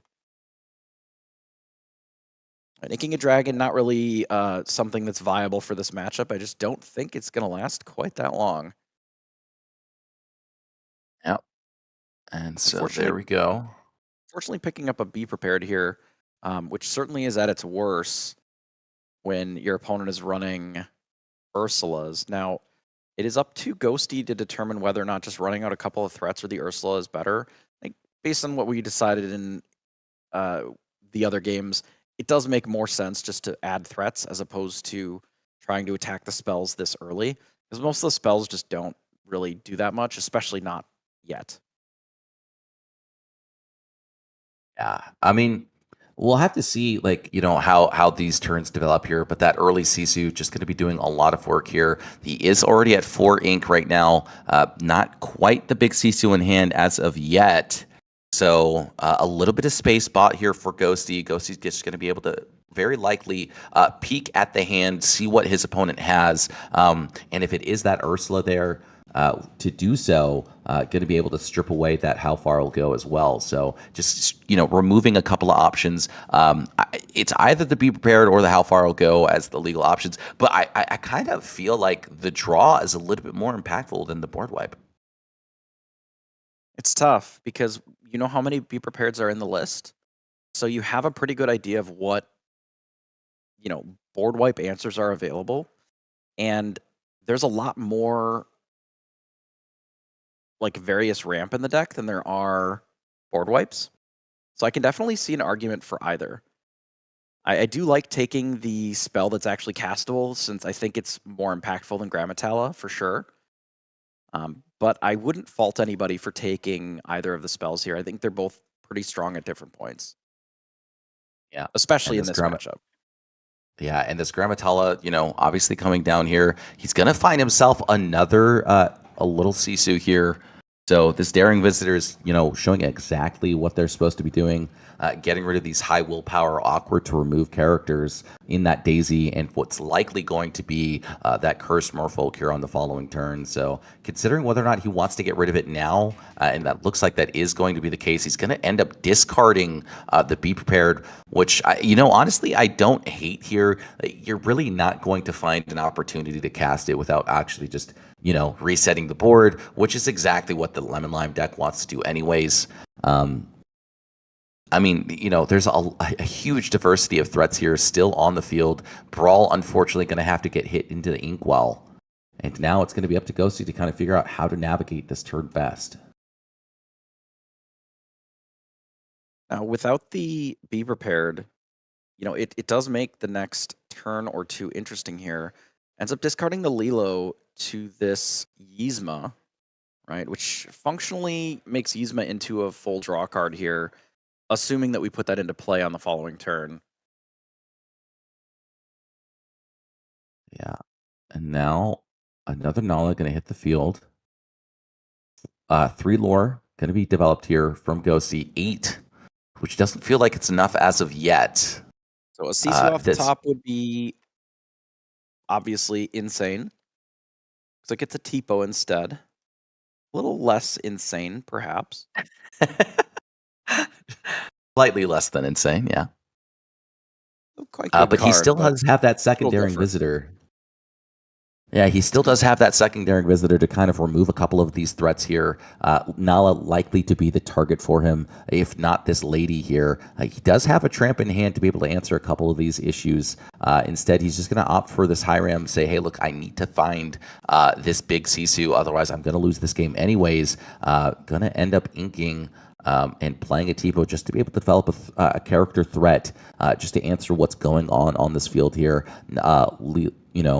Daring Visitor not going to be able to interact very effectively with this board here. He might just use the Tala and the Daring Visitor to get rid of that 0/4 Nala, and then in the following turns get rid of a couple of these other threats. And I don't believe that we have the luxury of playing around a Rapunzel here, because it has to then be exactly Inkable card plus Rapunzel, which is certainly very possible in this deck. But I just don't think that we don't really have the time to try and bounce around that. So Cloudkicker bouncing the Flaversham, I think it's fine. We already drew the cards. We don't actually have another way to draw the cards. It really is just a 1/6 at this point. It does make it so that future, popsicles are a little worse for us, just because we don't have the ability to draw right away. But really, the card that we're looking for is still, a big Sisu. I think we've picked up a Brawl, maybe. So we have a Brawl in the big Sisu. We can probably clean up most of this board then. Yeah, I mean, he does have Little Sisu and Brawl here, so he's going to be able to get rid of 2 of these threats, and Ghosty kind of just living off fumes right now, so it's going to be a little bit difficult for him to find exactly what he's looking for. That Cloud Kicker, honestly, providing a lot of tempo here, and it's looking like Ernest is just going to develop another Grandma Tala, continue to play this slow game, understands that he's at, his opponent is at 12 lore. But yeah, I mean, he just has to find something more useful than what he's got in hand right now. Sure that I love this play from Ernest here. I feel like we had the opportunity to play Sisu and Brawl. We could challenge with the Grammatala into the Ursula, for example, trade the other Sisu, the one that is not from our hand this turn, take out the lady, and then you could actually take out the Nala with your either the Brawl or the Sisu. Like, we could have cleaned up almost all of this board, and our opponent has 1 card in hand. Yeah, I would have liked to remove just 1 more character off this field here, just giving me a little bit more space. But this does mean that he does have another 3/3 character developed onto the field here. He's going to opt to play this Lilo at this point in time, and I think this. Okay, so he's not going to play the Tramp in hand. He says, "Look, I just want to." Continue to quest here. He is going to go up to 15 if he so chooses. Going to remove this Tipo, just make it a little bit more awkward to try and remove all these characters from the field. Lilo obviously must answer this turn, but he does have that Sisu Daring Visitor in hand to answer it. So going to be able to draw a couple of cards before he decides to do exactly what he wants to do. And yeah, I mean, this position is not great if I'm Ernest. Yeah, I don't hate developing the 3/3 because it does sort of keep the Lilo in check for a while. I do wish that we had kept the board a little cleaner longer, but sometimes that's just not an option for you. That one only draws 1 card, points out Ghosty here. Yeah, I think he thought that he was playing that How Far I'll Go, just got a little bit confused there. And it looks like he drew a Maleficent Dragon here, which isn't going to actually have that space that he wants it to be able to get him, that victory here. Just using 9 ink to play something doesn't feel good. Sisu going to get rid of that little Lilo here. And now it's going to be up to these Talas to get rid of just the rest of this field here.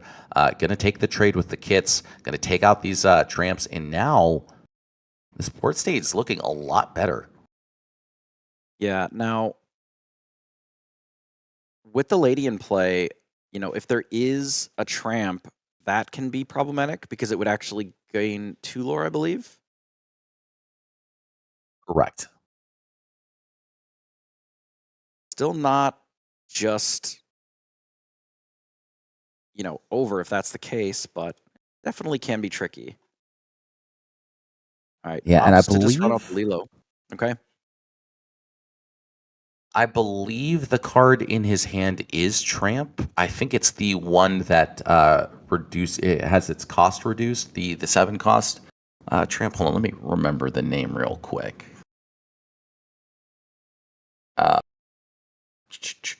Street Smart Doggo, or Street Smart. Yeah. Street Smart Dog. So I like what Ghosty's doing here to try and, you know, set up a board state where, you know, possibly Gogo Tamago is a way of getting a little bit more reach, or, you know, these ladies in combination with the tramp. If it was the other one, we maybe had an option of playing it and supporting it to be able to cash in for 2 lore. But now it feels like this might just be done. Yep, and I like this popsicle line here. Just going to use it just to heal the Tala, play around the Gogo Tamago that he might be able to draw here, and now a Chernobog off the top of the deck just feels amazing. But unfortunately, Ernest actually managed to hold on to that dragon, which is the perfect answer to this Chernobog here, which just means that it feels like this game is starting to turn into Ernest's favor. Yeah, Ghosty had a pretty aggressive start, but not any of the combo payoffs to you know, you have all these characters, but without sort of the tramp on time or the Chernobog a little bit sooner, I guess. It may be a little too slow because now, you know, with 9 ink, the dragon can take it out. Everything else can be challenged, and it's still quest for a few. But now Ghosty has just the 1 card left in hand, so. Yep, that makes sense. And then here's a dragon. Dragon still very good and deals with the very normally difficult threat to deal with. Now, with only 3 ink, and now with the discard empty, another Chernobog is not great. Yeah, these Lilos aren't going to be doing much anymore. So it looks like one of those is that Street Smart Dog that we were talking about. I'm not quite sure what the other one is. He's just going to ink it and pass here. I think it's a Cricky. Yeah. I mean, Cricky is a good threat if you can get up to 5. It does quest for 3.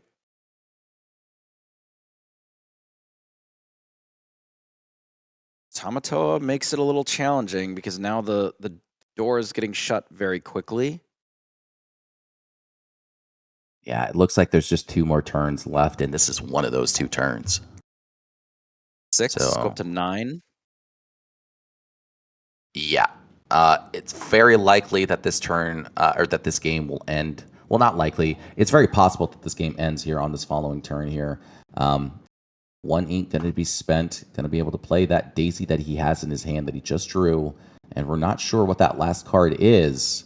So if it is that Gogo Tamago, it's still not quite enough in the tank to finish it.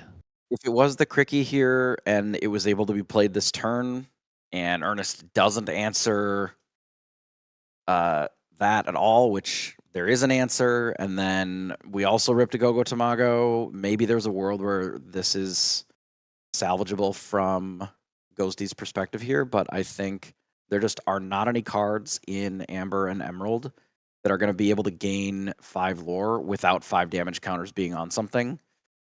So I am saying that this is it for Ernest. Locked it up. Yeah. A really, really good comeback there. Very great patience there. Finding that time to just develop those Scramatalas, which ended up taking over the game there. So yeah, it was just the double Street Smart Dogs and just wasn't able to develop them, unfortunately, for himself. So yeah, I mean, very, very well played from Ernest there. Just kind of digging himself out of that hole, which honestly felt insurmountable at one point. Just because he never got to see those big Sisus, but managed to navigate it perfectly there. Yeah, even just the smaller Sisus are able to remove so many threats while still adding a body to the board. You know, it always threatens that big Sisu, and just the card advantage that they're able to gain, even when you're sort of short on turns because your opponent is so quick. You know, a lot of your characters have okay sized bodies, and you can kind of cobble them together to, if your opponent misses, you know, their big combo, it might work out for you. I do believe that there's still some match going on the second. I think it's a really strong Ruby Sapphire versus Sapphire Steel matchup here. So I think we should send it over there. What do you think? Yeah, absolutely. I mean, I know it's been played a lot today, but I feel like it's just one of the most fun matchups to watch right now. You just get to watch two powerhouse decks really just kind of do what they're supposed to. Yeah. Well, we will send y'all over to match number 2. That is being streamed by Katie in the Lore Keepers Inn and JDZ Quest all throughout the match. But we will head on over to it now. That way you can watch it. And again, thank you all so much for joining us here with 20 Lore Pro and world-class cards for our 10K Lorcana Weekend. We will see how they're doing over there.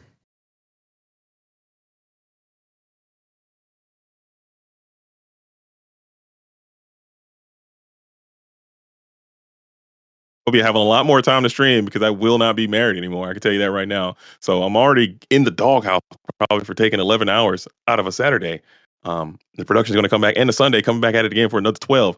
I'm probably going to be single anyway. So if I cancel this movie, I will disappear, and you guys will wonder what happened to JDZ Quest. He's gone. 17 years, and you said, "Well, what if we go see?" It'll be a really cool Netflix documentary, though, for sure. What happened to me? Because it's going to be. I'll disappear. You'll never hear me again. You'll never hear from me again. It'll just be gone. So there you go. Yeah. Well, he's going to see. So tomorrow you have to tune in. Remember, subscribe to JDZ Quest and turn on notifications because when he goes live, the pre-show, we're not going to talk about who won. Who cares? It's Sapphire. Whatever. Move on. We're going to talk about the CGI in Snow White and whether it made him comfortable or not. Whether it activated the Uncanny Valley. I'll take my pen and pad. I'll take some scrupulous notes, and I'll give you guys a live, detailed movie review of the Snow White Disney live adaptation. Shout out to my family. They're in the living room right now watching the original Snow White, just kind of getting re-immersed into the magic. And then we're going to go in there live and see what the changes are. And we're going to get it cracking. We will talk about the game, I promise. But you guys see it. You know what? You guys will know what's going on. But quick aside. At this point, you know what is going on with the Sapphire Steel situation. I'm kidding. Let's lock back in, Katie. We got to finish the drill. All right, I'll tell you a story after this. Okay, we're going to just clear the Scrooge McDuck after a double coiling, and then we're going to pass back on over to Sky, who's sitting at 8. You can put the dime in for free now if you felt so inclined, and it looks like we're going to pay the full retail value for the big one, the big Tamatoa. Checking the discard, seeing what you have available. But no dime, which is kind of... You don't have a dime in hand? I think you might have one in hand. I want to say, no, that's not a dime. That is a Fortisphere. Yeah. We're going to pay one. Because Bannable can get rid of it. So. He does have a dime. Yes, indeed. There it is. He brings it out for free. I thought he had one already. Yeah, so he does have it. And he would never do something so reckless, so crazy, so brazen as to play a Tamatoa without a dime. And this thing is about to get tapped here for sure. We're going to ink the strength, and then we'll pay the 2, tap the dime, and that'll put you at 1, 2, 3, 4, 5, 6, 7, 8, 9. That'll put you all the way up to 17, 18, 17. What we call yikes in the chat or panic. I'm actually going to put panic. That's the panic of Bannable going, oh my God, this guy's crazy. Because even if he gets rid of this crab, he has to then stabilize the whatever. He's another got to clear crab, got to clear dime together.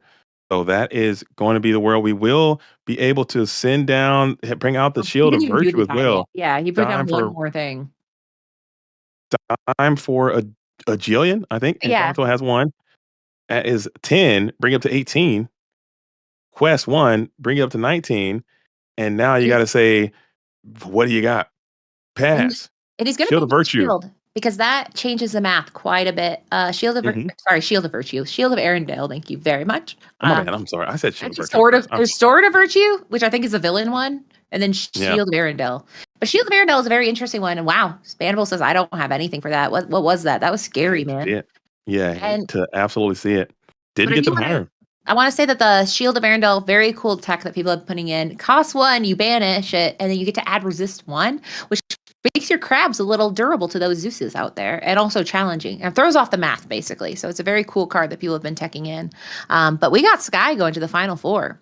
That is insane. Sky in the Skybox Theater, and it's a lot of Ruby Sapphire in that Final Four as well. And it seemed like his deck is kind of tech to go against Ruby Sapphire quite well. Those Chichas have very good value. It's not an easy way to cleanly get through those Chichas, man. Maybe we got the coil set up. The Sisu can get it. The brawls. Never mind. You do have quite a bit else. So forget I said anything about that, but it's still it could be rather annoying to brawl a Chicha instead of brawling a Hiram, to little Sisu a Chicha instead of little Sisuing the Hiram, et cetera, and moreover. So I think Sky is actually in a pretty decent spot, and he could make a nice little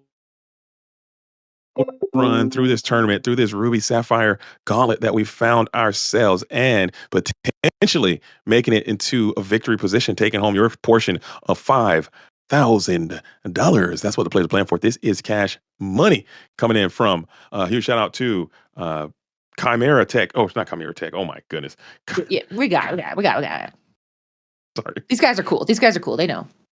It's Chimera Hobby, not Chimera Tech. Chimera Hobby in cards out in Fun Do Lock, putting this thing together, and world class cards. Are there any world class cards associates still available in this event? I don't know. I'm trying to see if they posted. So Ernest, so not here. Thank y'all so much for joining us here with World Class Cards. So excited to be here at 20 Lore Pro to show y'all the top 8.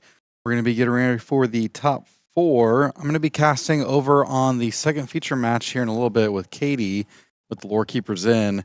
And we'll have Jeebus and Sasuke over here on the main channel with the top 4. So we'll be here in just a little bit, and thank y'all for joining us.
All right. So this is Jeebs back with the 10K weekend here. We're down to the top 4 now.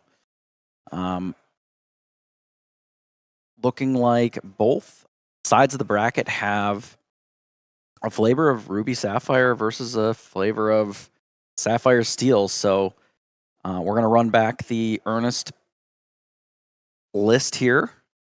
This time against Beefcake. So we'll see how this ends up. You know, we've been seeing this matchup a lot today, and it's really depended on sort of how they've constructed their deck from the Sapphire Steel side to be able to compete with really Sisu.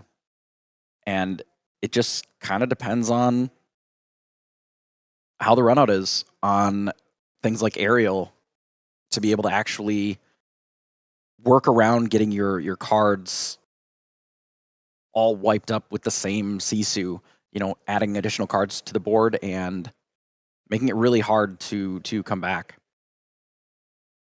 Yeah, I mean, the way that, Ruby Sapphire is going to be able to win this matchup is just keeping Sapphire Steel off its characters. And then, the way that Sapphire Steel is going to be able to win this game is just by overwhelming the Ruby Sapphire player with items and then just being able to drop down a big Tamatoa. Tamatoa is so shiny, and then that Lucky Dime just having a way to find its way onto the field and just, get yourself 8 to 10 lore in a turn, and then just do it again the next turn and close out that game before this Ruby Sapphire player is really just able to close it out with this early lore lead and these small lore questers that aren't really worth your time to remove, just because you're going to have to spend most of your turn to remove those characters, and you'd rather use that time to just dig for the combo pieces that you're looking for in those items. Yeah, again, we look at Ernest's list, and there's 3 Sisus, both big and small. A couple of Be Prepareds. The Be Prepared certainly help a lot for, the world where aerials might be coming from the other side. So I think some of it is going to come down to the draw. There are some Mauis in here. Maui helps keep the sort of various SMEs and such a little more clear so that they don't just chip away at your lore and then able to close with a crab sort of towards the later half of the game. All right, let's have the players kick it off, and we'll see how they navigate these games. I mean, it's been a very long day for both of them. Yeah, absolutely. And so now it's really just up to the Sapphire Steel player to just kind of find what he wants here in this early game. I will say I kind of feel like you want a popsicle of sorts. You definitely want to find yourself a fishbone quill to just cheat out those big lore threats in that aerial that he does have in hand. But it looks like he's just going to throw away 6 cards. He does have that Sail the Azurite Sea, wants to find that turn 1 popsicle into that hopefully turn 3 high ram. Just get himself a couple of cards, kind of force Ernest here to answer that with hopefully a brawl, just kind of eat up his turn 4, and from there just kind of snowball that minor advantage in that soaking of that turn there. So it's really just going to be up to Ernest to just not draw well, and Beefcake to just play this perfectly, because while it is just a slight favored, if the things just do go Ernest's way, it just becomes increasingly difficult as the turns go on. Yeah, it's really challenging if you don't have that sort of aggressive start, because if you get to a pretty late game, Ruby is just going to be favored. Their cards on average are just a lot more impactful off the top of the deck, and there's just a lot bigger things going on to sort of close out the game, just by the very nature of the Ruby cards being able to 2, 3, 4, 5 for 1 in some cases. A big Sisu, big Be Prepared. The Sapphire Steel just really doesn't have that. Yep. And so now that Sail the Azurite Sea going to come down here. Fishbone Quill going to get hit into the Inkwell here. I'm a little bit surprised to see that, just considering he does have Bell in hand, and I feel like in this matchup, Bell really isn't going to be doing much. So he's opting to hold on to it. He wants to find a turn where it is going to find its value. But I mean, in my personal playtesting and having spoken to a number of very talented players that I'd argue are better than myself, Bell really doesn't do much into the Ruby Sapphire matchup here, just because easily removed. Don't really want to hard cast it, and definitely don't want to use it to get rid of your items, considering how low of an impact it generally has. Yeah, you're more, is it worth collecting 3 lore to break a popsicle? Probably not. Most of the time, that's not what's going to be able to win you the game, unless you have a lot of other threats that are really necessary that need to be hit, so that the Bell just gets to live even longer. It's gonna get scooped up with some removal, a Sisu, a Be Prepared, and it's just not gonna be that big of a difference. And so that double coil coming in very clutch right now. Just going to be able to get rid of that Scrooge, not really allow him to do anything here in this game. So Popsicle going to come down. And because of that, one removal tool was used. Ernest down to a few cards in hand already. Doesn't quite have the Hiram of his own. And so this Hiram here going to be able to get a lot of value, refill Beefcake's hand here, and really force an answer from Ernest, which he does have in that brawl, but just going to soak up another card in hand, which doesn't feel good. Yeah, it's very rare that from the Sapphire Steel side that your Flabbersham is ever going to be able to get more than just the initial enter the battlefield trigger.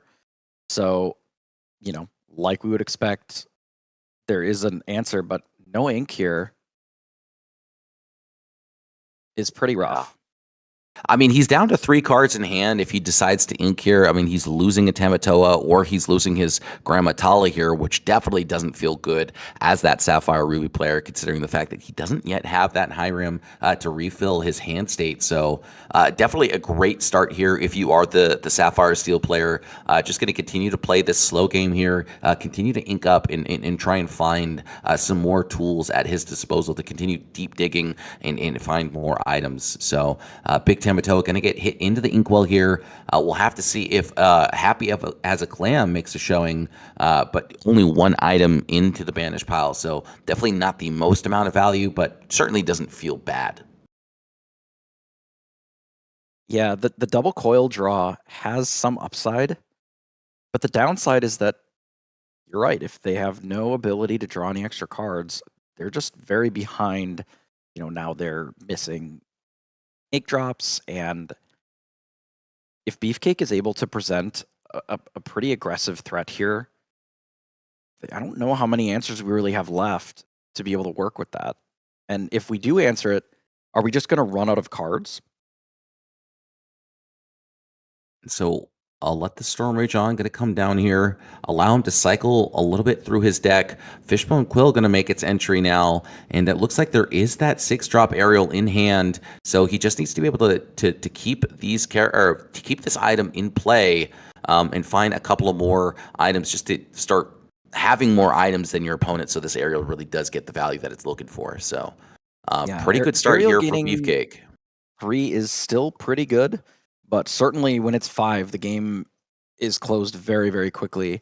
And with Ernest missing ink, I would not be surprised if it just comes down this next turn. And then we figure out the item situation the turn after. Even something like a Lucky Dime gaining 3 is still real fast to close out the game here. Because Be Prepared is like the only answer available. Nothing else does it.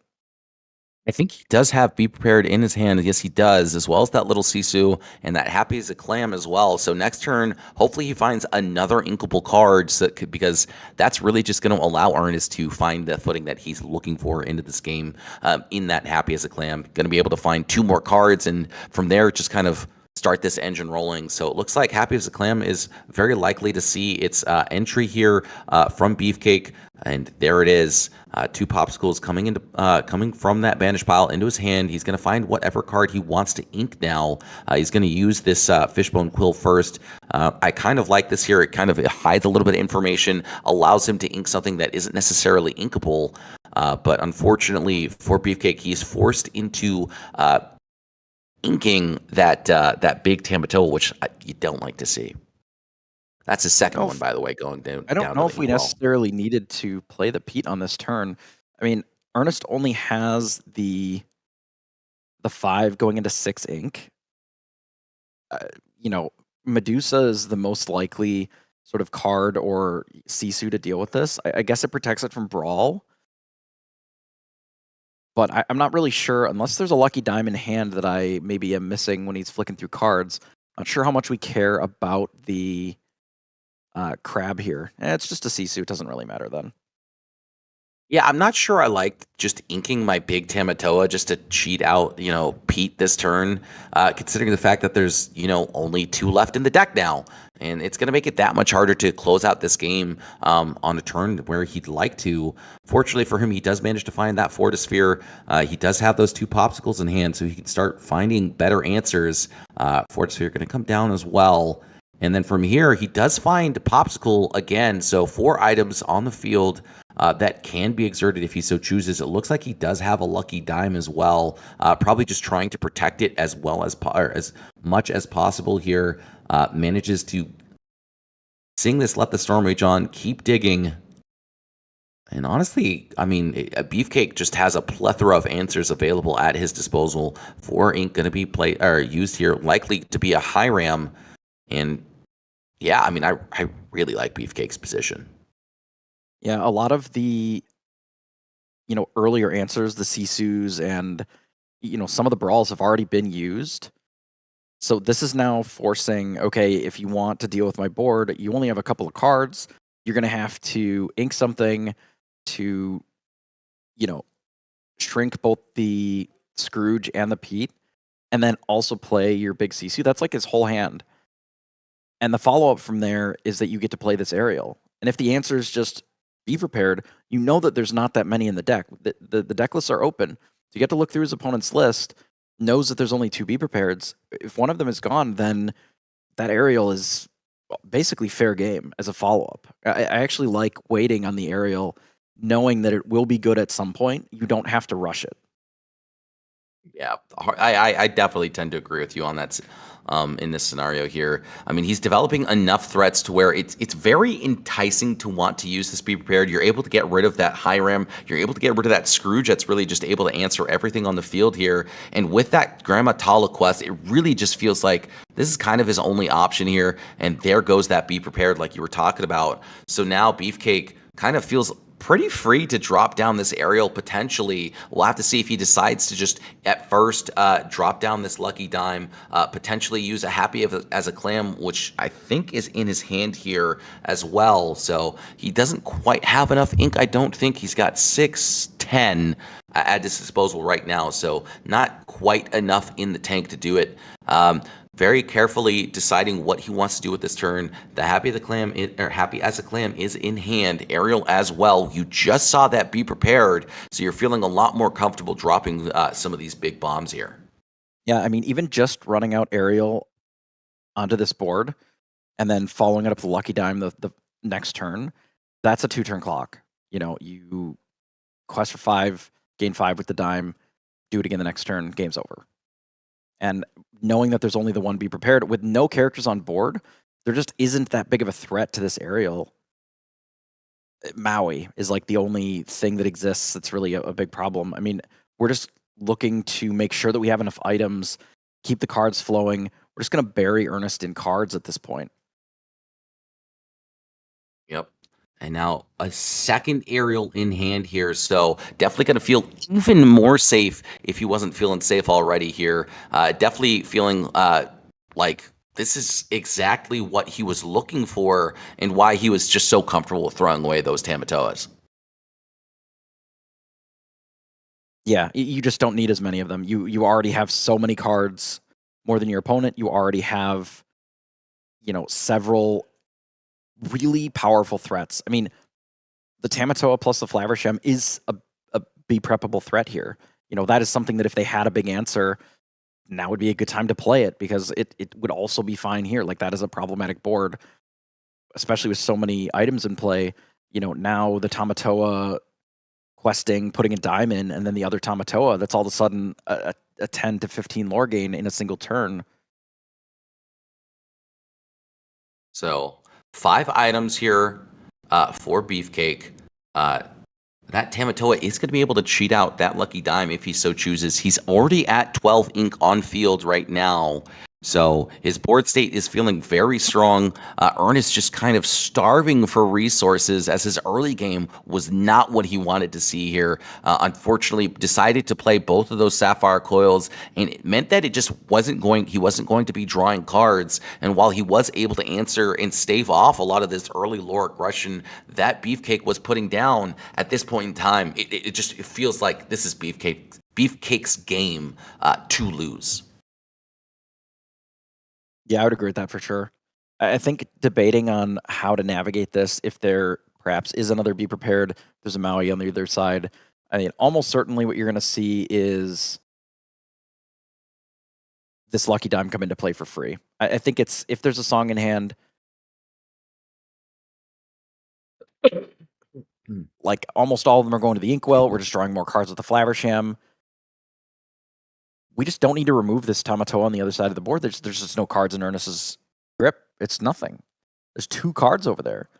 And we know that they're both items.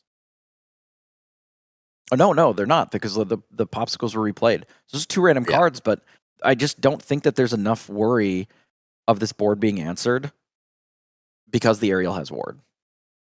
Yeah, and here he goes. He's going to quest to 3 here. There comes the dime, and now he's at 5 items in total, so 5 more lore going to be gained, setting himself up to 8 here. And I mean, Ernest just basically has 1 turn left in this game. Yeah. If it's not exactly Be Prepared, this game is probably just over. Another Fortisphere going to come down here, probably looking for that second dime that's in his deck so that he can just close out the game, even if this Flaversham and Tamatoa get answered. I mean, even if there is a Be Prepared as an answer, there's so many cards in hand that just like another Happy as a Clam is still a good threat. You know, another, I mean, really any character at this point is threatening enough because there just are not any more things going to be happening on Ernest's side. It's going to be, okay, I wiped up the board, but then what? And we even have the Zeus for the crabs, so now there's no real crackback either. I mean, this is just if he scoops it up here. Yeah, this is just a devastating board state to be in. I mean, he just has so few tools at his disposal here. He's going to try and find, hopefully something is just not going to find it here. And I mean, it just looks like this game is all but over here.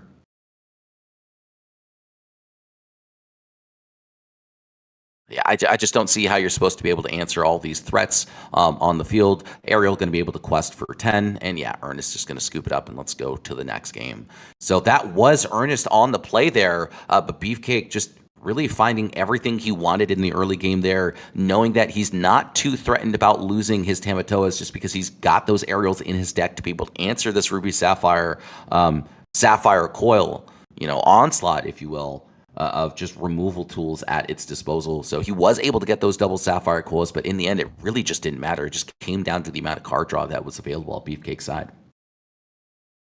Yeah, it was just such an awkward draw from Ernest, running out of cards so early and just like actually not inking from 4 to 5 you just can't do that. It's just not enough.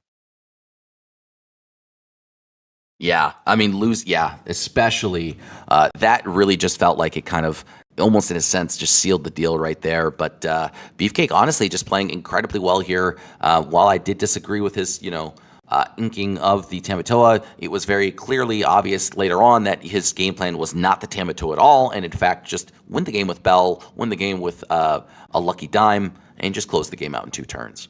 And that's what he was able to do. Yeah, Ariel is such a difficult card for Ruby to deal with, and it was in the past, and that was sort of the only way that you could shore up this matchup at all, is you are always on average going to have more items than Ruby Sapphire, because you have more 1-drop items that replace themselves in Fortisphere, and your Flavershams just are so very rarely able to quest to crack a second item that you just have more items than them in play because you can't really remove them. They're just there. So your aerial is almost always going to be a 5 quester, and there just aren't good answers for ward in Ruby outside of Be Prepared. So as long as you're working around the Be Prepared and the knowledge of how many they have, I mean, this list is only running 2. That's more than a lot of the decks, I would say, that aren't fully invested in Crab. Or sorry, Shark rather. Like the Shark decks, I think, are running a little bit more Be Prepared, but you know, these item-heavy lists just, they don't necessarily always have room for the Sisus and the Be Prepared, so they kind of split the difference a little bit. Yeah, I mean, as far as I understand it, you know, the item lists are really just playing for the board presence more so than just trying to stall out your opponent and then find an answer later on into the game, just because Sisu is that answer later on in the game for those decks. So it really does kind of pose a major threat, just because Ariel does have that 3 strength, 4 willpower stat line, making it incredibly awkward for a lot of these Ruby Sapphire decks to deal with, even if they do not have, or even if they do have the Maui. Just that ward being able to sit there and really just safely not be threatened, you know, get that value off those lucky dimes if you so have them, and you know, in the turn where you need to gain 10 lore, you just activate that dime and then quest with her, right, to close it out. So 15 lore in 2 turns is nothing to scoff at. It's very difficult to interact with. And, you know, like you said, Be Prepared is pretty much the only answer that they have available to them. Obviously, Hideaway or Cusco is another answer, but Ernest never saw it. So, yeah, and that really only sort of kind of deals with the problem, right? If they hide away the dime, Ariel's still there. You know, if they Be Prepared the Ariel, like the dime may still be around, but also that clears out their whole board, so then their aggression is stopped too. And if there's a follow-up Ariel, like then what? We just don't have enough Be Prepareds to constantly answer these really powerful threats, and Pete can still be a thing. Like that is still a way, you know, you get to 9, you go Ariel Pete, then what? then you're just kind of out of luck. I would say that is true. So pretty good start from both players. They run out of popsicle, a bit of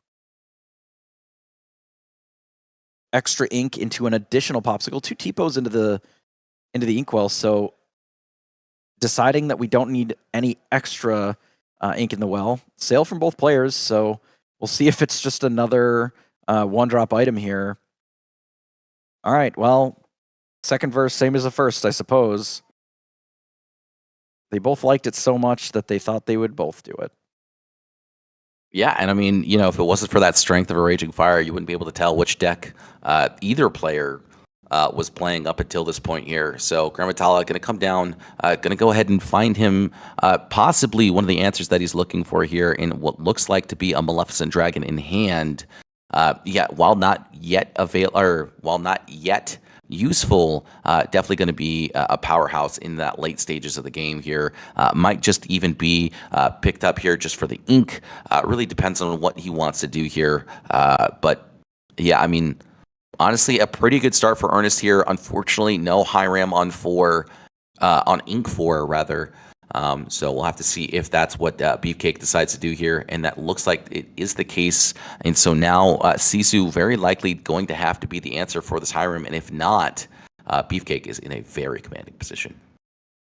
Yeah, we'll see if there's anything to be done with this Tala other than just questing, because if it can sing, can here. Hafaro Go is definitely one of the best follow-ups to Grammatala turn. Not only does it add an extra card into the inkwell immediately, but it also, I mean, it's functionally just a draw 2, because you need ink in your inkwell, especially in matchups like this. You have to keep inking, otherwise you're going to get buried, and you just get to put a card in your hand as well. So go for the brawl. I think it's also fine. And now we've developed a Sapphire Coil. You know, we don't have a ton of cards in hand, but if we did pick up a Flaversham, which I thought maybe I saw one in there. It's a little bit difficult to see here. There's at least a big Sisu. I know that for sure. Could be a Tamatoa as well. I did see We're already at Tamatoa. 6. It was yeah. Tamatoa would be fine too. It's the 8-drop Tamatoa though. It's the So Shiny. is what I saw personally. So another And popsicle he's is going to still come good in down this here. matchup, I would say. Is it another high ram off the top there? Oof. Oh man, you hate to see it as the Ruby Sapphire player here, but definitely love to see it if you are the Sapphire Steel player. And so yeah, I mean, great position for Beefcake to be in here. Big Tamatoa still kind of 2 turns out here, which is a little bit unfortunate because he needs to start drawing cards, and his hand state is dwindling fast. Cusco looks like to be the card in his hand that we weren't quite sure what it was. So, unfortunately, going to very likely hit the inkwell here just because you have to get to that 8 ink, have to be able to play that Tamatoa soon. Oh, Yeah, so we actually just inked the Tamatoa.